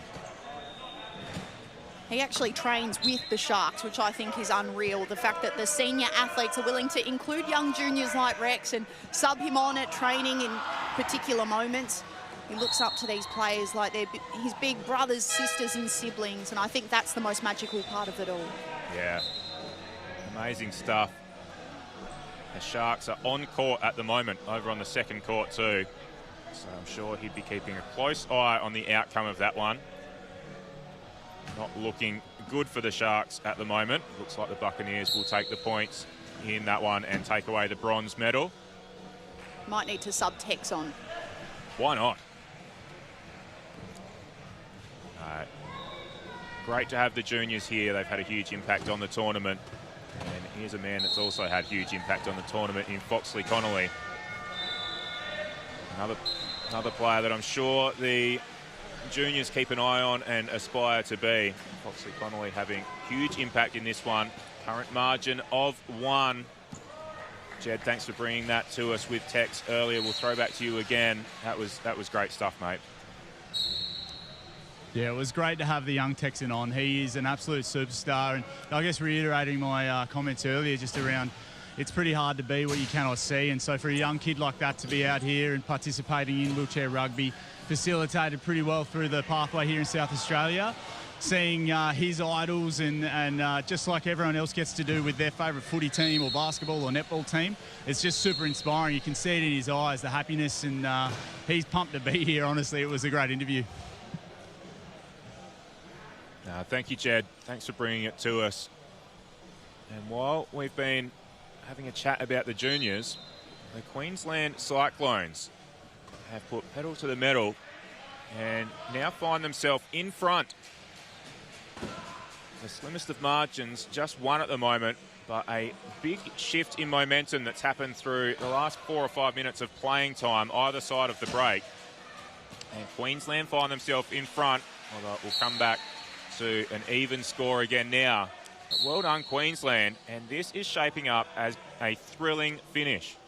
And it's funny, we spoke already about how they played the match this morning against New South Wales, and it looked like they had a lethargic start, but now once you get over that initial wave of fatigue and you start regelling these combinations, that's where Queensland come to the floor. These are seasoned athletes. There's no question that they've got plenty of gas in the tank. They've worked hard at the gym to prepare them for moments like this one, making good decisions under fatigue. I think the next quarter and a bit is going to show that whichever team is properly conditioned under pressure, as we see a sensational try in the nick of time.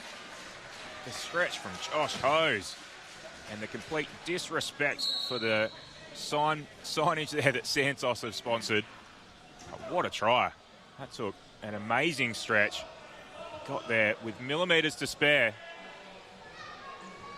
And we are tied up again.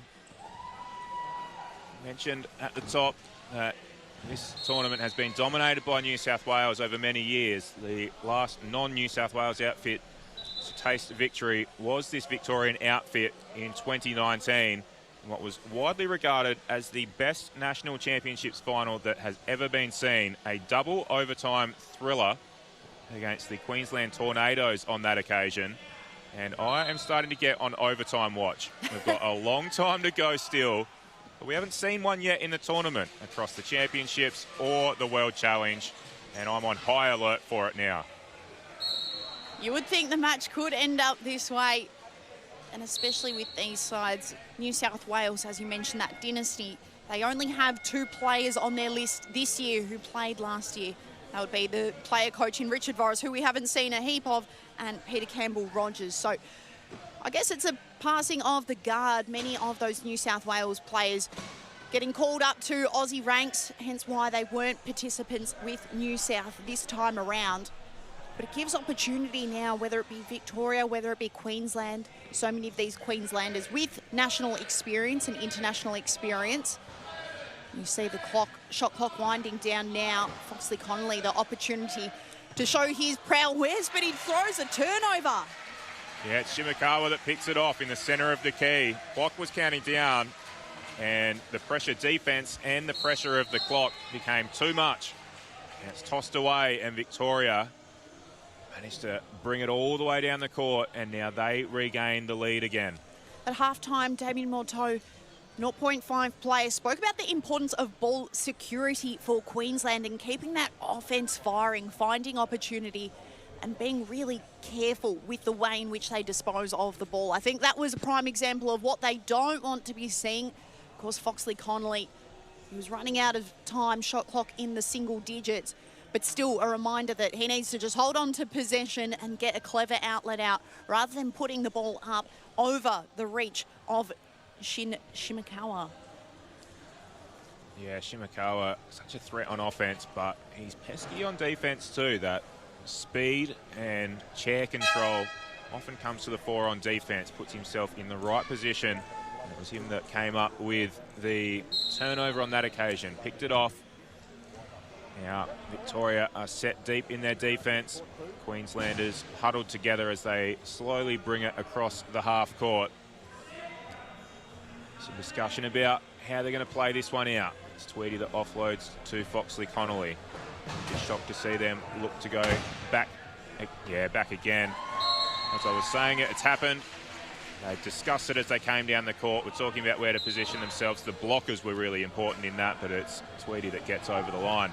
That was a great play for so many reasons. They looked like they wanted to set up on the right instead, laying the blocks on the left, and that pass was always going to go through such a clear passage again between Tweedy and Foxley Connolly. Great set play. A change of direction. It comes up a lot in this sport. Where they'll go one way and then hook back the other with speed. And especially if you have dual scoring options, it's not like Foxley Connolly has to be the only scorer. He might be the primary scorer, but he can trust Tweedy to get the job done too. It just adds a bit of variation for Victoria to consider. Yeah, they've got great flexibility. It's been primarily Shimakawa for Victoria, but Josh Hose is also that secondary impact player on offense. This time he's getting some traffic in the midcourt and setting some pathways for Shimakawa to move into. Josh Ho is one of those experienced players that's been around the tournament for many years. Oh, certainly. And you think about his Paralympic experience alone, part of that first ever gold-winning Australian team. Back at London 2012, gold medal at Rio, fourth at Tokyo, and then what he's been able to do since then at the Hong Kong Fives earlier this year as well, so plenty of international exposure. Yeah, as a timeout is called on the floor and we are at 32 apiece, we'll go to a quick break. The Plan Partners dashboard is really simple to use. I just submit the invoices and they're paid. I'm ready for the game, I'm ready for the day. Together, it's possible.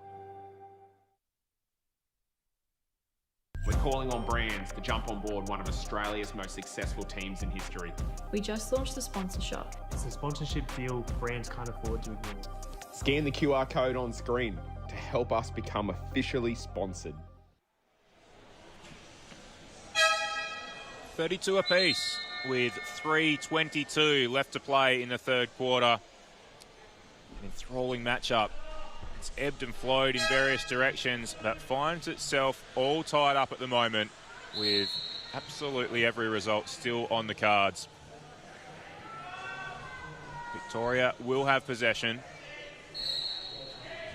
And the inbound pass comes to Shimakawa. He gets over the line. Sorry, Hannah, but Ho's locked up in the midcourt, and Shimakawa now with an opportunity to get around the defence. There was 2-on-1 in the midcourt. Ho's locked down by the two Queenslanders, but it did mean that there was space down in the key, which Shimakawa used. You'd think for Victoria, with 3 minutes on the clock till three-quarter time, if they're noticing that Queensland are looking fatigued, this is the time for them to push.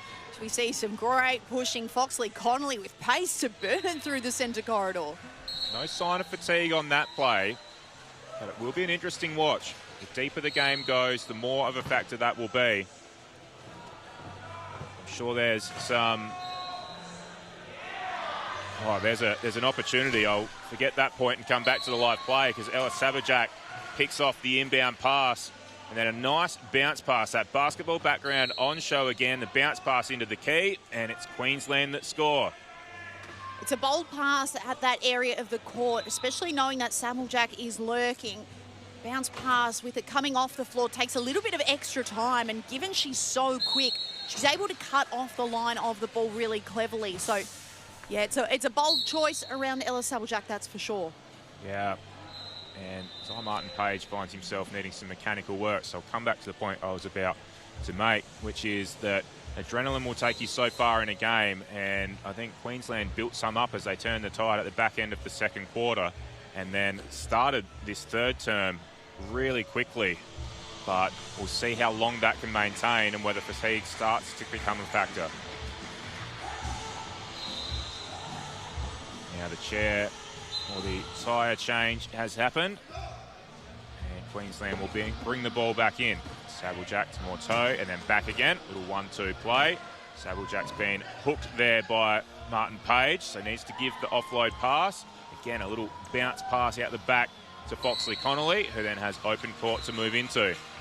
And there's the pros and cons of the bounce pass. Saviljak, she showed us why it can be a bad thing. She was able to pick it off easily, but that time, just placing the ball into space with enough time for Foxley Connolly to roll onto it, that's the bounce pass at its best. She's clearly got a handle on it in offence and D.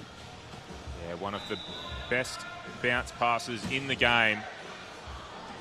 So much to the court. Will be somebody that certainly finds her way back into the Steelers' colours soon enough.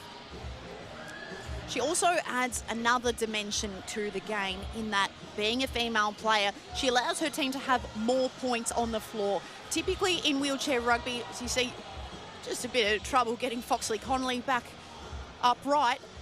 Usually you can have 8 points on the floor, but knowing that you're able to move around the pieces a little more with Saviljak, she affords you an extra point to play with. Yeah, it makes a huge difference, and the women's development and the strength of the female participation and just strength of talent in the females in Australia, I think is unmatched anywhere else in the globe. And there's discussions around all female tournaments and other opportunities for the females to show their skills in the future, and I look forward to seeing how that goes, because Australia is a dominant force when it comes to female participation and strength of talent, and Saviljak is one of those. You think we're setting the way in many regards, the talent transfer, the fact that she was able to come across from basketball so quickly into wheelchair rugby within one Paralympic cycle, virtually able to cross over. We also love the development of low point players as well, another focus area. There are tournaments specifically for those low and mid point players, for female players, for pretty much everyone who might be feeling those barriers into the sport. You'd like to think those barriers are slowly coming down and we get to see talents such as Saviljak.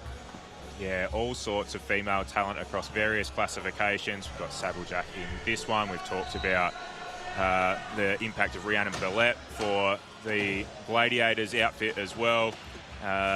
In other parts of the competition, we've seen Ruby Gallagher as a low pointer that's been involved, Jatimo Chinisari for a high pointer in the Buccaneers. We've also had impacts from Miller in the Queensland Tornadoes outfit, and a fellow Miller, her namesake, in the national setup. There's just talent all over the place, developing and emerging all the time.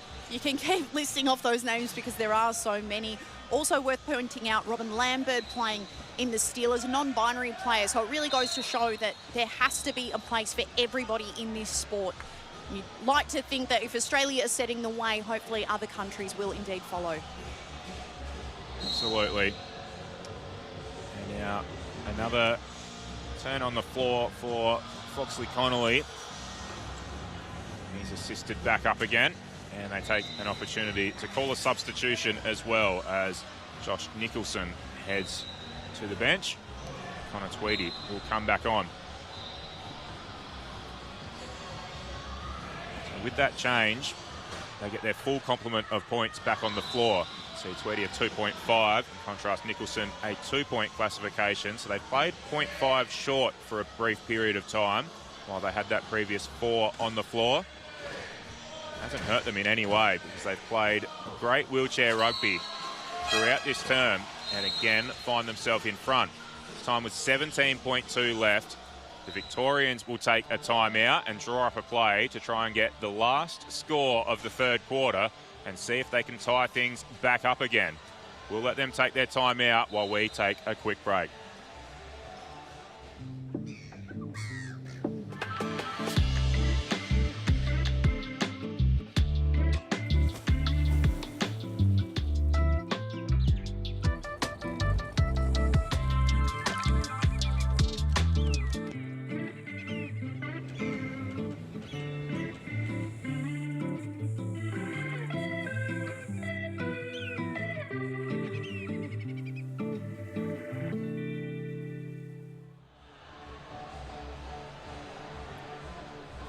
Back with the action as Victoria look to even things up.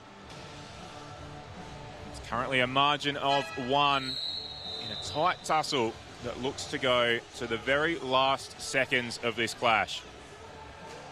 17.2 on the clock, which is an absolute eternity of time in this sport to be able to come up with a play and get the ball over the line. Shimakawa has the ball at the top of the key. Looking for some options. Hose working his way down deep.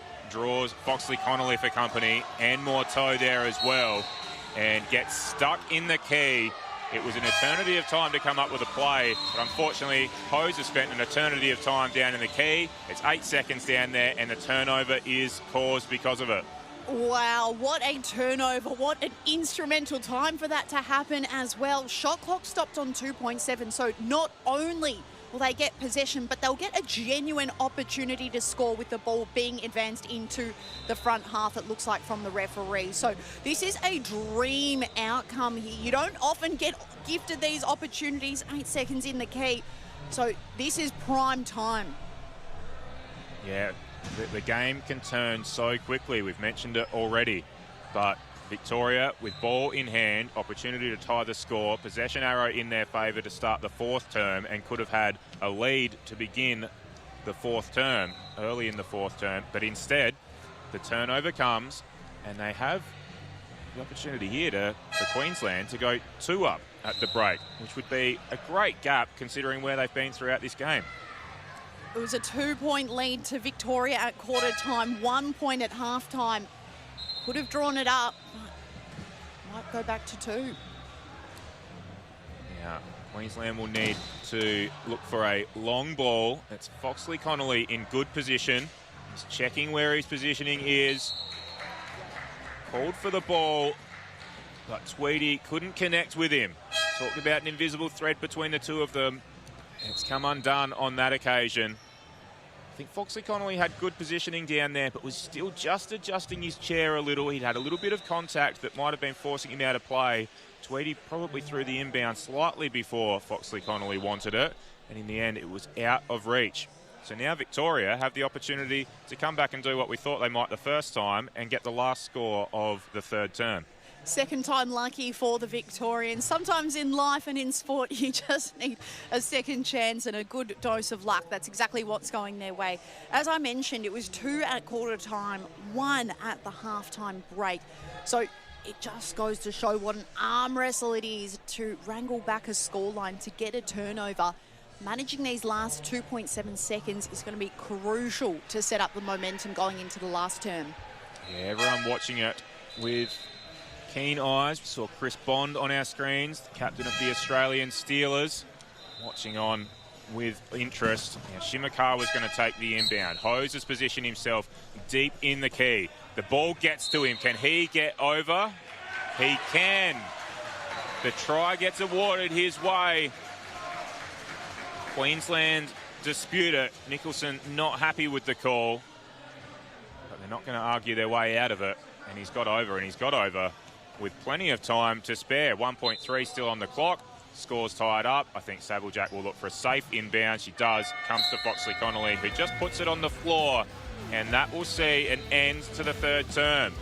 It is now 37 apiece. We are looking at a thrilling finish to this game. Stay with us to see who will take home gold between the Victoria Protect Thunder and the Suncorp Queensland Cyclones.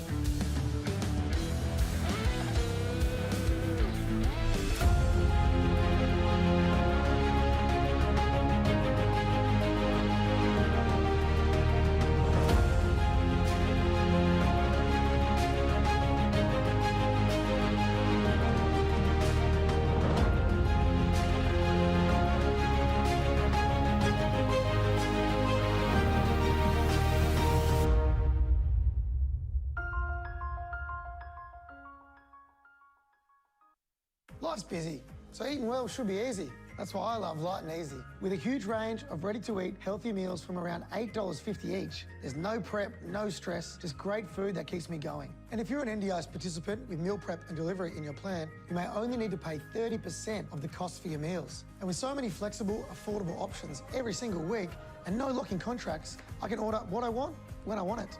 Healthy living made easy? Yeah, that's Light and Easy.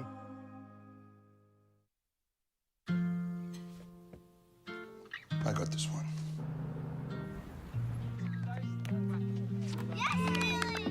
I've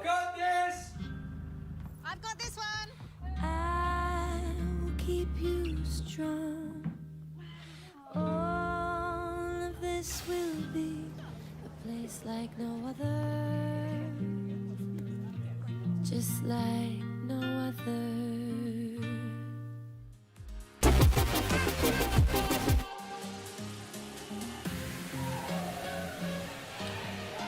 Back and ready for a thrilling final quarter in this National Championships final, the gold medal game in Division 1 competition.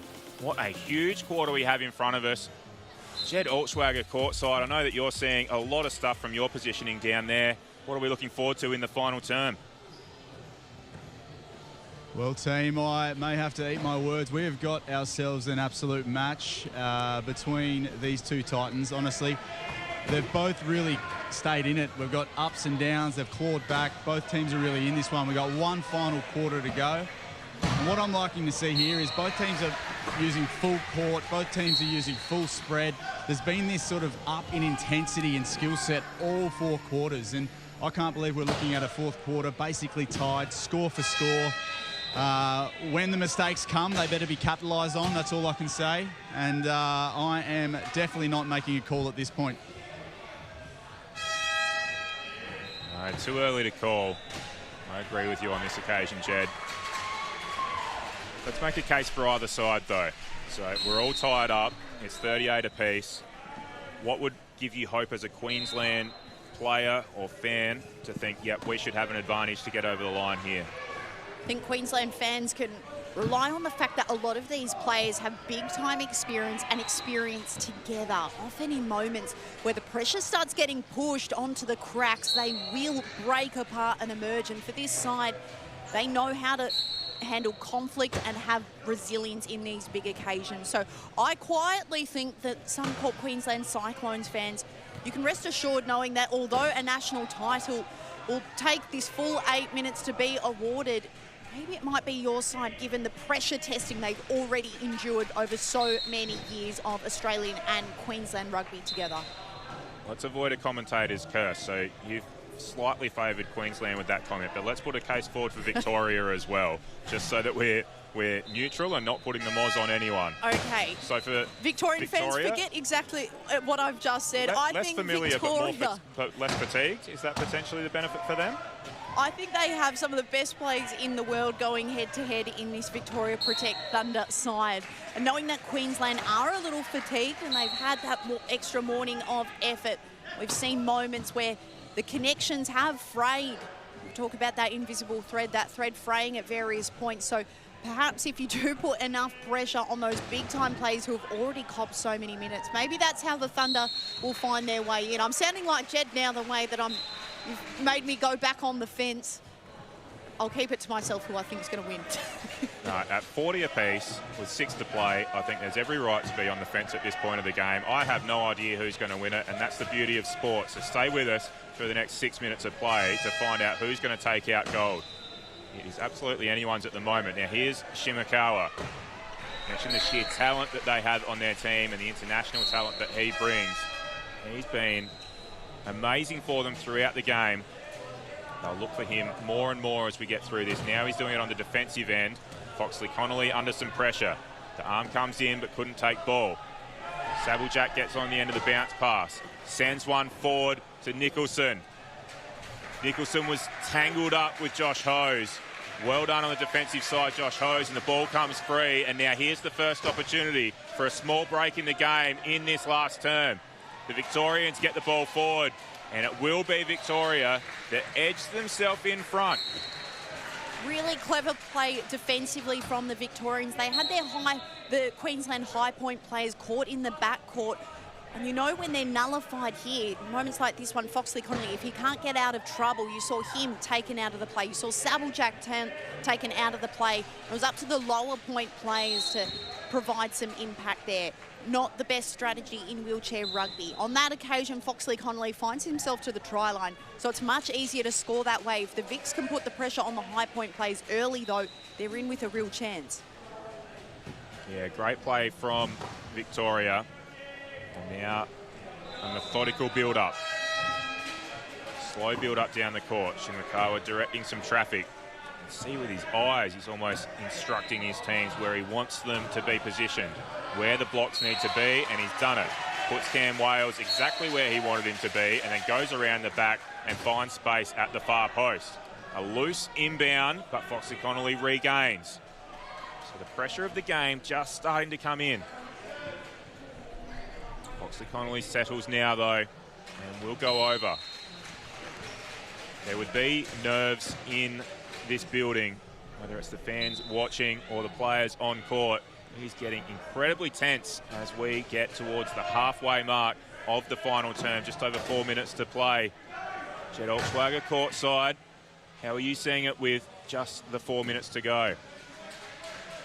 Yeah, just reviewing that play by Shinakawa before, his patience on that. You can really see his, I guess, experience in the game, sort of instructing his teammates where he needed to go, setting the screens, blocking the players, setting the picks. He just moved around and slotted through.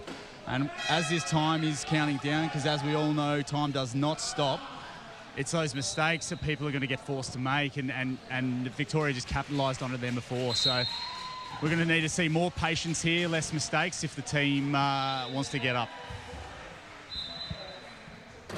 Great call, Jed. Seeing it perfectly down there, courtside.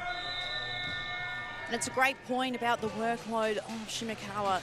He's a multiple-time Paralympian, 2004 his first Olympics, so he knows how to manage these high-pressure moments, and that's the dialogue that's coming to the floor. He might not be native of Victoria, but he's happy to provide direction to his teammates. You look at this kind of play, he's got enough engagement down back and he knows how to win his battle out front. So look for his expertise in the last 3.5.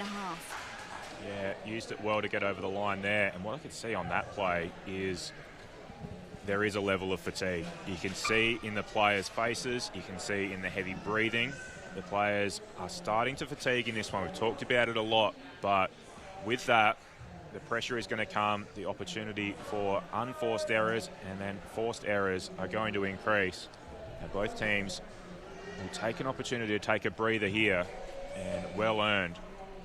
Hopefully they can catch their breath and then come back full of steam with just over 3 minutes to play. We're going to stay with the action all the way through this final quarter. We know you want to see every second that you possibly can in this tight encounter, so no breaks for any of the timeouts here. We're going all the way through and want to see every second of wheelchair rugby that we possibly can. Jason, it's worth remembering that Nationals only comes around once a year, so for these athletes, it's now or never. They don't have time to waste. If they want to make a move for Queensland, they'll need to find some turnover quickly and then manage those last passages.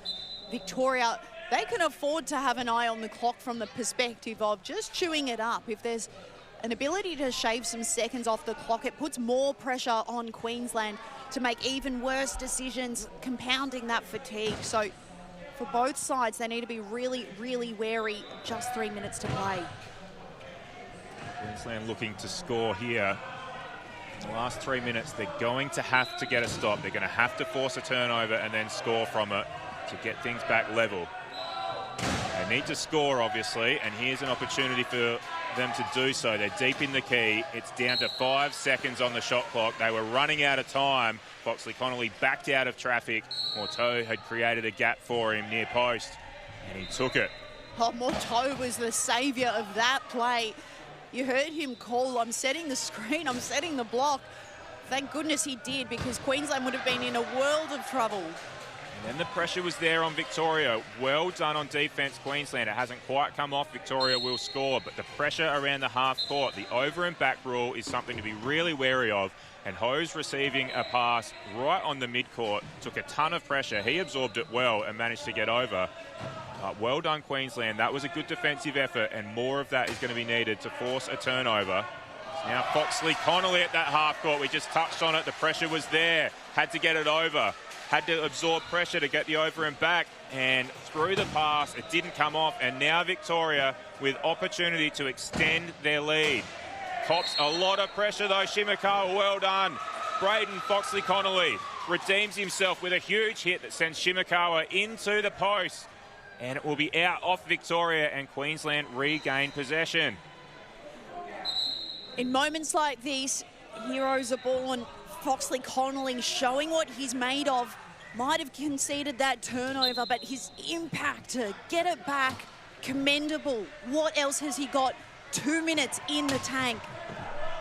Gets himself free here, takes the inbound and then immediately powers down the court to get the ball back off Sabljak.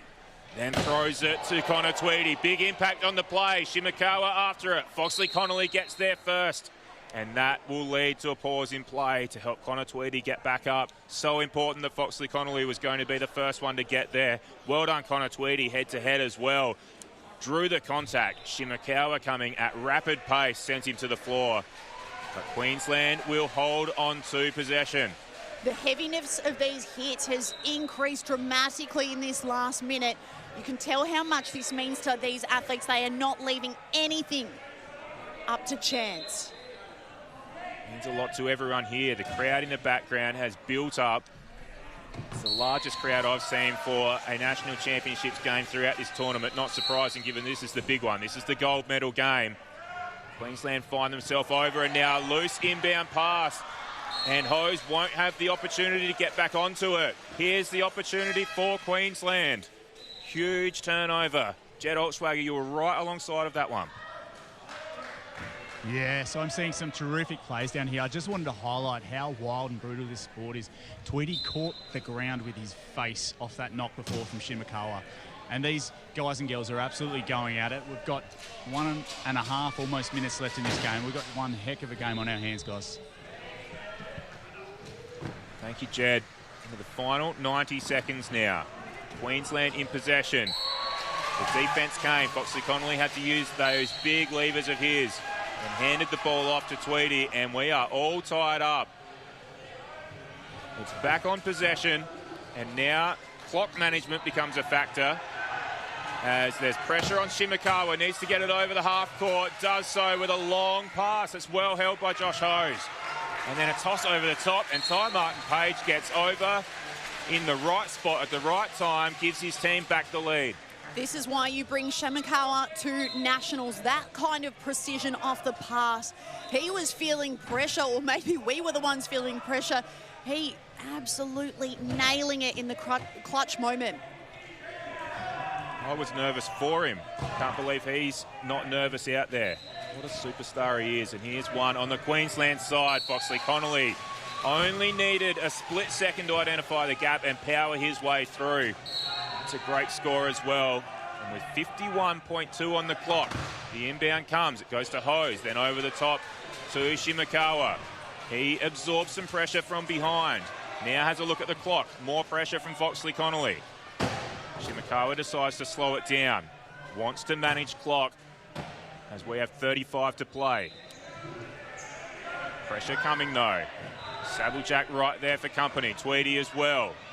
It's 2.5 surrounding the three-pointer in Shimakawa. Finally gets free. Josh Hose did his best effort to create some space. Shimakawa now looking for an opportunity. It's 5 on the shot clock. Something's got to happen. Nothing's going to happen now that the ball gets knocked free. Tosses it forward. Hose got on the end of a loose ball but wasn't over the line, and well done Queensland on defence. They have held their positioning. I thought Shimakawa had the opportunity to score but wanted to manage clock instead. I think points on the board might have helped in that circumstance, and instead it's Queensland now with an opportunity, 10.1 to play, to get the last score. Foxley Connolly over the top to Sabljak. She's going to power forward. 3 on the clock. Can she get there in time? Finds Tweedy, who gets over the line with 0.1 of a second to go. Queensland are going wild. They've pinched this from absolutely nowhere. Timeout is called, but I don't know that there's much they can do with 0.1 of a second. This looks like a Queensland win. A huge turnaround.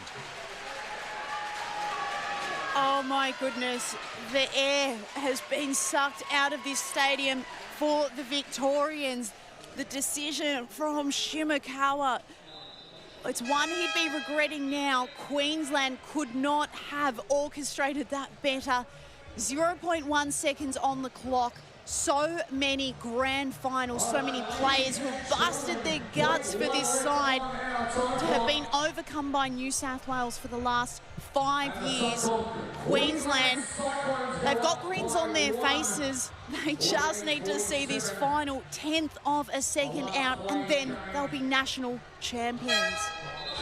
Runners up in 21, runners up in 22, runners up in 24 and in 25. Could this be the year that it all turns around? Everyone jostling for position down low.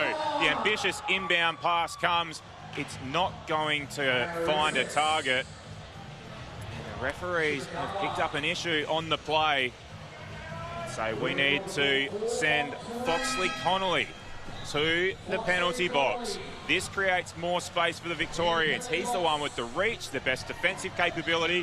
Could this be an opportunity? It has to land absolutely perfectly. Shimakawa's the man that can do it though. Tosses the high ball and it doesn't come off. It cannot find a Victorian teammate. And as a result, it'll come back to the side with Queensland about to toss the ball in and then probably toss the ball away in celebration. It's Nicholson that'll have the inbound pass. Just needs it to finds the wheel of Cam Wales, and then it ricochets out of bounds, and it's called. That's time. Clever inbound play, and it's Queensland. So often the bridesmaids in this tournament over recent years that have pinched this one. In the dying seconds, they've pinched it and come away with victory. What an amazing game we have just seen. The fans are absolutely going bananas. The Queenslanders are going crazy. High fives amongst the whole team. They are stoked. What a game. As they should be stoked. It was Victoria who led by 2 at quarter time. They led by 1 at the half, even at 3/4 time. But all you need in sport are a few seconds of opportunity, and it was a few seconds which evaded Victoria. They couldn't get the final score, and then handing the moment to Queensland, and didn't they take it?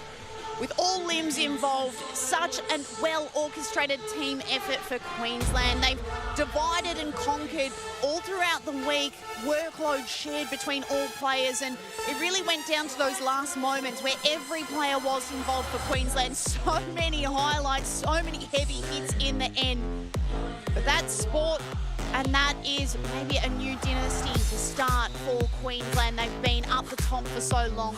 Now, finally, the well-deserved national champions. Such a depth of talent in Queensland. They've come out with a gold medal from Division 1. They'll be playing for a gold medal in Division 2 as well. Such a depth of talent and a huge play at the end of the game. In amongst all of the excitement, I want to come back to that. Sabljak working her way down the court with 5 seconds to play, timed the pass perfectly to Konatuiti, who got over the line with 0.1 of a second to play. Can you believe it? They couldn't have timed that better. And you re-watch that highlight, and you can be watching it all pre-season and off-season. If you are one of these athletes, you see each push that Sabljak gave.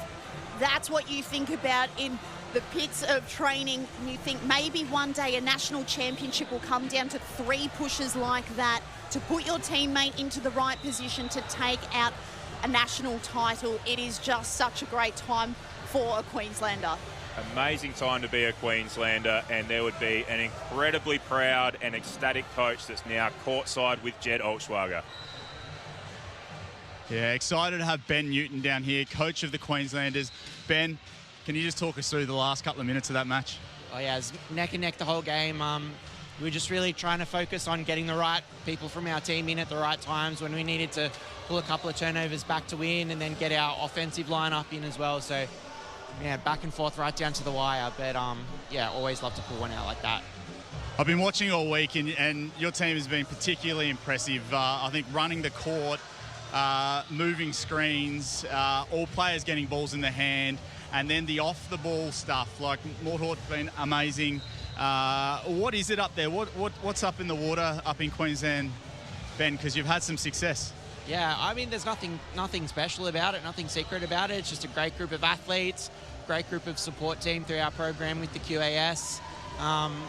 Just consistency and high standards and good culture. There's nothing secret about it, mate. That's beautifully well said.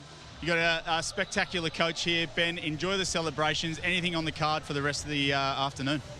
Oh, I've got to head over to our Div 2 team now, who are playing their grand final at the moment as well. So not quite finished yet, but yeah, we'll look forward to a few celebrations this afternoon. Yeah, thanks again, Ben, and good luck for the rest of the tournament. Thanks, guys. Over to you. Thank you, Jed, and thank you to Ben Newton. Congratulations to Ben Newton. His work's not done. Heading over to the second court to see whether the Tornadoes can take victory in Division 2 as well. But the first part of the challenge is done. It is the Cyclones that have won Division 1. What an amazing game. A 1-point margin. They've got up 48-47. It's hard to believe that they pinched it. They slowly edged away.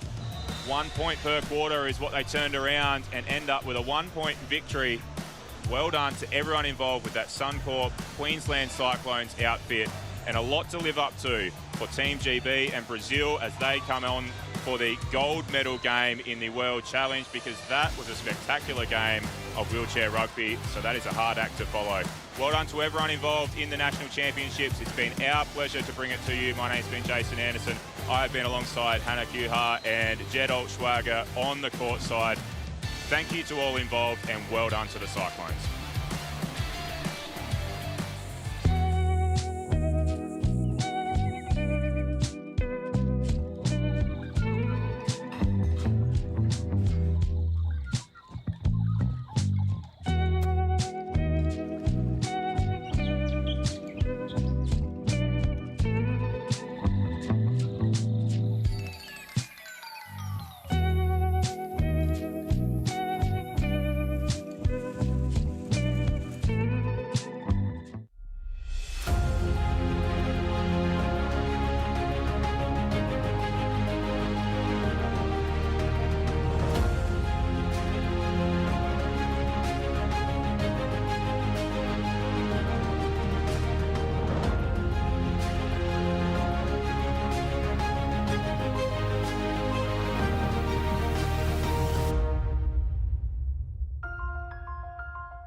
At Degnan, we don't just build infrastructure, we build possibilities. We work collaboratively to bring excellence, innovation and diversity, delivering projects that connect people and shape the future.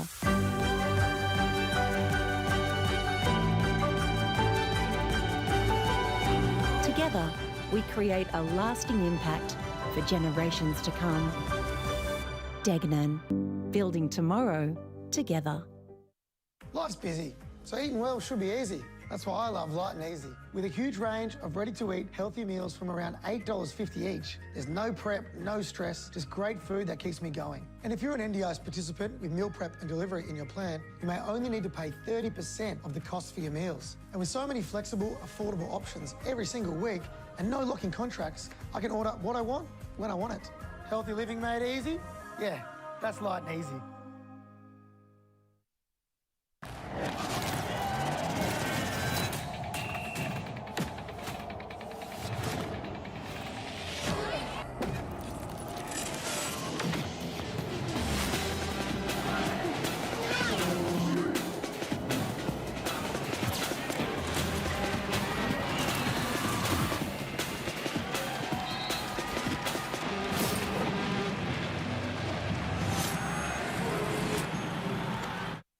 To get into the team was absolutely incredible. I've been wanting to be a part of the Steelers team for a long time now. Your plan partners really helps with everything in my day-to-day life. Managing all their invoices and stuff like that can be a bit of a daunting task at times, whereas plan partners really helps out. The plan partners dashboard is really simple to use. I just submit the invoices and they're paid. I'm ready for the game, I'm ready for the day. Together, it's possible.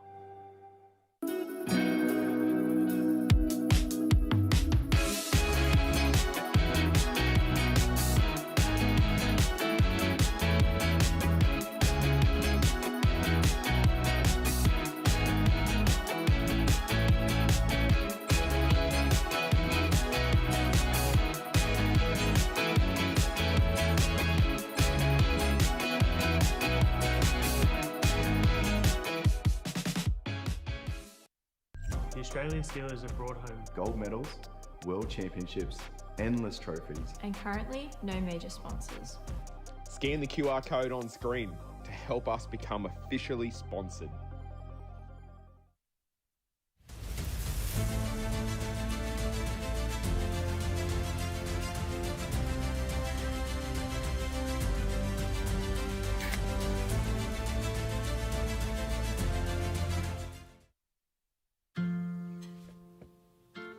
I got this one.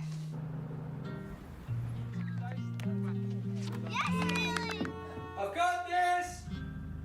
I've got this one. I will keep you strong. All of this will be a place like no other, just like no other.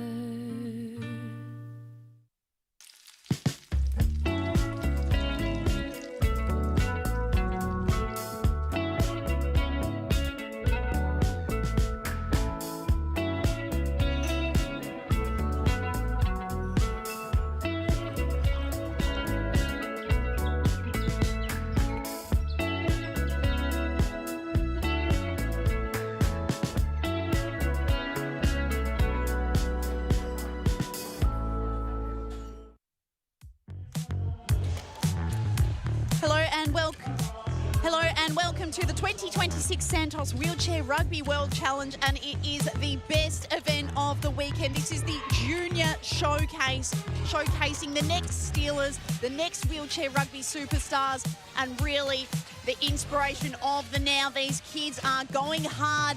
We can't wait to learn more about them over the course of the afternoon. Hannah Kuhar is my name, and Squid, we've got you in the commentary box. What a privilege it is to see this event.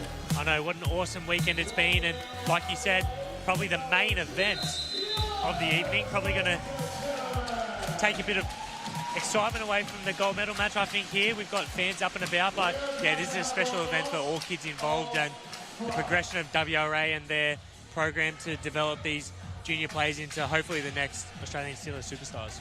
That's right, and there's just so much to enjoy from this showcase. And we can't wait to showcase some of the voices around junior wheelchair rugby, of course. Squid, it's worth asking, how did you find your way into this sport? Because I imagine some of these kids would have had similar journeys as you. Yeah, mine was a little bit of a bumpy one, actually. Given my car accident for my injury was in 2019, it shortly happened around 2021 by New South Wales Gladiators coach Richard Boris. He actually in some ways bribed me to come start wheelchair rugby, which in the big picture now is probably one of the greatest things to happen to me. So, but being developed around him and some of the senior players in New South Wales, some of these kids would have similar experiences looking up to some of the players in their home states, but being able to travel to these tournaments with the program, to be able to not only watch the states play, but international level as well, it would give them some sort of inspiration.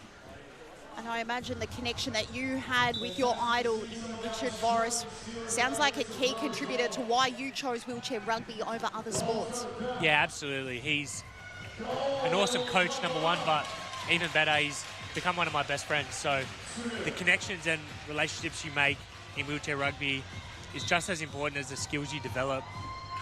So having him in my home state, being able to push me to become the best player I can be, and ultimately he's probably the number one person to thank, obviously along with my family, but through the wheelchair rugby side of things, yeah, honestly, being able to become an Australian Steeler, I mainly owe it to him. Do you remember your first wheelchair rugby session? I do, actually. I thought I was a little gun. I thought I was going to roll in, jump in a rugby chair and blitz everyone on court, and I was so wrong. Some of the older players in New South Wales that have sadly retired now, I remember them blasting by me and making me look like an absolute fool on court, and that's where my hunger sort of began, those early days of wheelchair rugby, watching other players become the best and see who they really want to be on court, and all your sort of issues that you may have in life disappear as soon as you get on that court and start wheeling around. So that really early days hunger started in my home state as a young player. You can see that competitive edge from these athletes. was watching them go head-to-head in the earlier stages of this tournament, and you know that rugby players, no matter which age, which ability, which level of competition you're at, they're hungry to win and they're hungry to compete on the big stage. And having the national championships and the World Challenge in Adelaide means that for these kids of Adelaide and kids all around the country, there are high performance opportunities, and there are also participation opportunities for people who don't know or don't think that they're going to become the next killer, just to get out and get physically active. Absolutely, there's so many opportunities given from home state wheelchair sporting organisations, but ultimately WRA and the work of Matty Lynch, being able to be a part of it, brought in by Chris Ney.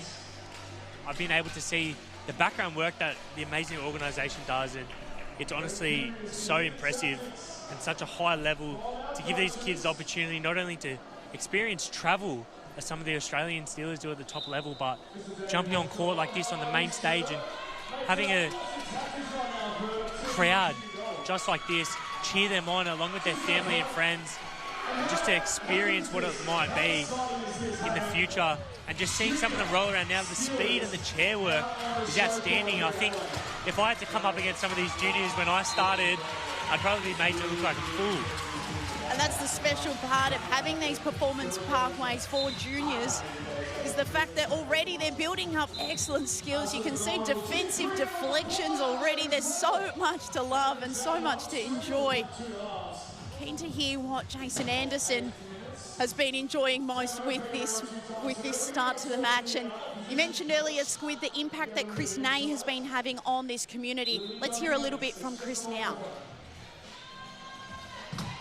Yeah, thanks, Hannah. I am down courtside and I'm joined by the CEO of Wheelchair Rugby Australia, Chris Ney. Chris, great to have you here. Thanks for joining us. And Chris, what an event, the 2026 Santos Wheelchair Rugby World Challenge event it's been, and what a platform that it provides for your sport. I want to talk to you about what that platform provides for you, and particularly the runway now towards Brisbane 32 and what that looks like. Thanks, Jason. Yeah, it's great to be down here in Adelaide. It's a huge event for us, and it's just getting bigger and bigger every year. You can probably see behind us the juniors sort of participating in front of crowds ahead of the gold medal match, and we achieved a record crowd overnight. So it's been a really great occasion thus far. Obviously, with 2032 on the horizon, the long horizon, the interest in para sport is only going to increase, and I suppose for us, we're really ready to be at the forefront of that change. We're trying to showcase the sport in a way that's, I guess, inclusive and, I guess, in line with what you'd see in a mainstream sporting sense as well. So putting it on Foxtel and KO has been a really big part of that, and making it available for people to fall in love with. And it also profiles our national team, the Australian Steelers, one of the greatest teams the country's ever produced at home in a home environment. Yeah, an awesome event. Awesome to have the Steelers here on home court. And considering all of that you've just touched on, what are some of the next steps? What helps you to get there and to achieve that vision that you've got in mind? Yeah, we've got a really strong vision for the sport. We try and sum it up in 3 words, really, and that's Boomers, Matildas, Steelers. And look, the Boomers and the Matildas, they represent us all over the world at the highest level, and Australia resonates with them, and they watch them, and they've got really big reputations and corporate partnerships and stuff that supports that. And the Steelers have achieved the same success in a para sense, but probably far less notoriety. And so our long-term view is that we want to see the Steelers profiled in the same way. And an event like this really enables us to do that. So over the next few years, we're looking to continue to make sure that we profile the Steelers in our own domestic market, making it really accessible and running well-organised and attractive competitions so that people can actually see the value in what we're doing, attract a little bit more corporate support to help us get there, and really be the face of the Paralympic Games as it turns to Brisbane in 2032. Yeah, huge vision there, huge opportunity for this team and for your organisation, and huge opportunity with this juniors behind us. So this is a relatively new initiative, something that's been on the court the last 2 years at the World Challenge. And talk us through what it means for these juniors to be rubbing shoulders with the Steelers and taking to the court that the Steelers have been on just a little bit earlier today. Yeah, well, mate, sometimes the best stories in sport and life, they're not planned, and this is something that I guess has come out of the blue for us a little bit. Like we started with we started with a juniors program last year, and the success of it has just been overwhelming. Like seeing these kids that have high-level impairments sort of find a community, really fall in love with the game of wheelchair rugby, and sitting in the crowd watching the Steelers cheering their hearts out for people that they see and that they want to become is something that we're super proud of, I guess, launching, and then something that we're really committed to developing as well. One of the ways we're trying to do that is by giving them an opportunity to play here in front of crowds and let them know that, you know, what you're doing is special and it's valued, and that there's a home for you in our game. So that's, I guess, the participation lens of it. When you look at a performance lens, getting people involved in and encouraging a really high-level environment for them to begin from an earlier age. Obviously, as you look with a longer-term view on the benefit that can have on our sport as well, there is a purpose behind that as well in terms of building sport dynamics and understanding and awareness as well. So it's multifaceted, something that I guess we're riding the momentum of at the moment, but you can probably see by the crowd behind me that it's certainly a well thought of initiative as well.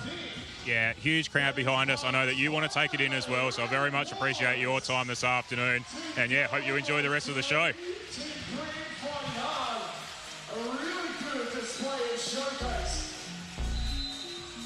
Wow, so many impactful comments from Chris Nay. We're going to unpack them on the side. We're going to take a quick halftime break. You're watching the Santos Wheelchair Rugby World Challenge.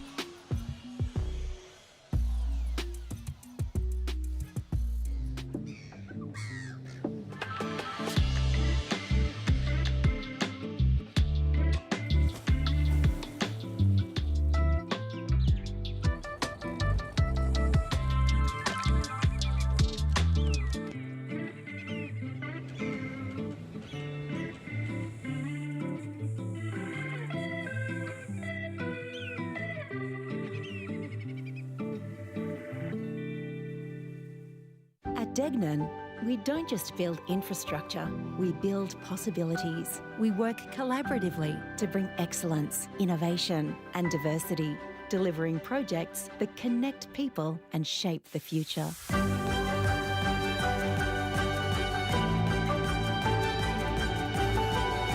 Together, we create a lasting impact for generations to come. Degnan, building tomorrow together. To get into the team was absolutely incredible. I've been wanting to be part of the Steelers team for a long time now. Your plan partners really helps with everything in my day-to-day life. Managing all their invoices and stuff like that can be a bit of a daunting task at times, whereas plan partners really helps out. The plan partners dashboard is really simple to use. I just submit the invoices and they're paid. I'm ready for the game, I'm ready for the day. Together, it's possible.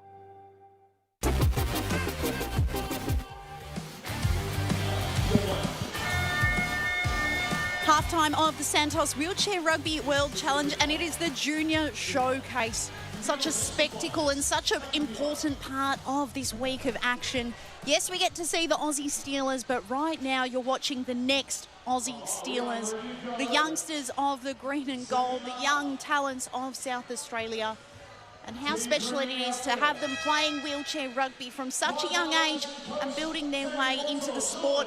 And at halftime, receiving some advice from the Steelers for Team Gold. It's Damien Morteau, the champion 0.5 player. Just played in the grand final for Queensland, just won the whole thing and said, no, I'm not going to celebrate with my team. I've got more important things to do, and that's mentor the young generation. What a superstar he is. Yeah, super special. It's credit to the program as well, developing these unselfish athletes. We all know how important it is, and this is the sight to see, right? You don't see this anywhere else in the world.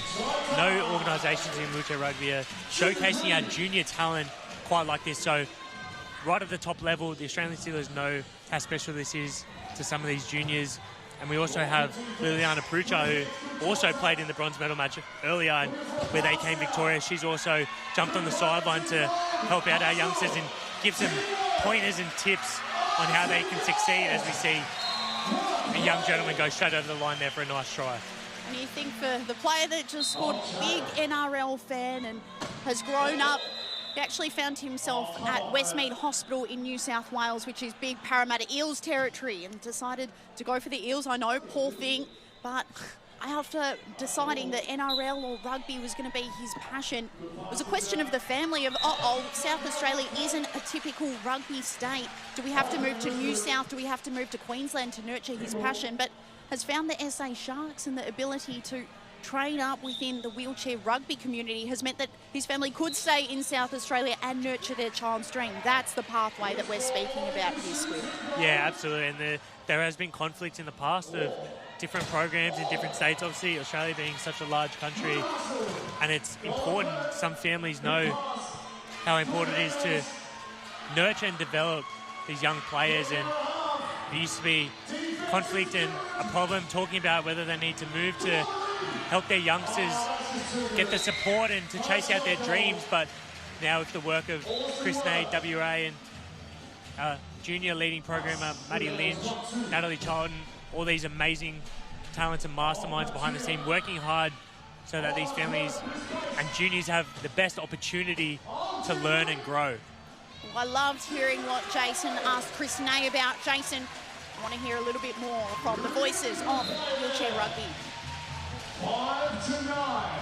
Thank you, Hannah. I'm down courtside with Natalie Charlton, Head of Pathways for Wheelchair Rugby Australia. And Nat, the energy and the vibrancy in this wheelchair rugby community right now is absolutely incredible, and the sport has so much momentum. What's your team doing on the ground to expand the state hubs and grow those pathways? Absolutely. I think the energy and passion has always been here in wheelchair rugby, and certainly fosters the incredible environment that we're all so lucky to be a part of. This is actually my 6th national champs, and the growth that I've seen in that time, let alone actually in the last 2 or 3 years, has been just phenomenal. In terms of what it takes to both create and leverage that growth that we've seen, we have an incredible team of staff and volunteers across the country who are completely critical to creating and strengthening what's been showcased here in Adelaide today and across the last week. They work on the ground in our state hub programs all across the country. These coaches, state and team managers, participation and talent leads all work extensively with state sporting institutes, sponsorship partners, premier rugby clubs, all working to support our athletes' development and ensure competition opportunities. And there's also a huge amount that they do to engage with all other areas of our community, from allied health and rehab professionals, disability support organisations, or even local sports clubs, to be able to help identify and engage those potential new athletes who could be really interested in trying out wheelchair rugby and learning more about it. And ultimately, these staff support them in engaging with this incredible community we have here today. And all of that happens across the country, from grassroots through to our more performance pathways. Yeah, it's a huge team effort, an awesome team that you've got there at Wheelchair Rugby Australia. And Australia at the moment boasting one of the strongest, probably the strongest women's program in the world. So how are you leveraging that success and building the program ahead of LA 28 and then Brisbane 32 after that? Yeah, for sure. It's been so exciting to see the rather rapid increase in the number of women and girls playing wheelchair rugby here in Australia, and of course internationally as well. As you said, Australia has been at the forefront of that growth, which has been really, really incredible to watch. And as we've seen this weekend, with 3 women taking the court as Steelers and having a huge impact on each of their games. But what I think is most exciting about this increased visibility is that we have these absolutely elite women competing for the Steelers, and that has become a huge catalyst for other women and girls to get involved around the country and learn more about wheelchair rugby for themselves. So we actually have a total of 26 women and girls competing here across the weekend, and they're competing, as I said, with the Steelers team, but also in both Div 1 and Div 2 of our national championships, and right here on the court for the juniors competition as well. And I think that enormous depth of talent and skill that we're seeing continue to increase is going to be a huge benefit for us in the lead into LA 28 and Brisbane 2032. We have some really exciting opportunities to leverage on that and work with our state hubs to continue to grow it, all also leading towards later in this year what will be our first Women's World Championships in Paris in December. Another opportunity for the women and girls to strive towards and continue developing as athletes, and ultimately contributing a huge amount to this, our development minors team and the Australian Steelers team, as we said, leading into bigger and bigger competitions over the next few years. huge things happening with the female participation. Your team's doing an amazing job. Thank you, Nat, for joining us, and thank you for all of the work that you've been doing. And I'll throw back to you now, Hannah. How special is that, Jason, to hear that of the 142 athletes at the World Challenge, 26 female or non-binary athletes, and that doesn't happen by accidents. With these things are designed, the facilities are there, the resources are there, and it's such an increasing focus. And I think you would feel that within the Steelers community, the importance of having women and non-binary players in your midst. Yeah, absolutely. Being introduced to it, obviously, the classification ruling has been around for some time and has changed over recent times, but Australia and within the program, obviously one of the leading forefronts to showcase what our awesome female and non-binary athletes can do at the highest level and the value that they do bring to the squad. It's amazing to see, and it's also amazing to see that from a young age, obviously we have some young female athletes out there as well, that having that safe space in the Australian Steelers goes to show that these athletes can do it no matter what. And it's important to provide that safe space for them to come in and nurture and believe in themselves to see the highest level performing athletes to do it. And also having safe spaces for kids to be themselves and to be amongst kids like themselves, I think, is something that's really important. And you hear it all the time when you speak to parents, the fact that their kids do have these opportunities to play, to grow, to be physically active, to be healthy and to learn. It's what every parent wants for their kids. And so if you want that for your kids, I guess it's worth talking about where kids at home who are watching this and feeling inspired to start playing wheelchair rugby and scoring some beautiful tries like this one, where they can go. So, Squid, I want to hear your take on that. Jason, you want to talk to us more about how people can get involved? Yeah, thank you, Hannah. Down here with one of the parents, Rose Russo, who is absolutely proud as punch down here as her son has taken to the court. And Rose, this is the second year that the juniors have taken the court at the World Challenge. And from a parent's perspective, what does it mean to you and to your family to see your son playing on this same floor that the Steelers were on just an hour or two ago? Yeah, look, it means everything. It means everything to us and to them. It's fantastic to be able to see him playing on the same court as his heroes, and being able to see the pathway from where they are now to where they could be, to push themselves, to be fearless, to be part of a community and a team, and yeah, really give it a red hot shot. Yeah, they've got a real tribe here. The kids have come together and united as one, and it's been so entertaining to watch them play. And we've talked a lot in the commentary about the physicality of wheelchair rugby and the physical benefits of sport overall, but it goes well beyond that. And how has being part of wheelchair rugby and that community helped your son off the court as well? Yeah, look, wheelchair rugby has meant that he's been able to be a part of a wider community. He's been able to see himself represented in a wider community and see the opportunities available to him, pathways to Paralympic sport. But I guess more than that, we have now a community of kids who are just like Bo, and he's able to be connected with them across the country now, and an incredible amount of mentors for these kids who really are paving the pathway for these kids to be able to grow and shine and push themselves in sport and outside of sport too. Yeah, amazing. Great to hear of that impact the sport can have. Thank you so much for joining us. Thanks for coming to the competition and allowing your son to be part of it. It's been highly entertaining for everyone involved, so thank you so much. No worries. Thanks for having us. How special to hear so many perspectives today of why junior wheelchair rugby needs to be nurtured, fostered, and that pathway to the Steelers. Well, I can't wait to relive this vision in a few years' time and think about these kids donning the green and gold, maybe one day for Australia. Squid, thank you so much for joining us. Any last words for parents and community members thinking that they want to get involved?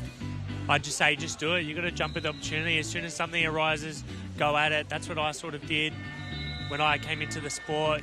I just had that opportunity and I was very doubtful and a bit scared to get involved, but now that I've done it, I wouldn't even look back. It's part of my life and who I am now, so you just got to get involved as soon as you can.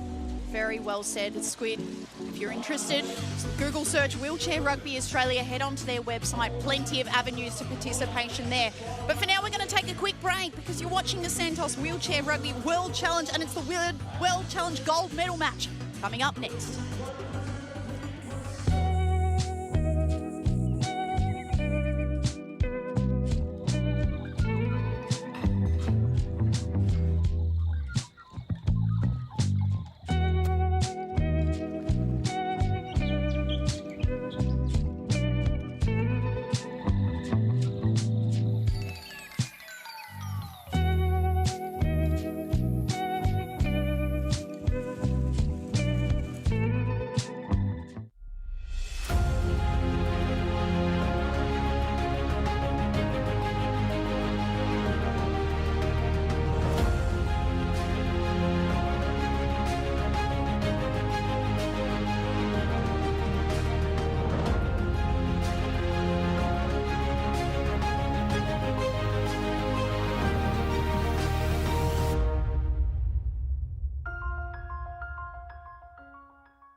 At Degnan, we don't just build infrastructure, we build possibilities. We work collaboratively to bring excellence, innovation and diversity, delivering projects that connect people and shape the future.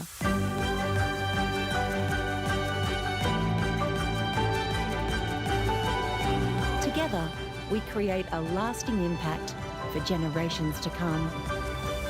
Degnan, building tomorrow together.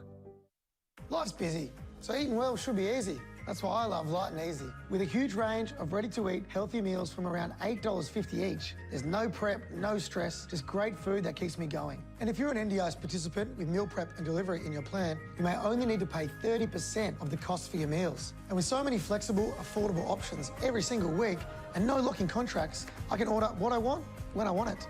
Healthy living made easy? Yeah, that's Light and Easy.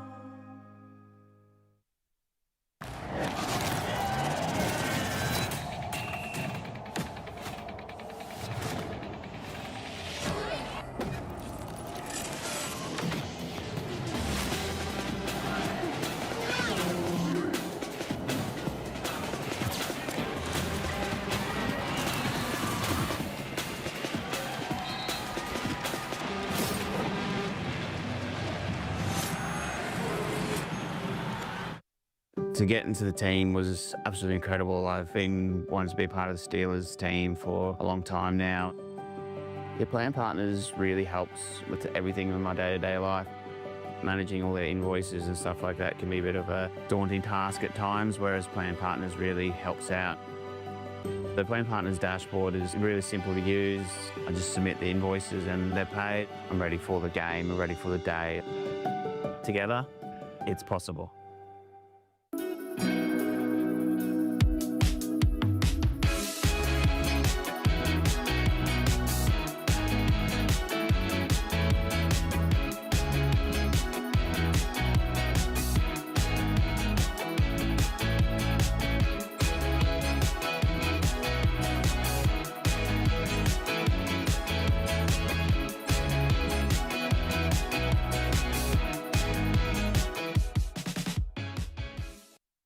The Australian Steelers have brought home gold medals, world championships, endless trophies. And currently, no major sponsors. Scan the QR code on screen to help us become officially sponsored.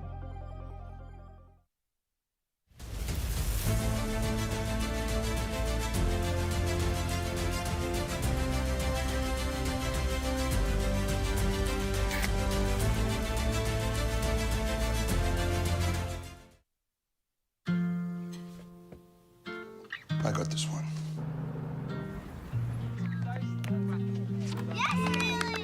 I've got this! I've got this one! I will keep you strong. All of this will be a place like no other, just like no other.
Well, we get to the pointy end of the pencil, as I always say.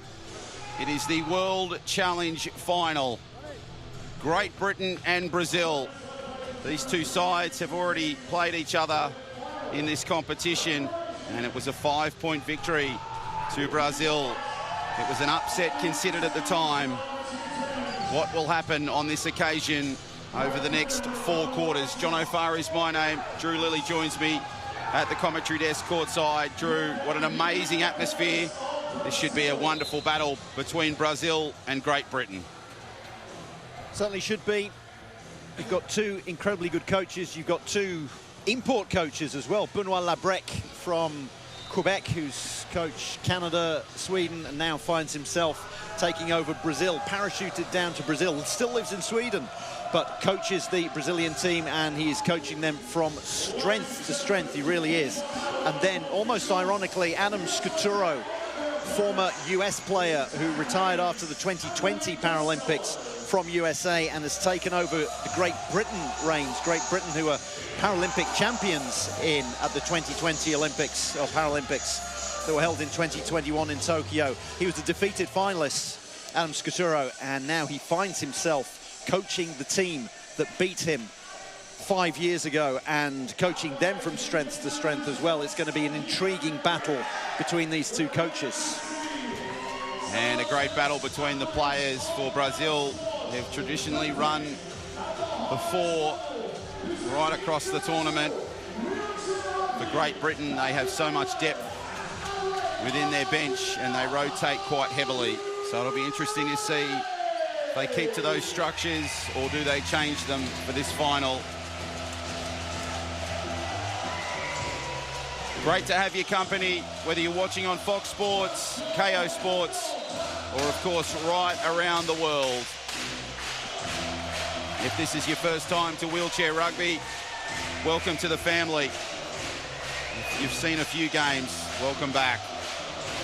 This should be a cracking game of Wheelchair Rugby. One of these sides will roll away with gold. Last year it was Australia and the Netherlands.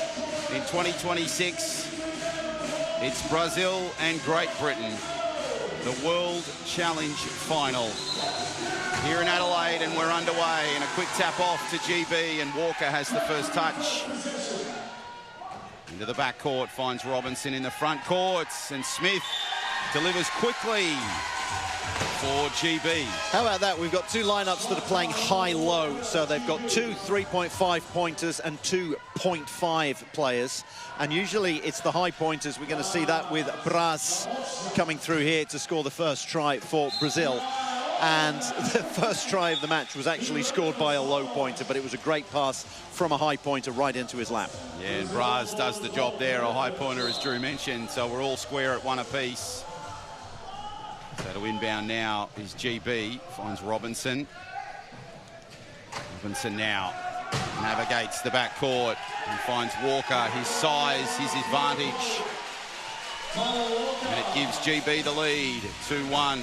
Their difference in the game against Australia was they had that fast start, Drew. They scored the first 2 tries very quickly, and it seemed to be the difference maker against Australia. And they've had a strong start against Brazil here too.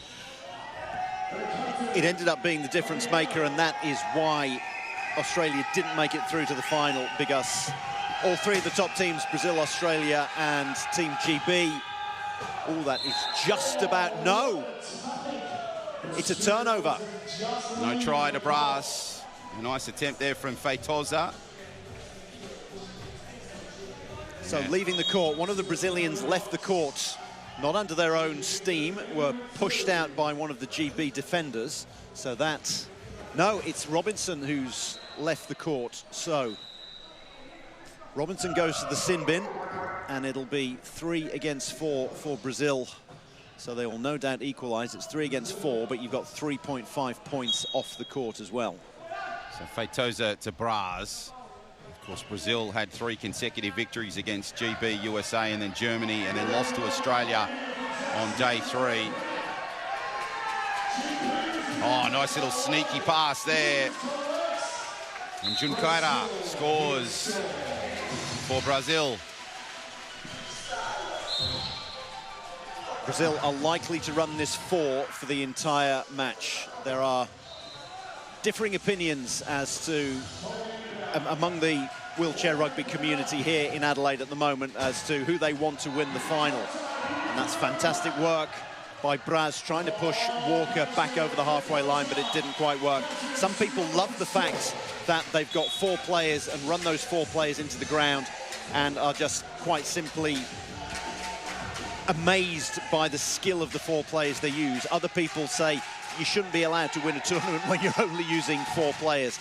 Team GB will go very deep in their bench, so it'll be interesting to see, as that is a steal by Walker, but it went off. He was the last person to touch it, so it's not a turnover. Well, it's breathtaking stuff at the moment. It certainly is. A fiery start, and that's what we expected in this World Challenge final. Feitosa in the front court sets his sights on more points. 3-2 at the moment in favour of GB. Feitosa lines it up and squares it off. 3 apiece now. Nice back and forth wheelchair rugby. And now Smith to inbound for GB, and Walker, who has great size. Walker now up against it with Brass all over him. Coggin just can't quite get it, but Robinson can. That was a lucky bounce for Team GB, because Walker needed to get the ball over the halfway line, and Brazil had absolutely tied up Stu Robinson. So what you try to do when you're playing against high pointers is to take one of them out of the game. Because if the ball is in the hands of the other high pointer, then that other high pointer has only got a couple of low pointers to aim at. And Walker ended up trying to give the ball to Coggin, who is a 0.5 and hasn't got the trunk function to be able to lean down and scoop up the ball. Robinson was lucky there. Feitosa now. Oh, the pass just out of reach. And there was a contact there. Brass very vocal to Liam Costello, one of the referees. And now Jim Kaira just in front of us to inbound for Brazil. 4-3 your scoreline. Again, it's 3.5 points that are off the court for Team GB. Tyler Walker not happy about the decision. It was a clear reaching foul. And that's the one thing with Tyler Walker. He's young, he's incredibly tall, strong, he's got a great reach, great potential. He needs to keep himself calm when he's playing.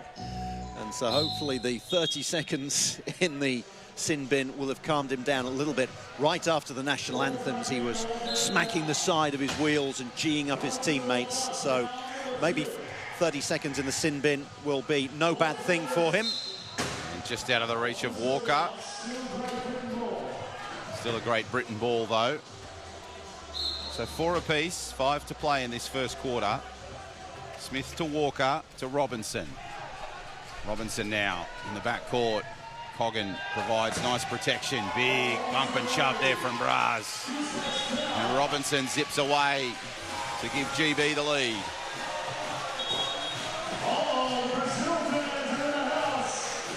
And the volume just got turned to 11, as they say in Spinal Tap, because the Brazilian support crew have rolled into the State Basketball Centre. They were very vocal in the game yesterday. All out of bounds. They were very vocal yesterday in their loss to Australia, but they did enough against Australia to make the final and to not play Australia in the final, but to play GB. So dramatic scenes here on day 3 of the Santos Wheelchair Rugby World Challenge as Feitosa navigates his way into that front court. Looks for some support now. Has Braz in front of him. Junkaira there too. Feitosa tries to get it away. Loose ball. Team GB get the ball in the turnover. Tyler Walker celebrating it as if it's a victory already, but it is a mini victory. Wants to go over and take the inbound. Jack Smith says, leave it to me. So So GB hold the lead for now, 5-4. Walker trying to push it to 2. Robinson now. Oh, the show and go from Stu. Now into the front court. Coggan providing nice distraction. John O'Coggan, of course, turned 43 yesterday. One of the older players in this Wheelchair Rugby World Challenge. Made his Paralympic debut in Athens. For those of you trying to count back, that was 2004.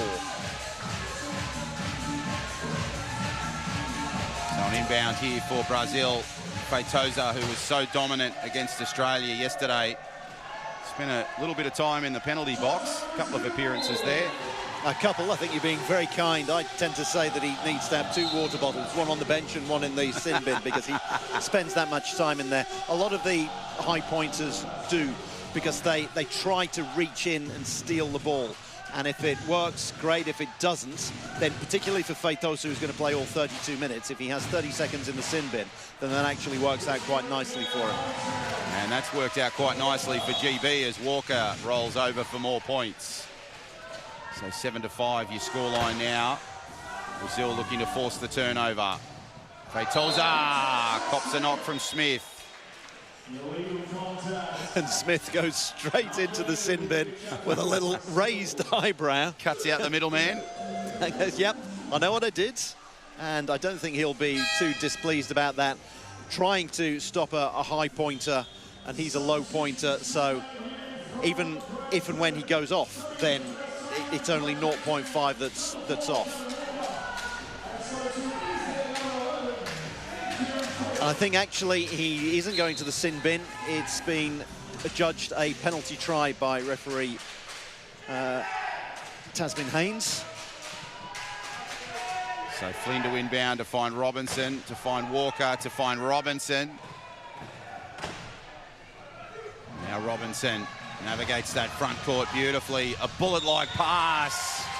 And Gavin Walker in open court scores the try. So no changes from Brazil, which is what we expect, but Great Britain now going for a more balanced lineup rather than the high-low. They've got a couple of mid-pointers in there. Kieran Flynn with the glasses on, and then Gav Walker, no relation to Tyler Walker. So they've got more ball handlers out there. And Feitosa handles the ball pretty well on that occasion for another try. Great support for both sides here in Adelaide. Walker to Robinson to Walker, just out of the reach there of Vismar. And a changeover, Braz. What was needed from Brazil, and an equipment check call. Well, that is the problem when you don't have 2 high pointers out there. If the one high pointer's in possession of the ball, there isn't another high pointer who can get free. You can't just throw out a really long pass and hope that a 3.5 can race onto the end of it. There, Stu Robinson tried to get the ball directly into the hands of Gav Walker, a 2-pointer who has a lot of function, but Gav just ended up bobbling it. It's only his second possession since he came on, and it ended up being a turnover. So it'll be an inbound here to Brazil. Junqueira finds Braz. And Braz delivers. And that's made things very interesting now. 8 apiece, 2.5 to play in this first quarter. GB won the tip-off as well, which means that at the moment, Brazil have the possession arrow in their favour, and that's another giveaway. All of a sudden, this has turned around, and from 8-6 in favour of Team GB, it's 9-8 to Brazil. Yeah, nice hustle from the Brazilians. Kieran Flynn with the inbound, finds Robinson. Robinson delivers to Flynn, jammed up by Vismar. Nice work there from Flynn. Possible turnover. Braz, the hustle is there. The reaction from Benoit Lebrec. He's jumping about. And Brazil go bang, bang. And now have a 2-try lead. What a turnaround. Great Britain have called a timeout. Adam Scaturo wants to reset his team. They've conceded 4 in a row. We'll take a break. Be back soon for more action in the World Challenge Final.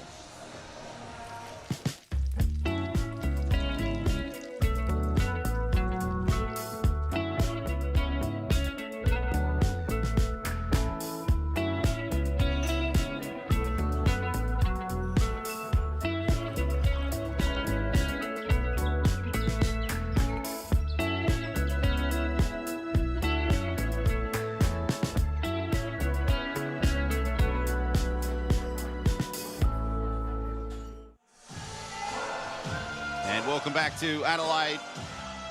Great to have your company for the World Challenge final.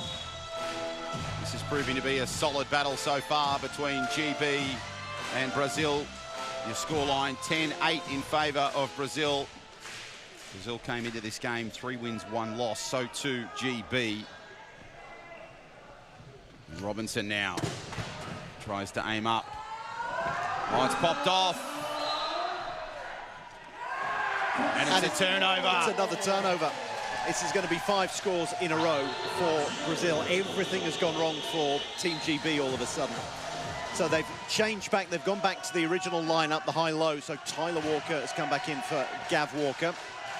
And Johnny Coggan back on for Kieran Flynn. But it's 5 in a row. And Feitosa makes it 5. A nice presence from Brazil. And a tricky situation for GB. 11-8, your scoreline. Under 90 seconds to play. Walker. As Feitosa just causing dramas. Walker now looks for something, finds Robinson in the front court. Robinson now. Oh, the shakes. Beautiful manoeuvrability from Stu Robinson, and the try is there for GB. Finally, it's the first time they've scored a try in about 3 minutes, which in wheelchair rugby is a long time. Now Feitosa into the front court, big collision with Robinson. Coggan just tries to jam up Feitosa.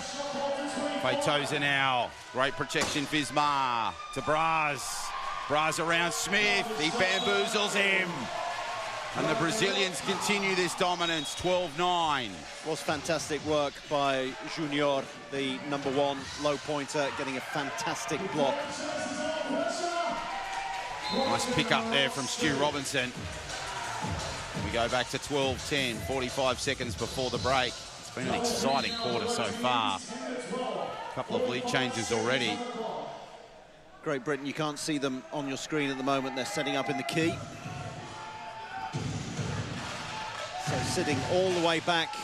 Brazil will be happy with this. They can take time off the clock, and they will be looking to get the last score of this quarter and the first score of the next, since they've got the possession arrow. Braz now. Where does he go here? He's got Feitosa in front. He's got Junkaira there on his flank. Back to Feitosa. The intensity builds here for Brazil. Over the top, Braz! Brilliant. Absolutely perfect. They ran the clock down and got the score. Adam Scaturo, the GB coach, has called another timeout with Brazil leading 13-10. And we'll call for a break. Back soon with more action from the World Challenge final.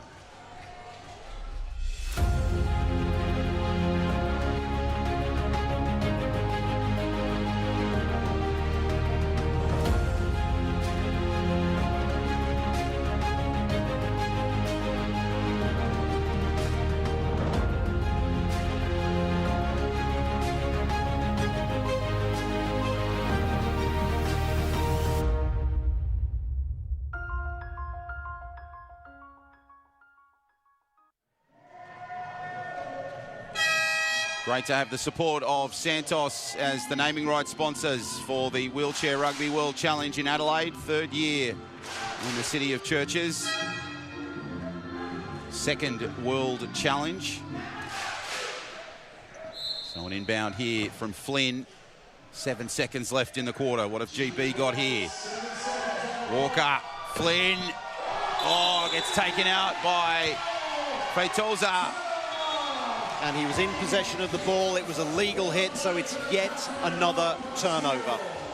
Incredible scenes here. That must be 6 in the quarter for Brazil. They were 8-6 down. They lead 13-10. 3.7 seconds to go, and they got time to take a timeout themselves if they want to, advance the ball, and see if they can get yet another score. So you just saw the reaction of the Brazilian coach, Benoit Lebrec. A fiery character, an animated one.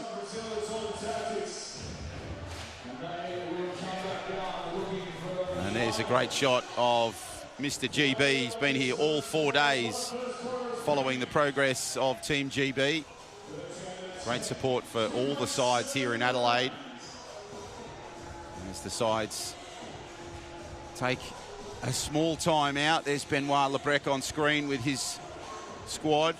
What would be going through the minds of the players and the message from the coaches, Drew? Well, the message is being communicated by Benoit Lebrec via Ana Paula Ramkrapes, who's alongside him, who is the assistant coach and his interpreter, because Benoit doesn't speak Portuguese. He speaks French and English and Swedish, I do believe.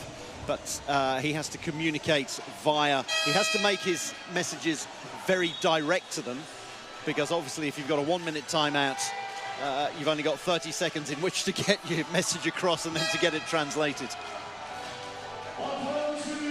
So now Junqueira with the inbound for Brazil. Braz now. Feitosa picked off by GB. Crucial play. It prevents the score, and that's quarter time. What a thrilling quarter of wheelchair rugby we've seen so far. Your scoreline 13-10 in favour of Brazil. We'll take a break, but stay with us. We've got a thrilling game on our hands here.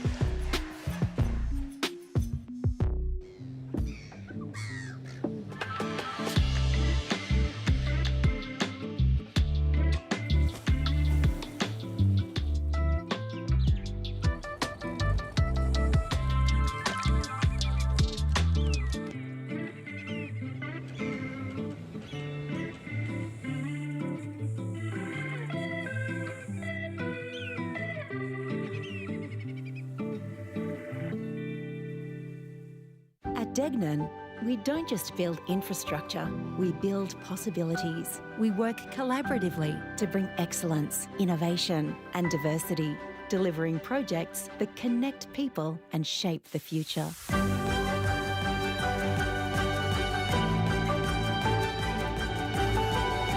Together, we create a lasting impact for generations to come. Degnan, building tomorrow together. To get into the team was absolutely incredible. I've been wanting to be part of the Steelers team for a long time now. Your plan partners really helps with everything in my day-to-day life. Managing all their invoices and stuff like that can be a bit of a daunting task at times, whereas plan partners really helps out. The plan partners dashboard is really simple to use. I just submit the invoices and they're paid. I'm ready for the game, I'm ready for the day. Together, it's possible.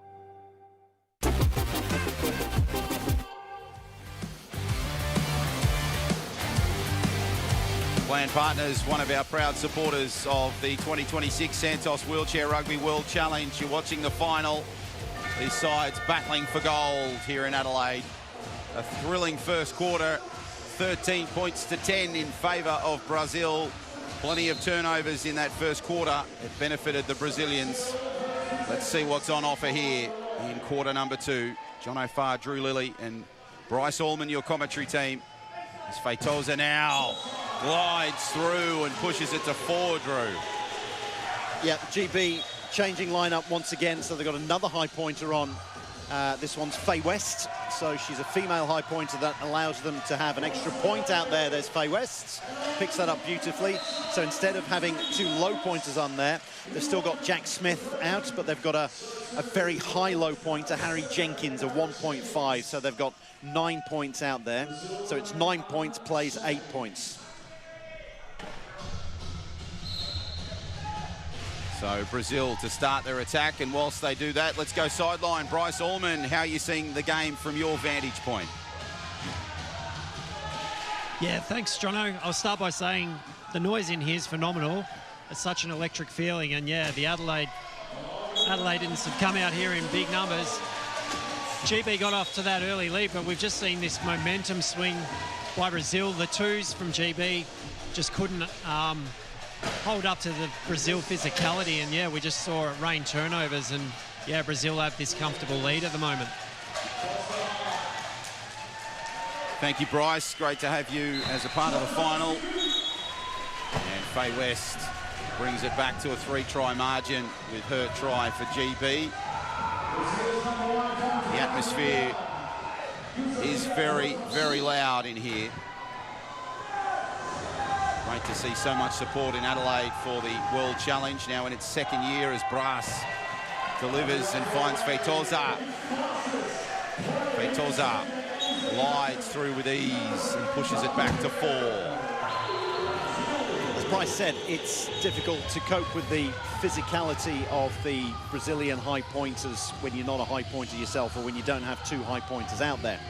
So it's good to have a lot of function out on court, but the speed as well. If you've got a couple of mid-pointers out there like Flynn or Gavin Walker, then you just cannot keep pace with Braz, and in particular Feitosa. Talking to Jaden Jackson, the Steeler, who's taking a break from the Steelers at the moment, a short break, and he's been commentating with us, and he was explaining that Feitosa has incredibly long arms, and he gives him such a smooth, geometric push. His arms just keep going round, pumping round, almost like a locomotive. We can see it here as well. Now he's just showboating. He's balancing the ball on his fingertips there, on his knuckles, but his arms go all the way around, and he really is like a steam train that just keeps picking up pace and getting quicker and quicker and quicker. He's very difficult to live with. Yeah, very forceful in that front court as Jenkins inbounds to West. Robinson with a big collision on Feitosa, tries to pluck it away from West, does Feitosa. Pops it to Robinson. Into the front court now go GB. Good hustle here from both sides, and Robinson pushes it back to 3. 6:16 left in the half, second quarter. It's a reasonably good option for GB at the moment. She's got 2 high pointers out there. Faye West hasn't got the physique of Tyler Walker, but she's still got a good push. She's not going to be as quick as Feitosa, but she's still a high pointer, and they've got the extra functionality in the 1.5 pointer Harry Jenkins, who's taking the inbound here, so that gives you more options on inbound. He's got a better push, he's got better hands, he can pick up a pass like that, he can give out a pass like that, and that can launch attacks. So you've got almost the best of both worlds with being able to play 9 points, courtesy of Faye West giving you the extra point. Nice work from West. Bryce Allman, you've got some thoughts on the upcoming World Championships. Yeah, Brazil is sending a massive message, I think, to the rest of the world wheelchair rugby teams. They'll be watching on the live stream, no doubt, because, yeah, it's a scary lineup, this one, and playing in their home country is only going to give them another edge, I think, and, yeah, they're sending a big message right now. Yeah, of course, the World Championships in Sao Paulo a little bit later this year. Jenkins to inbound off that mistake from Brazil. Braz just couldn't quite control it, a little too high for him. West under some pressure, Feitosa, so damaging, pops out the ball, and it lands in Braz. His basket, and he delivers. 19-15 now. It's a big opportunity for GB. They forced the turnover, but Faye West couldn't get it out of her hands. With a little more nous, she would have drawn a foul from Feitosa, who reaches in, and it's quite easy to draw a foul from Feitosa because he gets very handsy in there, and that's the thing that maybe GB is missing. They haven't got Aaron Phipps anymore, who, much along the lines of the Steelers having Riley Batt and Chris Bond for any number of years and decades, it was Stu Robinson, who's here at the moment, and Aaron Phipps with his headband. They were the 2 high pointers that GB had, and that helped them towards Paralympic gold, along with a lot of good mid-pointers as well. But Aaron Phipps was a clever player.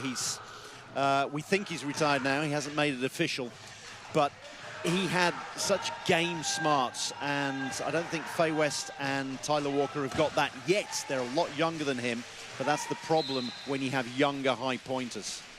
And a nice finish there from Robinson to push it back to 3. It's Brass now up court. Junqueira now just tries his best to block him out. And Feitosa positions himself so well. What a pass. And that speed that Drew mentioned just moments ago is on offer there. Bit of speed here from GB. Jenkins in some trouble. And contact there. So Braz He'll roll into the penalty box.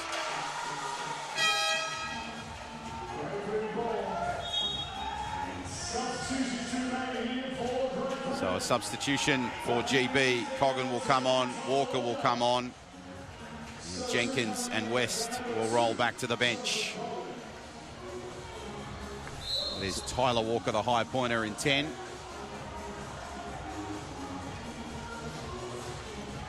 So now Robinson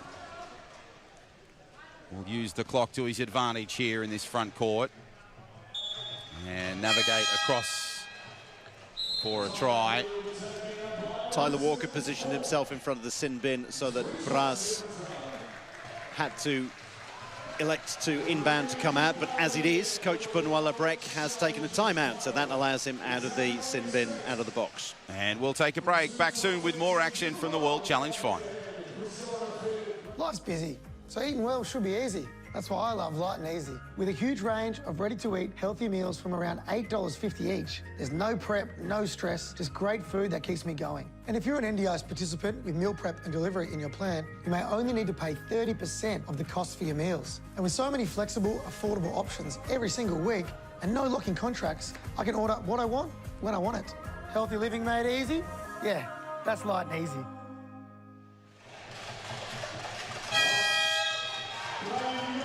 Great to have the support of Light and Easy, one of our sponsors for the Wheelchair Rugby World Challenge.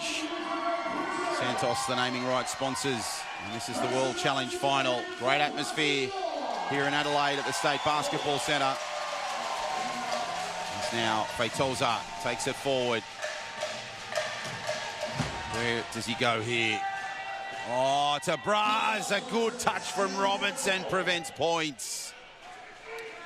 Well, it doesn't cause a turnover, but it doesn't reset the shot clock because GB were never fully in possession or in control of the ball. So the shot clock still only has 25 of it on it, and a corner inbound is the toughest inbound. As you can see, Feitosa can't get free. Braz has got to inbound it at some point. Junqueira, fantastic positioning. The number of tries he has scored this tournament for a low pointer, it's almost a record. Well, that was an impressive effort right there. And now Walker down back, finds Robinson. Robinson, of course, was awarded an MBE 4 years ago and takes a spill. It's a turnover. It's not a spinning foul, it's a legitimate hit. And look at the reaction from Feitosa. It was an emotional team last night when they realised they had made the final and knocked Australia out. Here it is again. Robinson goes down and Feitosa celebrates. Such a passionate, competitive player.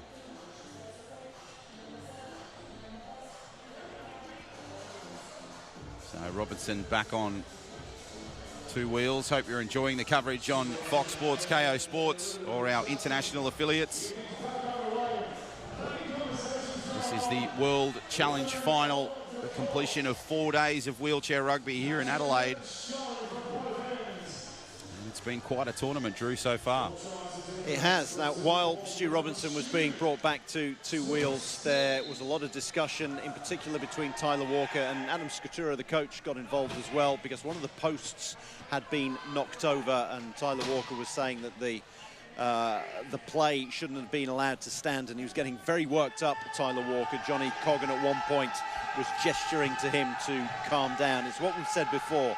Tyler Walker, at the moment, very hot-headed. Braz, Feitosa, brilliant from Brazil, close to the line. Walker, downtown, quick response from GB. But that's what he can do. That's why he's in the team. He's hot-headed, but what an arm. That was a cannon of an arm. That was Tom Brady-esque. Yeah, powerful rocket of a ball down court, and well done to Stu Robinson. So 4 is the margin now. It favours Brazil. Now Braz brings it up. GB in the key again on defence. Braz now. Feitosa with a big collision on Robinson. Braz just navigates way through and finds Feitosa on his left. and through the gap. They fill it with points, the Brazilians. Been really impressed by the way the Brazilians have been able to barge their way through. The two high pointers seem to be able to carve their way through the Team GB defence. And when you consider that it's Jack Smith and Johnny Coggan in there as the low pointers, plus a couple of high pointers, that's impressive work by the Brazilians. Walker, Coggan in the front court. Here comes Feitosa. Coggan just out of the hands of Robinson. It's another turnover. Incredible from Brazil. Coggan did so well, and he's apologising now, and he shouldn't apologise. He did so well. 0.5. He managed to bring that pass in, waited for Stu Robinson to come over, for Stu to take it out of his lap, but it ended up being slightly bobbled. Everything going Brazil's way. They are forcing the issue on every play. And it's 6 points the margin now. It was 5 the last time they played each other earlier in the tournament. 60-55 in favour of Brazil, considered an upset at the time. It's been a magic run from Brazil, beating USA, GB, Germany, and then the loss to Australia on day 3. There's Walker now. Delivers at the back. There's that cannon of an arm. And it finds Robinson downfield. Brady to Gronkowski, Drew. That was the one. That was the one. A very young Tom Brady. He's half the age of Tom Brady. Brady in his pomp. From Kaira to Feitosa. Feitosa now through the middle. Good chair speed. And he'll roll through, calm and collected. So John O'Coggan now to inbound. 6 the margin, 2 to play before half-time. Walker now. Does he come up with that big cannon arm? He can't at the moment. He's got no one to go to. So he'll roll through the midcourt himself. Walker, Robinson, good cross-section play. And a beautiful finish from GB, back to 5 now. So now Braz, look at this chair speed in the backcourt. Nice little protection there, Junqueira. Braz, Feitosa. We'll slow up the clock here. And an equipment check for Walker.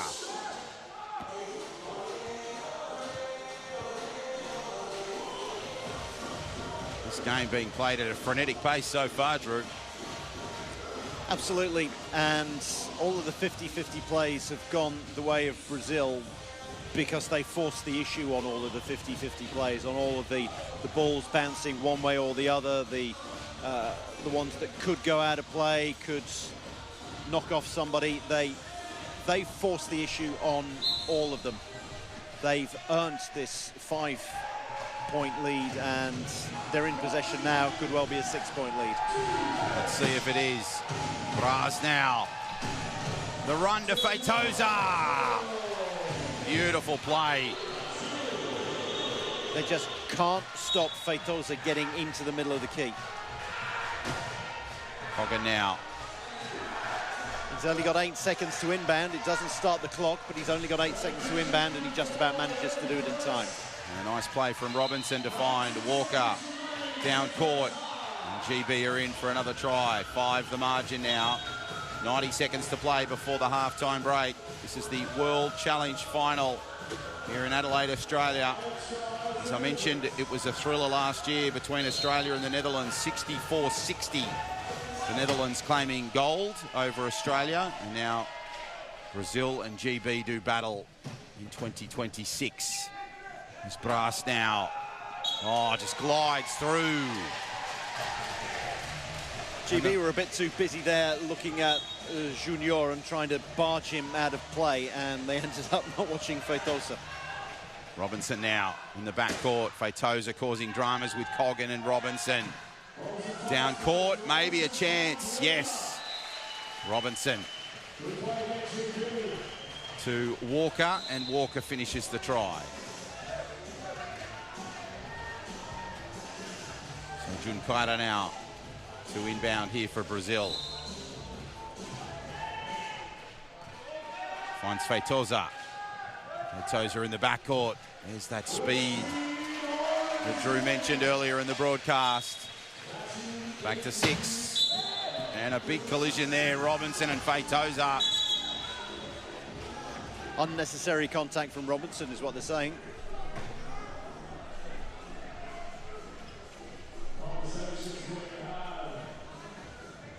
Feitosa just trying to have a conversation with the referee.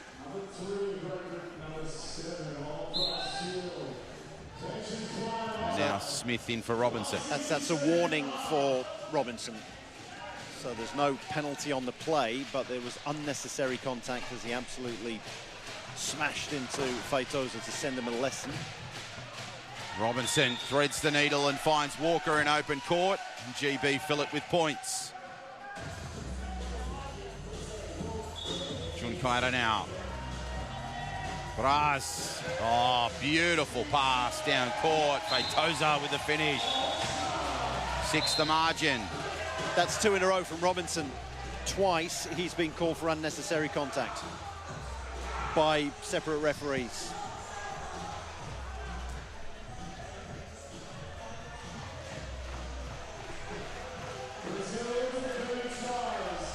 So a fantastic atmosphere here in the State Basketball Centre for this World Challenge final. So there's substitutions for GB here now. Walker and Flynn on. Coggan and Tyler Walker off. Inbound here for Brazil. Junkaira to Braz. Braz to Feitosa. 30 seconds to go. Shot clock is the game clock. Let's see what they can do with it here. Feitosa navigates around Smith and Flynn. And the margin goes to 7 for Brazil. Flynn to Robinson. 18 seconds left in the half. Robinson now down court. Is it a pick off? Yes! Braz! Now it's a battle if he can get there in time, and he can. Another turnover for Brazil, Drew. I don't see the point of that pass from Robinson. He was asking far too much of Flynn. There has been another timeout called, this time by Adam Scuturo, again for Team GB. And we'll take a break. Back with more action real soon.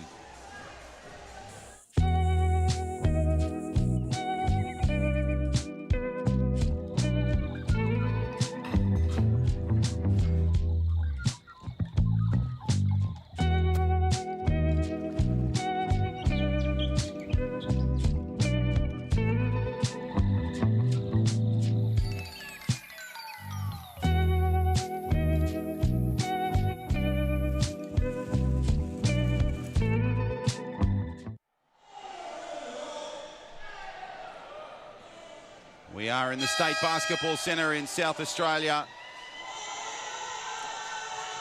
And this is the World Challenge final. 6 seconds remain in the first half, second quarter. John O'Farr, Drew Lilly and Bryce Allman, your commentary team. To Walker, final seconds. From one Walker to another, Gavin to Tyler. And what a half of wheelchair rugby. Brazil lead it at the moment. There's Benoit Lebrec going in at half-time. He looks delighted. 32-24, the Brazilians lead it by 8. We'll take a break. Join us for all the action of the second half in just a moment. As the players roll around on court just to get some energy in the wheels. Drew, GB were losing. GB were losing their cool there towards the end. Even Stu Robinson, who never shows a flicker of emotion, he was called for unnecessary contacts twice in a row by each of the referees. So it's not as if he's got on the wrong side of one particular referee. The first was Liam Costello, the second was Tasman Haynes. So he was doing too much. Feitosa's got under his skin, and it was as if he was giving him a nudge every time Feitosa scored a try.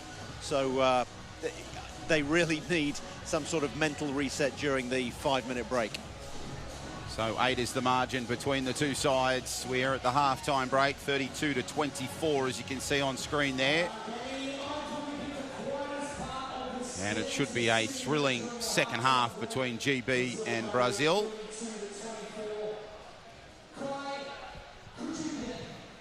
Great scenes here in the State Basketball Centre. Fantastic atmosphere. And we go sideline now. Bryce Allman, he finds himself with Tyler Walker from Team GB. Bryce? Yeah, thanks, Jono. I've got Tyler Walker here. Well, firstly, mate, how's the atmosphere here in Adelaide? I mean, it's been amazing. It's been an amazing event. Crowd showed up every game, which is nice. Yeah, I can't fault it enough. So on that part, it's been a real good experience. Oh, that's great. You guys came out strong, got the early lead, and then Brazil just got this momentum. And yeah, the ball, few unlucky bounces, and yeah, you've got a bit of a deficit to make up now. What can you change, and how can you cause some turnovers? It's all part of the game. We know it happens. I think we believe we can get back into this game.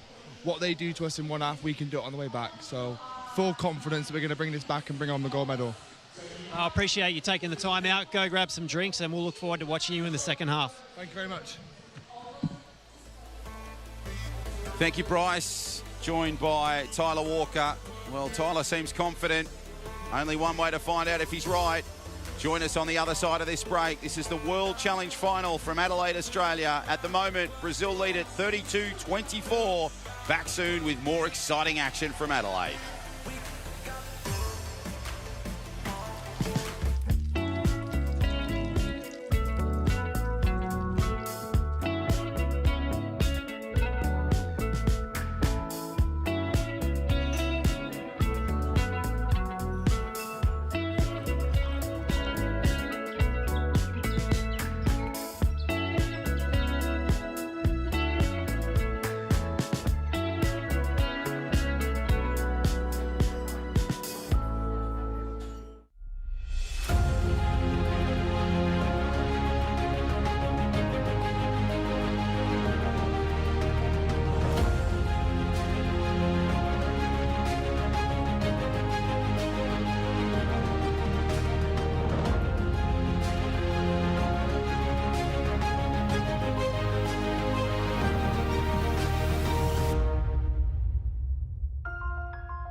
The Australian Steelers have brought home gold medals, world championships, endless trophies. And currently, no major sponsors. Scan the QR code on screen to help us become officially sponsored.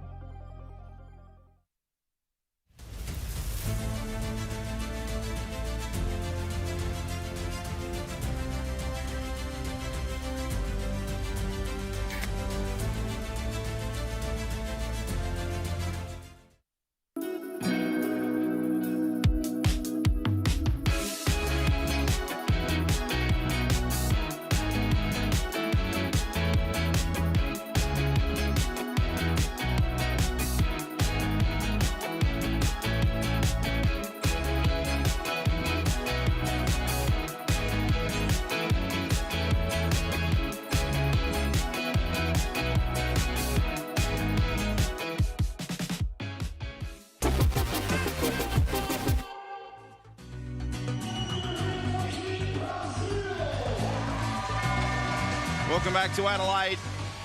Second half about to begin in this World Challenge Final between Brazil and GB.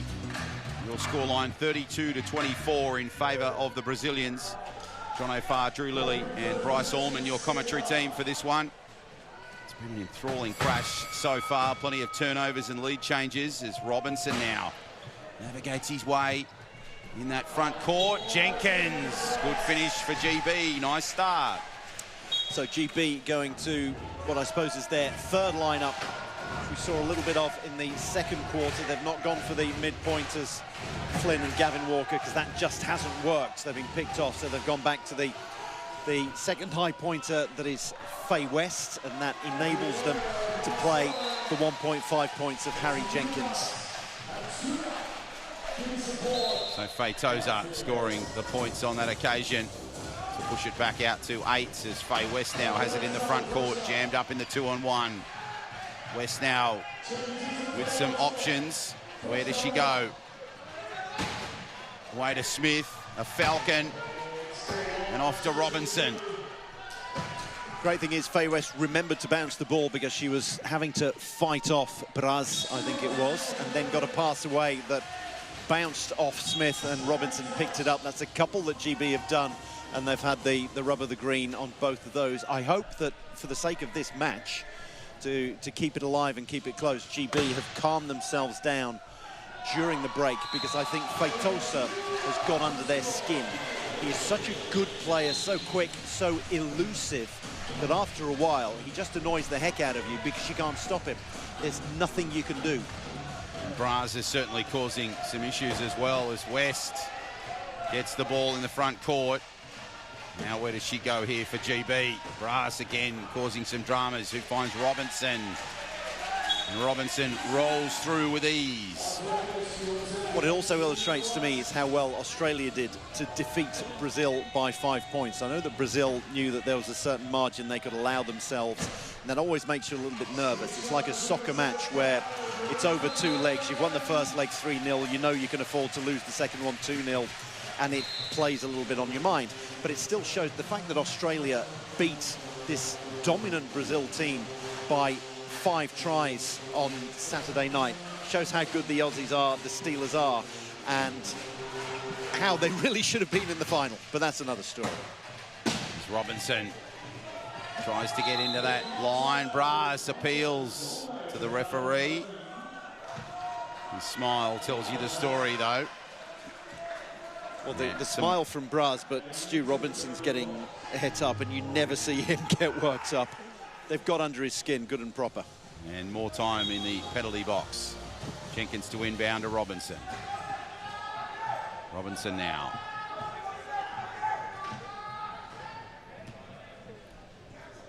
Just soaks up all the time he can in that shot clock. And delivers once again for GB. It's now Brazil to inbound through Braz. Robinson was waiting for Jenkins to trap Braz in the penalty box and make him come back and take the inbound. Good presence up the middle here from Feitosa. Feitosa, he's calling for an equipment check.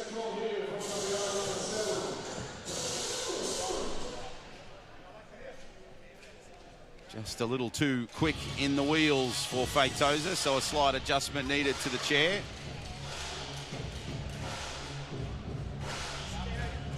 .5:39 left in this third quarter. 35 plays 28.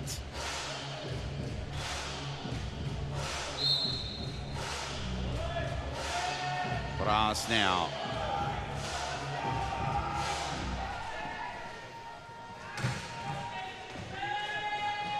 Nice play here from Braz, caught at the edge. Needs to come up with something. Picked off by GB and Smith. Now to Robinson. Good turnover there from GB. Robinson now on the charge mid-court. Gets the bump and shunt from Braz and finds Jenkins. And he says, come on! Fantastic play by Jack Smith. He managed to get a hand in there to intercept the pass. He knew he wouldn't be able to get a good grip on it. He's a 0.5 pointer. Managed to tap it towards Stuart Robinson. Great presence of mind. Oh, Feitosa. Without looking, here comes Braz. And they combine beautifully, the two high pointers. And Robinson doesn't give him a little nudge afterwards. So Jenkins to inbound, now to Robinson. Threads the needle to West. West mid-court, she threads the needle, can Jenkins do it? Oh, he gets to the ball. They keep asking too much of Jenkins. He's a 1.5 pointer and they're throwing out passes as if he's a 2-5 or a 3.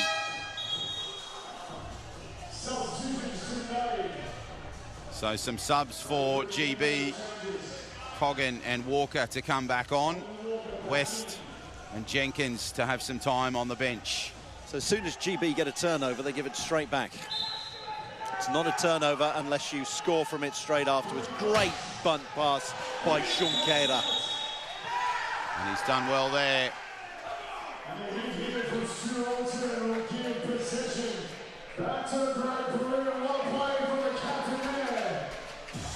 So good hustle from GB. Let's go sideline. Bryce Allman, how are you seeing the game so far? Yeah, Johnny, you feel like GB have just done a couple of plays where they've caused Brazil a few issues, and we talked about momentum in other games, and if GB can cause, Brazil to get on the back foot slightly, then it may open a few more opportunities.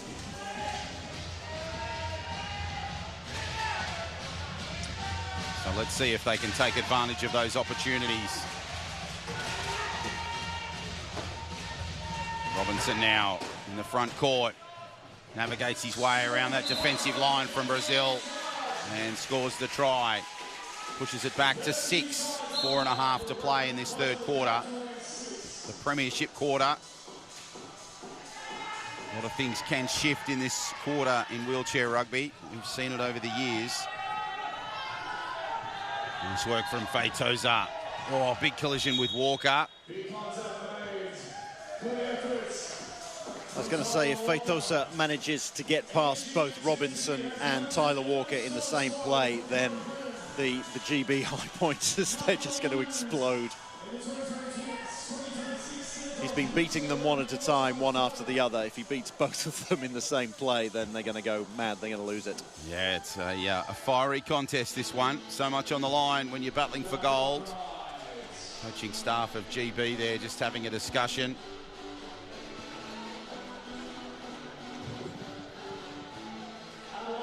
So now it'll be an inbound here for Brazil. From Cairo to Braz. Braz now.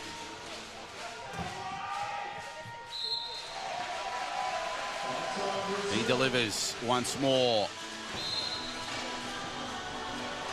To inbound now to Walker. Walker now. Coggan just rolls forward. Walker down the flank. Feitosa with the big collision, the 2-on-1. Walker to Robinson.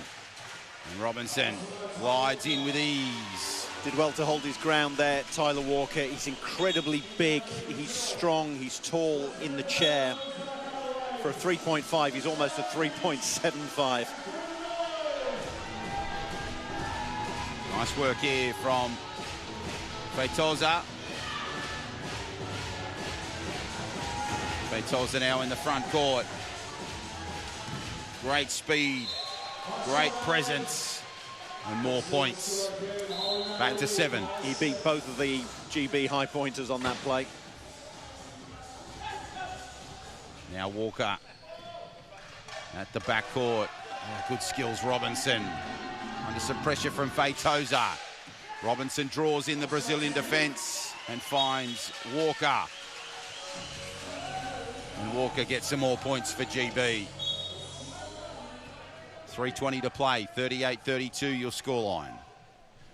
Now Braz up court. Enters the front court. Braz easily glides in for some more points for the Brazilians. Now Coggan to inbound for GB. Finds Robinson. They move numerically, GB. Robinson. Into the front court he rolls. Braz just tries to cause some trouble. Walker says, not on my watch. And Stu goes in for some more points.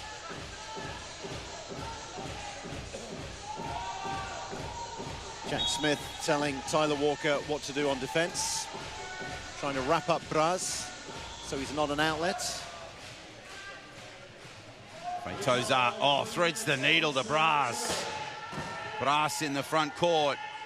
Beautiful skills, Feitosa. Nice pass, Braz. Junkaira with the protection. Braz now tries to lock up Robinson. Feitosa with the hip shake on the wheels. And he goes through for more points. We've got Bryce Allman on the sidelines. He's a former Steeler, a two-time Paralympic silver medalist. Bryce, what on earth do you do to try to combat someone like Feitosa? Yeah, you're certainly not going to do it with one player, Drew. He's just so dynamic, and his straight line speed at the moment, well, this weekend appears to be just, he's just got another gear that none of the other high pointers seem to be able to match. And because GB have to put so much focus on him to stop him, it just opens up all their other players. Chance, is there how to stop him? Yeah, I can't see GB being able to do it. Apologies for jumping in there, Bryce, as Feitosa gets the points. And now Smith to inbound to Walker. Under 2 to play in this third quarter. Walker down court, Robinson. He's appealing for a nudge from Feitosa. It's a penalty try. So they'll get the points.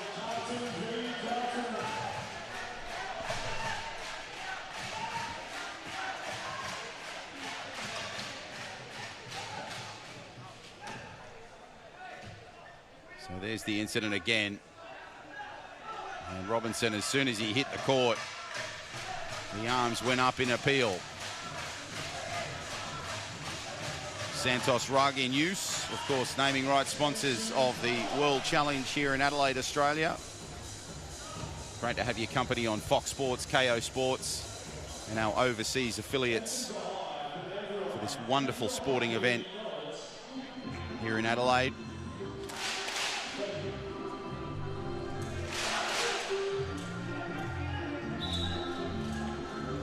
There'll be an equipment check here for Braz. No, he's okay.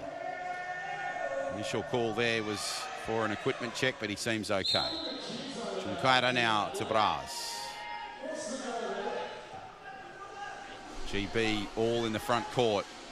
Just out of shot at the moment. You'll see them momentarily as Braz uses great chair speed to get more points.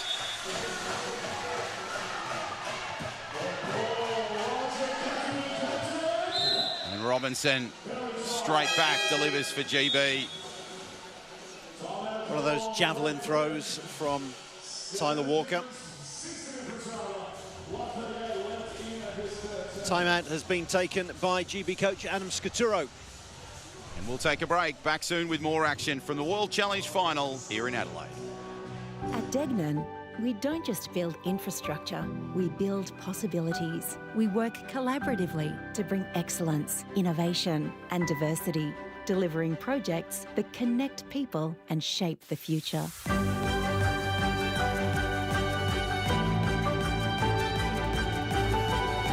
Together, we create a lasting impact for generations to come. Degnan, building tomorrow together.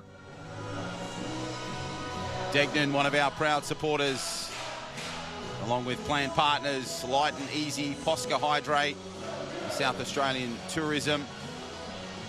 Terrific to have your support, whether you're watching on Fox Sports or KO Sports, or maybe our overseas affiliate networks. It's been a wonderful tournament here in Adelaide over the last 4 days. This is the World Challenge final, and there's your scoreline currently late in the third quarter. 42-36 in favour of Brazil. And Feitosa and Braz again combine. And Braz delivers once more for Brazil, Drew.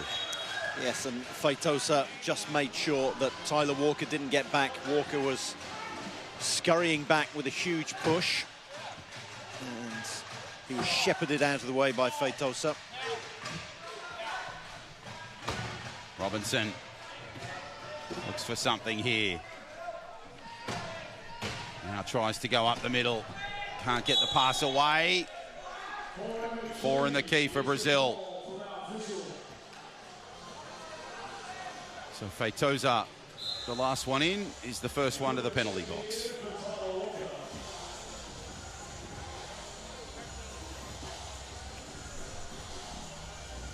Spent a fair amount of time, as Drew mentioned, yesterday in the Australia-Brazil game. He's got his own locker in there.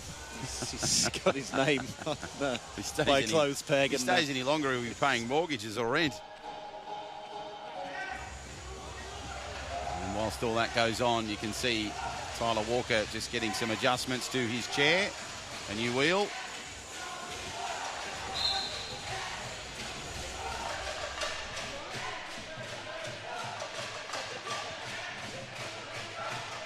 And Walker soaks up a bit of time and scores for GB. And again, another adjustment needed for the chair for Walker.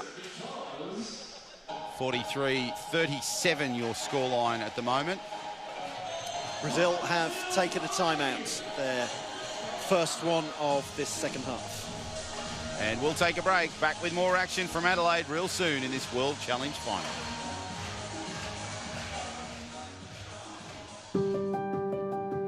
The Playing Partners dashboard is really simple to use. I just submit the invoices and they're paid. I'm ready for the game, I'm ready for the day. Together, it's possible.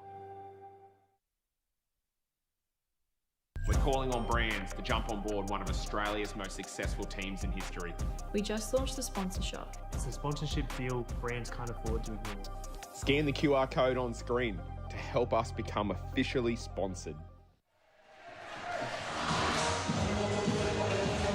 Welcome back to Adelaide. A fantastic atmosphere here in the State Basketball Centre. This is the World Challenge final you're watching, 43-37. And a pick-off there by Walker. Prevents any points. It's unfortunate.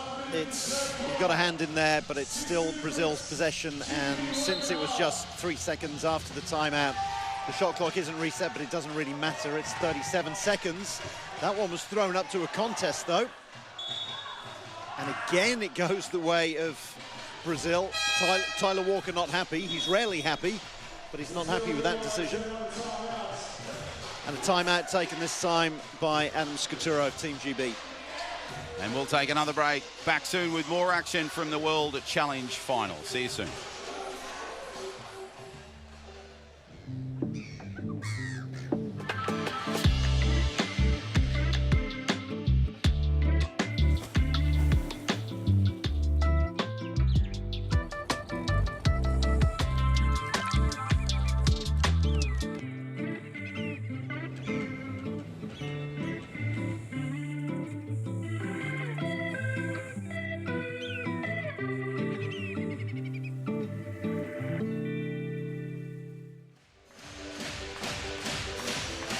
We are in the city of churches, Adelaide in South Australia.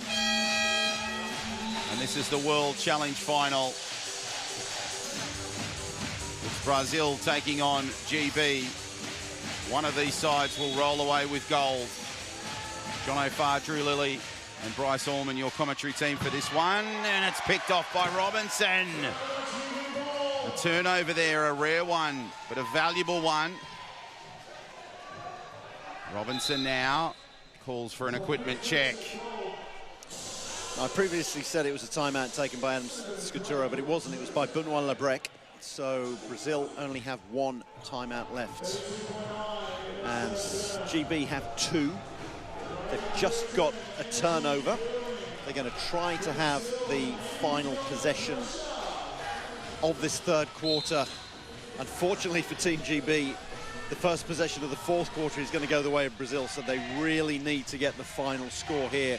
They need to get it down to 5 to give them any hope for the final quarter. Oh, and that's a great play from Robinson to Walker. The go-go gadget arms. Fantastic play. Chinkaida, Feitosa, the chair speed in full action. Straight up the mid-court, big collision with Robinson. Another collision. Feitosa, Brazil find a way. Contact on the line, Drew. Yes, so a penalty try has been given.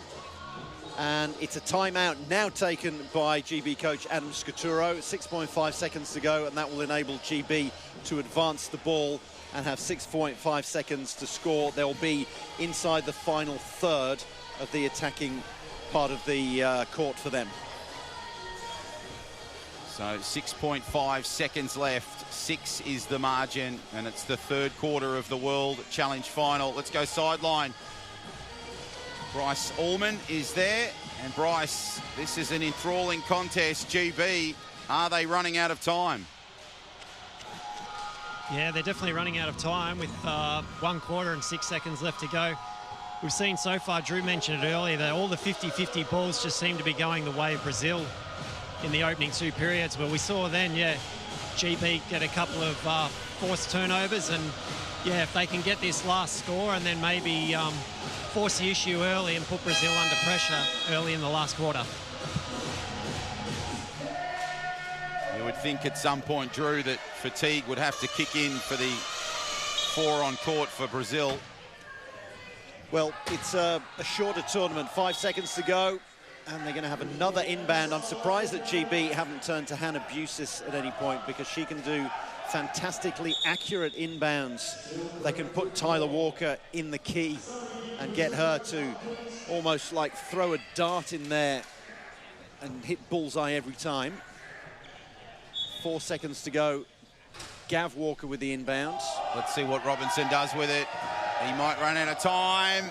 It's picked off by Braz.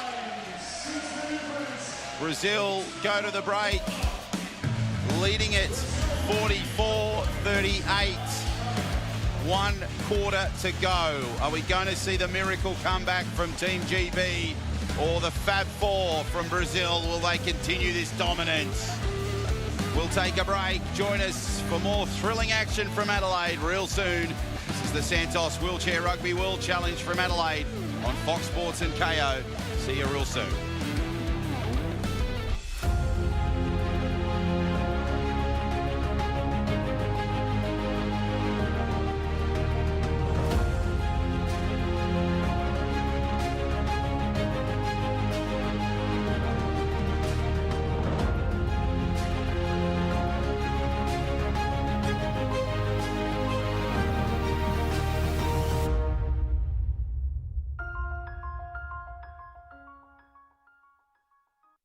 Life's busy, so eating well should be easy. That's why I love Light and Easy. With a huge range of ready-to-eat healthy meals from around $8.50 each, there's no prep, no stress, just great food that keeps me going. And if you're an NDIS participant with meal prep and delivery in your plan, you may only need to pay 30% of the cost for your meals. And with so many flexible, affordable options every single week and no locking contracts, I can order what I want when I want it. Healthy living made easy? Yeah, that's Light and Easy.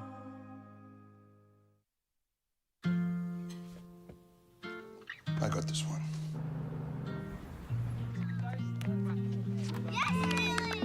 I've got this!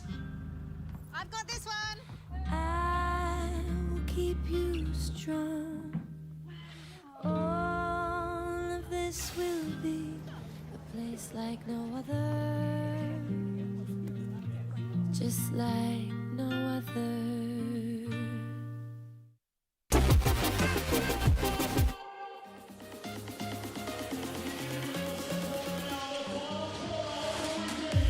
Well, the final quarter, 8 minutes left in the World Challenge final. Have Brazil done enough to hold this lead or build on it? Or will Team GB mount an unbelievable comeback? 6 points is the margin. 44-38. John O'Farr, Drew Lilly and Bryce Allman, your commentary team.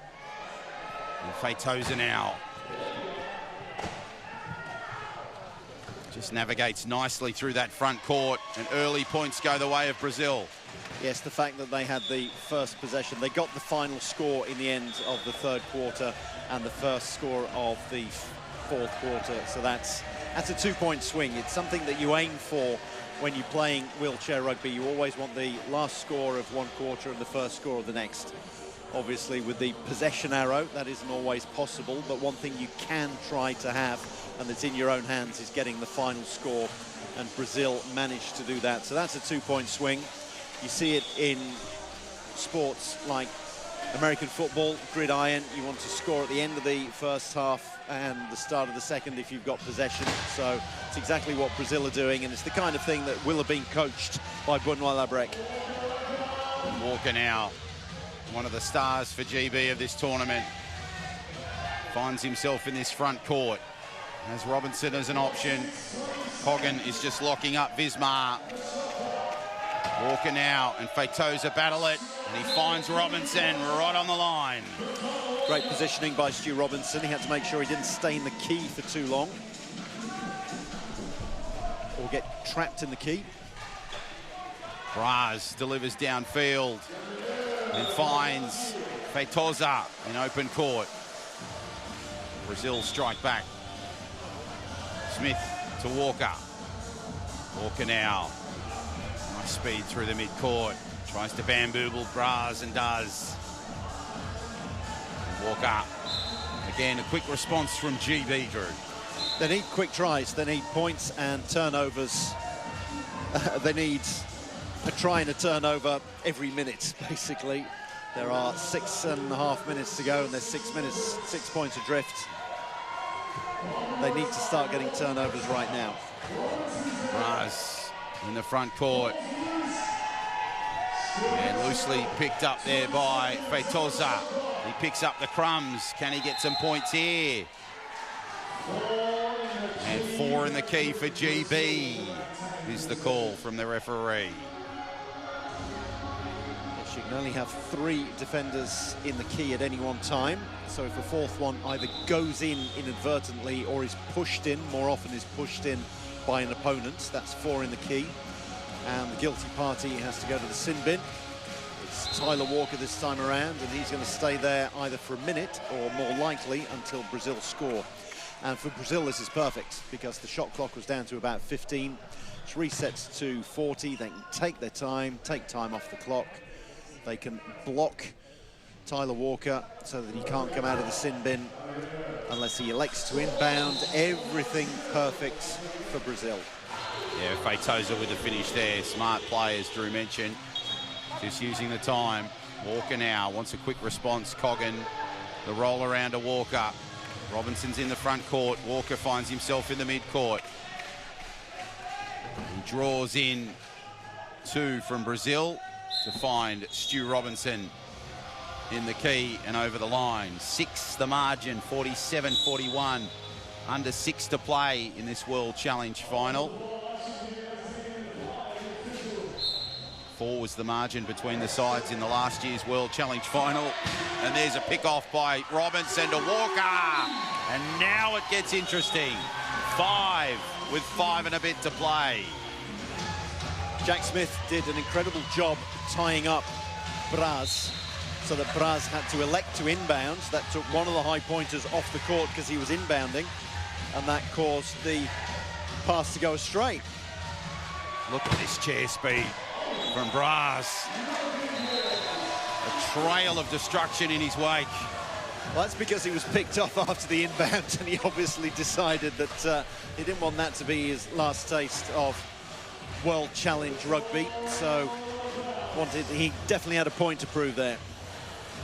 So Robinson takes a tumble. 48-42 your scoreline now. As the coaching staff of GB just working out their plans. Have they got enough time? Let's go sideline now to Bryce Allman. Bryce is joining us on the sideline for the World Challenge final. 5.5 to go. Bryce, GB, have they got enough time to come back and win this? Yeah, I think it's probably gone past them, Jono. They look a little bit frustrated. They've seen Brazil play at a level that is probably unexpected, but yeah, Brazil have done everything right, and GB just haven't had the answers. So Feitosa now comes up with some more answers for Brazil.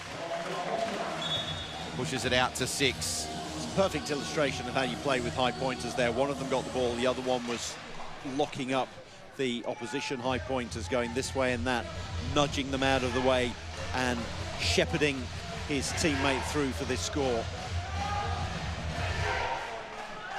Robinson now. Where does he go here for GB? Tries one side, then the other. Walker. Feitosa was over the line. And guess where he's going? Back to the penalty box. A place of familiarity for Feitosa. And again, he won't mind. A, he'll get a break. B, he's taking time off the clock. Hogan to inbound now. It's Walker now. We'll slow up the clock, 30 seconds left. So 4.5 to go. Back to 5, the margin. So now Brazil to inbound from the baseline. Junqueira now. He'll have that first touch to Braz. Powerful stride with his wheels. Braz now.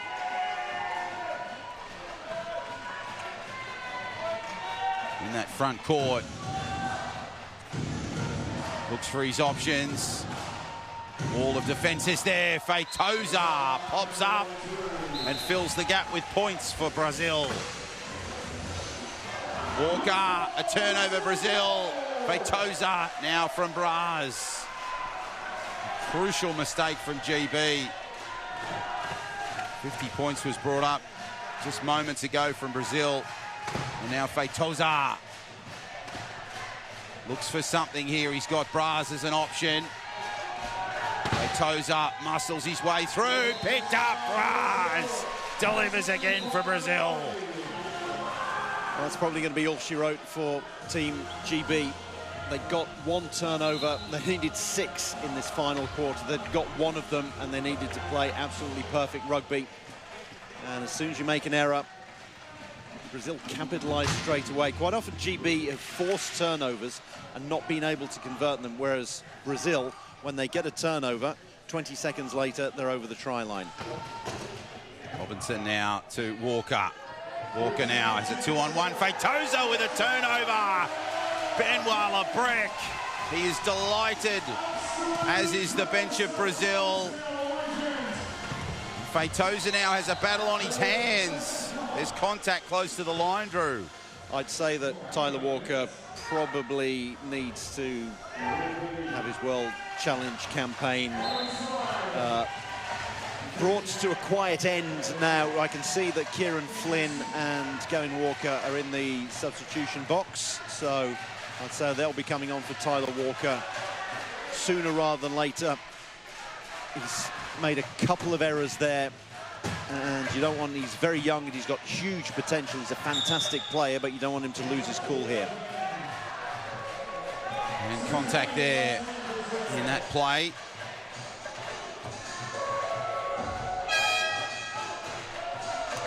And here come the substitutions from Adam Scaturo. So Walker and Flynn on. And Smith and Tyler Walker will make their way back to the bench.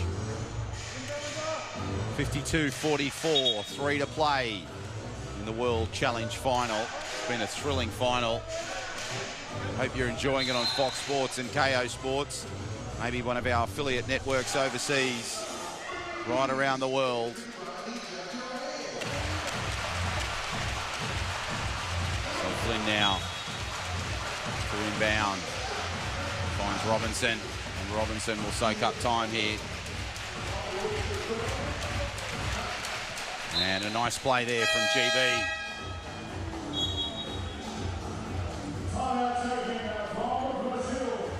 So 52-45 now the scoreline. Just under 3 to play. And looks like a timeout will be taken. We might go sideline to Bryce Allman.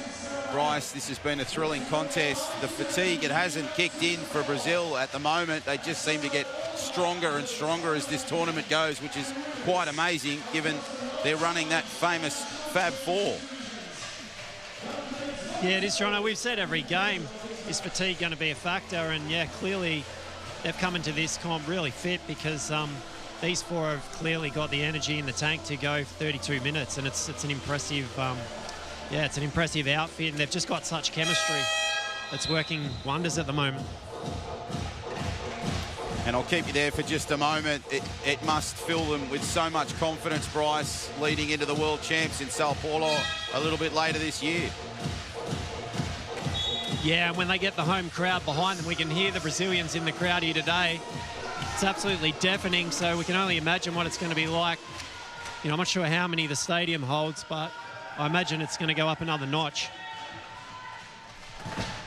Yeah, the volume went to 11 when the Brazilian band joined us early in the contest.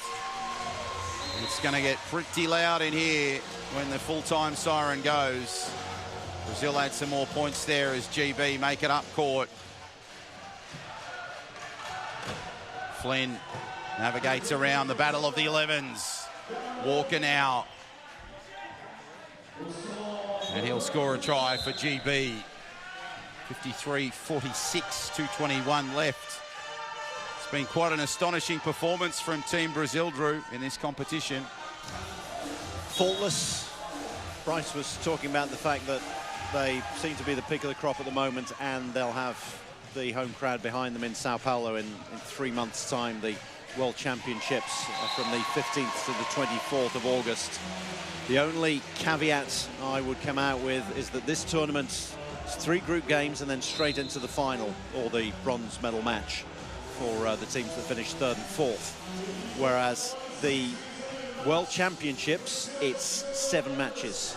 You've got 12 teams there, group stages, quarter, semi-finals. So it's going to be a much longer tournament, and I don't know whether they can actually run the core 4 through 6 or 7 matches. So having said that, maybe they can win 2 of their group games, rest the core 4, bring them back for most of the quarterfinals.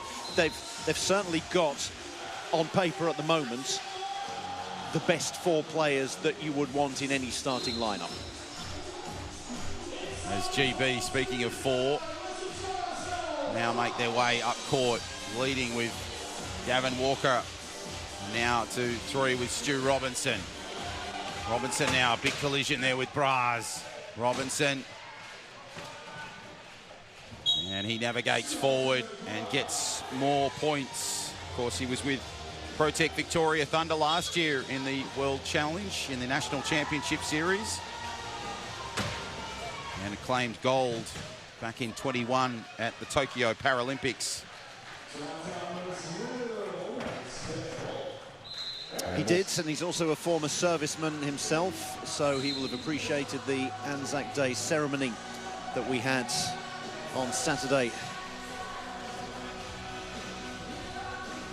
So Robinson, as we enter the final minute of this World Challenge final, a nice pick off there. Beautiful pass. And Walker finishes a sweet play for GB in the final stages. Junkaira now. Braz. Under a minute to go. Braz. Now trying to work it in. Where does he go here, Braz? What a dominant player he's been in this final. 40 seconds left, 16 on the shot clock. Braz now works his way through and finds a way. A nice screen on the fringe. And Brazil score points quickly. Flynn into Robinson. 30 seconds to go in the game. Braz picked off. Finds Feitosa. Feitosa now down court. Benoit Lebrec calls for calm. Brazil will enjoy these final moments. And a timeout has been called. We'll go sideline to Bryce Allman. Bryce, this has been a memorable and momentous tournament for Brazil. How have you found the last 4 days here in Adelaide? Yeah, firstly, the city of Adelaide's turned it on for us. The whole tournament, just the infrastructure around it, the hotels, the transport, the venue, it's all been perfect. And I've spoken to a lot of the international players. They've loved coming here. And we've seen the increase of calibre in teams this year with GB making the long trek. Denmark were planned to come, but unfortunately, due to the situation with the war, they couldn't get here. But Brazil have returned, and yeah, the US as well. So obviously it's growing in popularity amongst the international teams too. Brazil are getting an amazing reaction here in the State Basketball Centre as we count down literally the final seconds of the World Challenge final. Last year, the Netherlands beat Australia 64-60. Brazil are just seconds away from an unbelievable victory. Inbound here for Coggan. Flynn now in the front court. Final seconds. Finds Robinson to Walker. GB find a way. Final moments.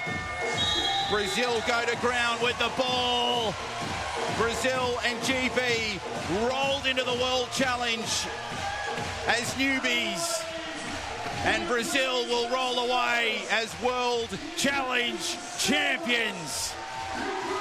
The Fab Four, they have done it. Look what it means to them. And this one's for Victor.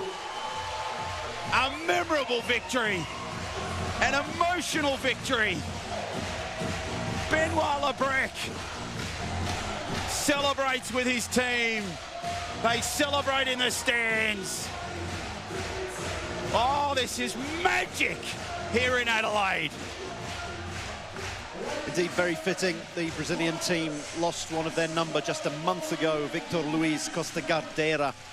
And there was a jersey presentation ceremony during the Anzac Day commemoration, and how wonderful it is that they have won gold at the 2026 Santos Wheelchair Rugby World Challenge and can dedicate that victory to their former player.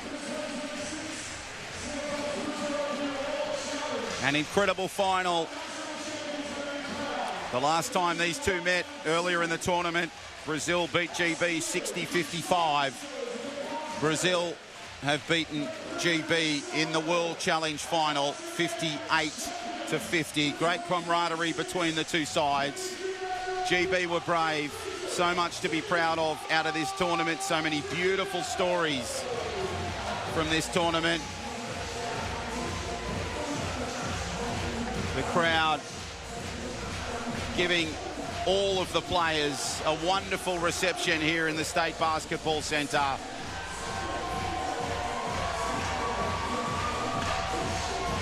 This is magical scenes here. Benoit Lebrec celebrates. That's what it means to him. He said his players last night, they just keep turning up. It's almost defying the odds.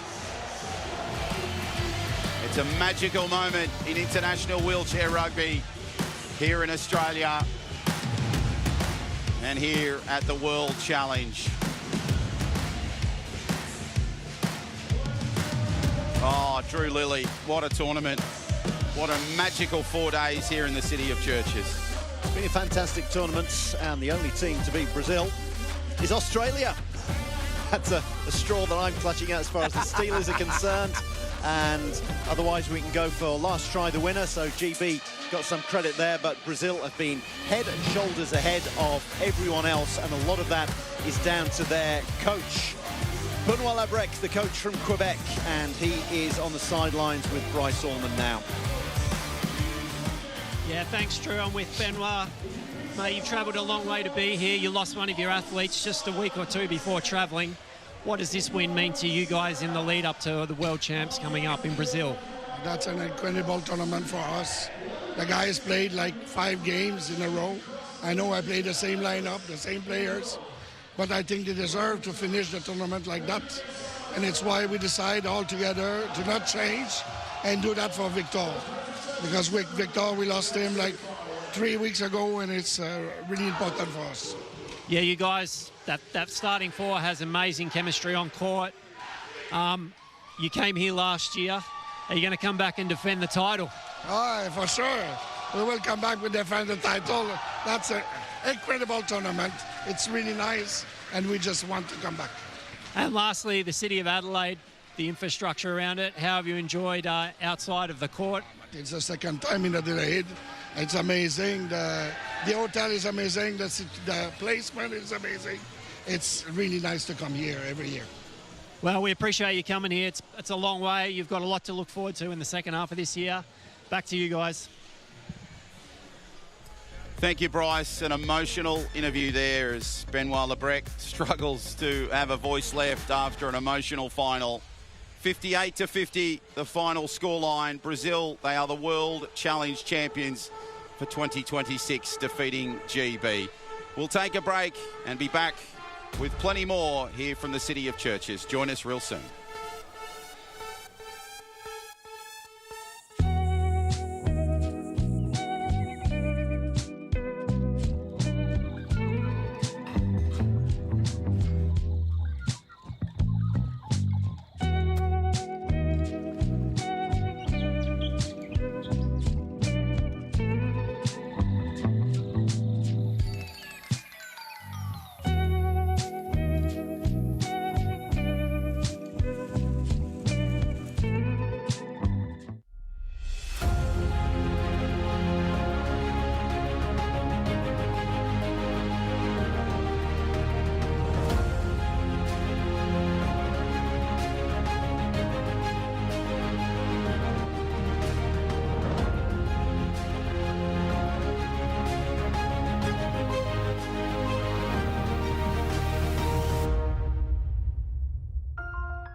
At Degnan, we don't just build infrastructure, we build possibilities. We work collaboratively to bring excellence, innovation and diversity, delivering projects that connect people and shape the future.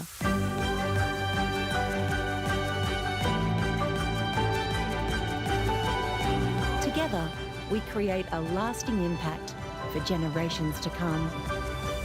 Degnan, building tomorrow together. Life's busy, so eating well should be easy. That's why I love Light and Easy. With a huge range of ready-to-eat healthy meals from around $8.50 each, there's no prep, no stress, just great food that keeps me going. And if you're an NDIS participant with meal prep and delivery in your plan, you may only need to pay 30% of the cost for your meals. And with so many flexible, affordable options every single week and no locking contracts, I can order what I want when I want it. Healthy living made easy? Yeah, that's Light and Easy.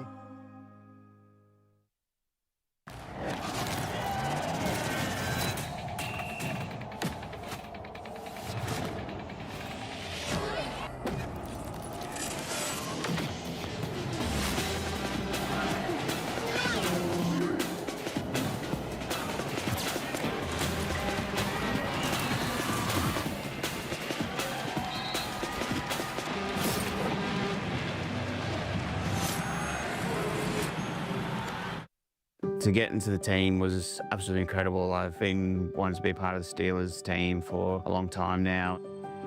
Your plan partners really helps with everything in my day-to-day life. Managing all their invoices and stuff like that can be a bit of a daunting task at times, whereas plan partners really helps out. The plan partners dashboard is really simple to use. I just submit the invoices and they're paid. I'm ready for the game, I'm ready for the day. Together, it's possible.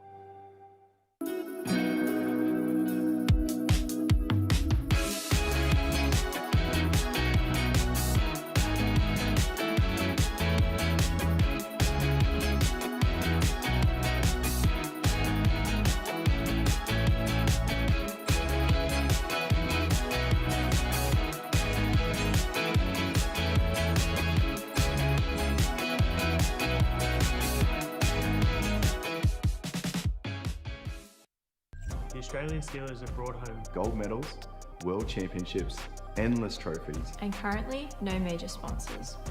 Scan the QR code on screen to help us become officially sponsored.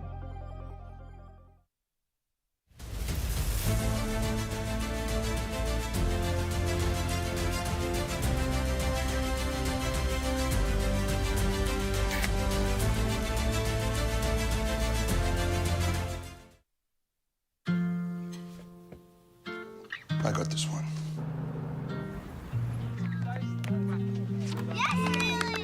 I've got this! I've got this one! I'll keep you strong. All of this will be a place like no other, just like no other.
Everyone is racing hard to the end, to the end, to the end of the line. And the whole thing can take you to that.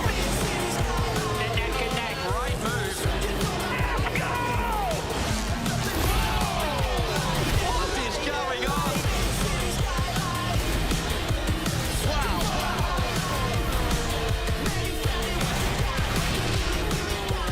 What a drive. That was awesome. That was crazy stuff. And we're underway. Luai with the ball.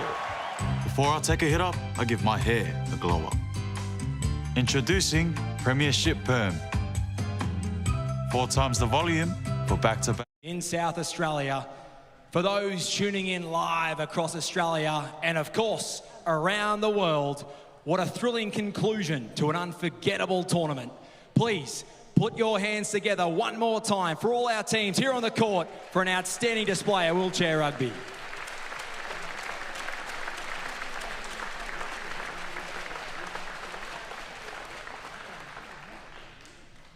Firstly, I would like to acknowledge that we meet and celebrate today on the traditional lands of the Kaurna people.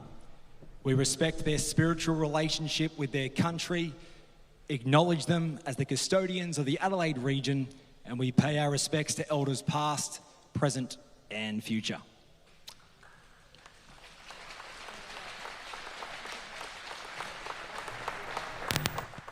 And to help us reflect on this fantastic event, I would like now to welcome the Honourable Emily Burke, MLC, Minister for Tourism and Minister for Climate, Environment and Water.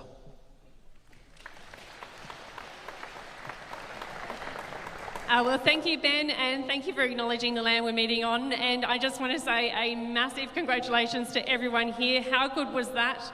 Our media release said it will be high intensity and you will not be able to look away, and it was 100% correct. It was high intensity, you couldn't look away, and sometimes you feel like you couldn't even breathe. It was a great game, incredible to watch for everyone here. A very big congratulations to the Steelers and getting your bronze, to Great Britain, but obviously also to Brazil for taking out gold. I also think the fans in the crowd took out gold for Brazil today. I had the lucky privilege of sitting right in front of them, and they were loud and right behind their team. A very big congratulations to everyone for filling the stands, but also being here. the last 3 weeks in Adelaide have been incredible for sport. We've had people from around the world come here to celebrate not only sport but also South Australia, from Gather Round having the best in Australia to equestrian last week for having the best in the world, and now wheelchair rugby having the best in the world here as well. Thank you for coming to South Australia. Thank you for travelling here. Thank you for backing in your teams, and a very big congratulations to the best in the world in world rugby.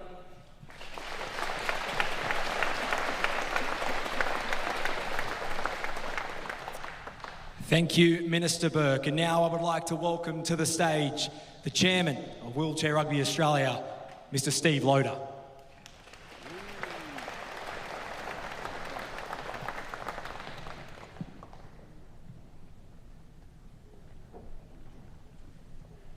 Thanks, Ben. What an incredible 4 days of competition we've had. Congratulations to Brazil, the gold medalists in the Wheelchair Rugby World Challenge.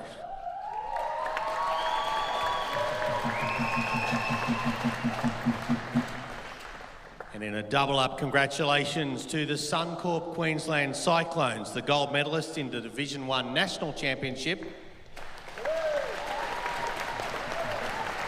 And to the Suncorp Queensland Tornadoes, the gold medalists in Division 2.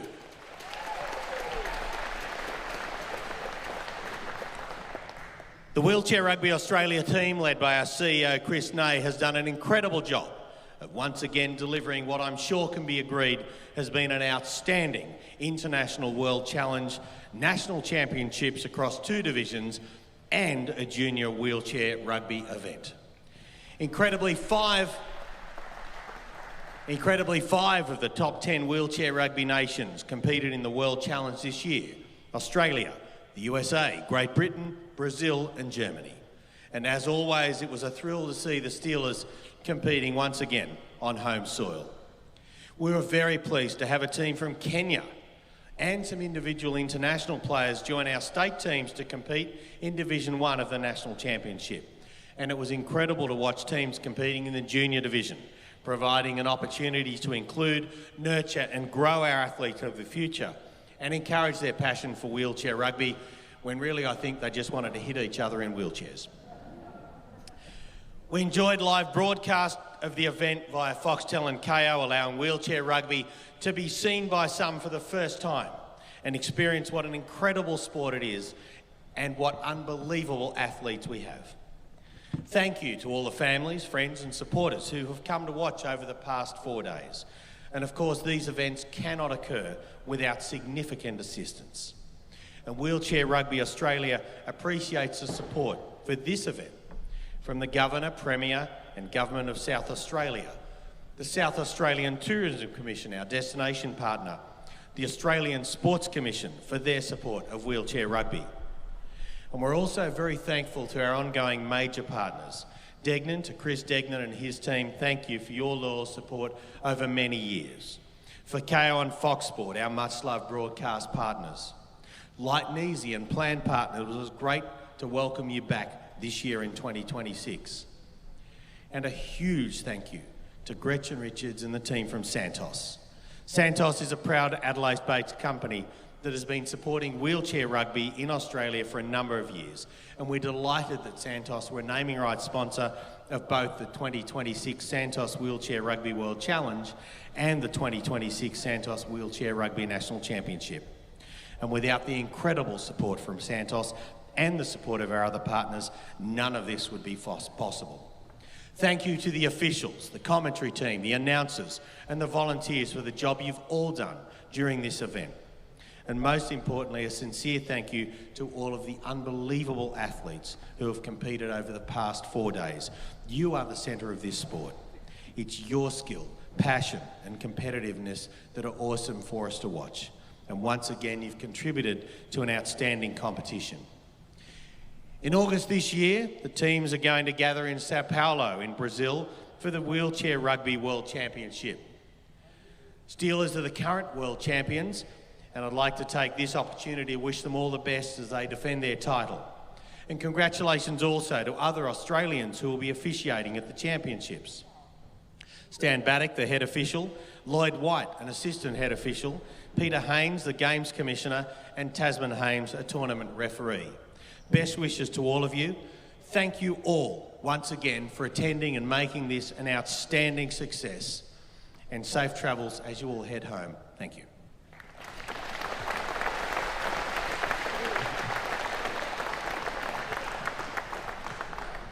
Thank you, Mr. Loader. Now, before we crown our champions, we want to send a massive thank you to all the referees, classifiers, and the incredible volunteers whom, without you, this tournament would not be possible.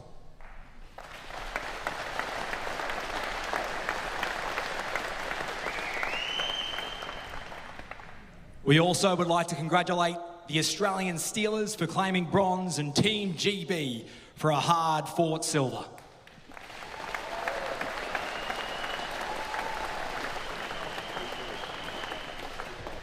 But right now, it's time for our ultimate champions. I would like to invite Minister Burke and Ms. Gretchen Richards, Senior Manager of Brand Marketing and Sponsorships at Santos, to present the gold medals and trophy for your 2026 Santos Wheelchair Rugby World Champions, Brazil.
What wonderful scenes in Adelaide, Australia. The completion of the World Challenge, and there they are, your deserving champions, Brazil.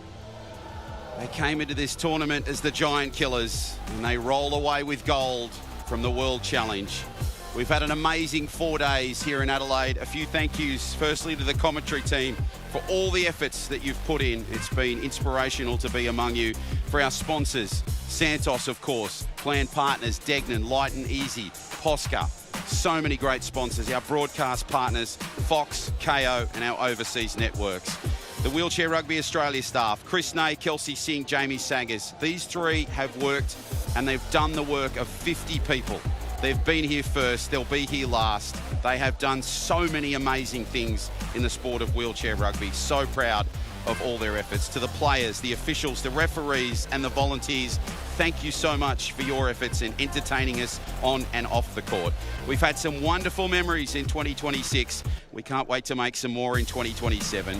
Wherever you may roll, be safe, be well. My name is John O'Farr. It's been a privilege to bring you this broadcast from Adelaide on behalf of our commentary team, all of our sponsors, and the wonderful team at Wheelchair Rugby Australia. It is goodbye from the City of Churches, Adelaide, Australia. See you in 2027.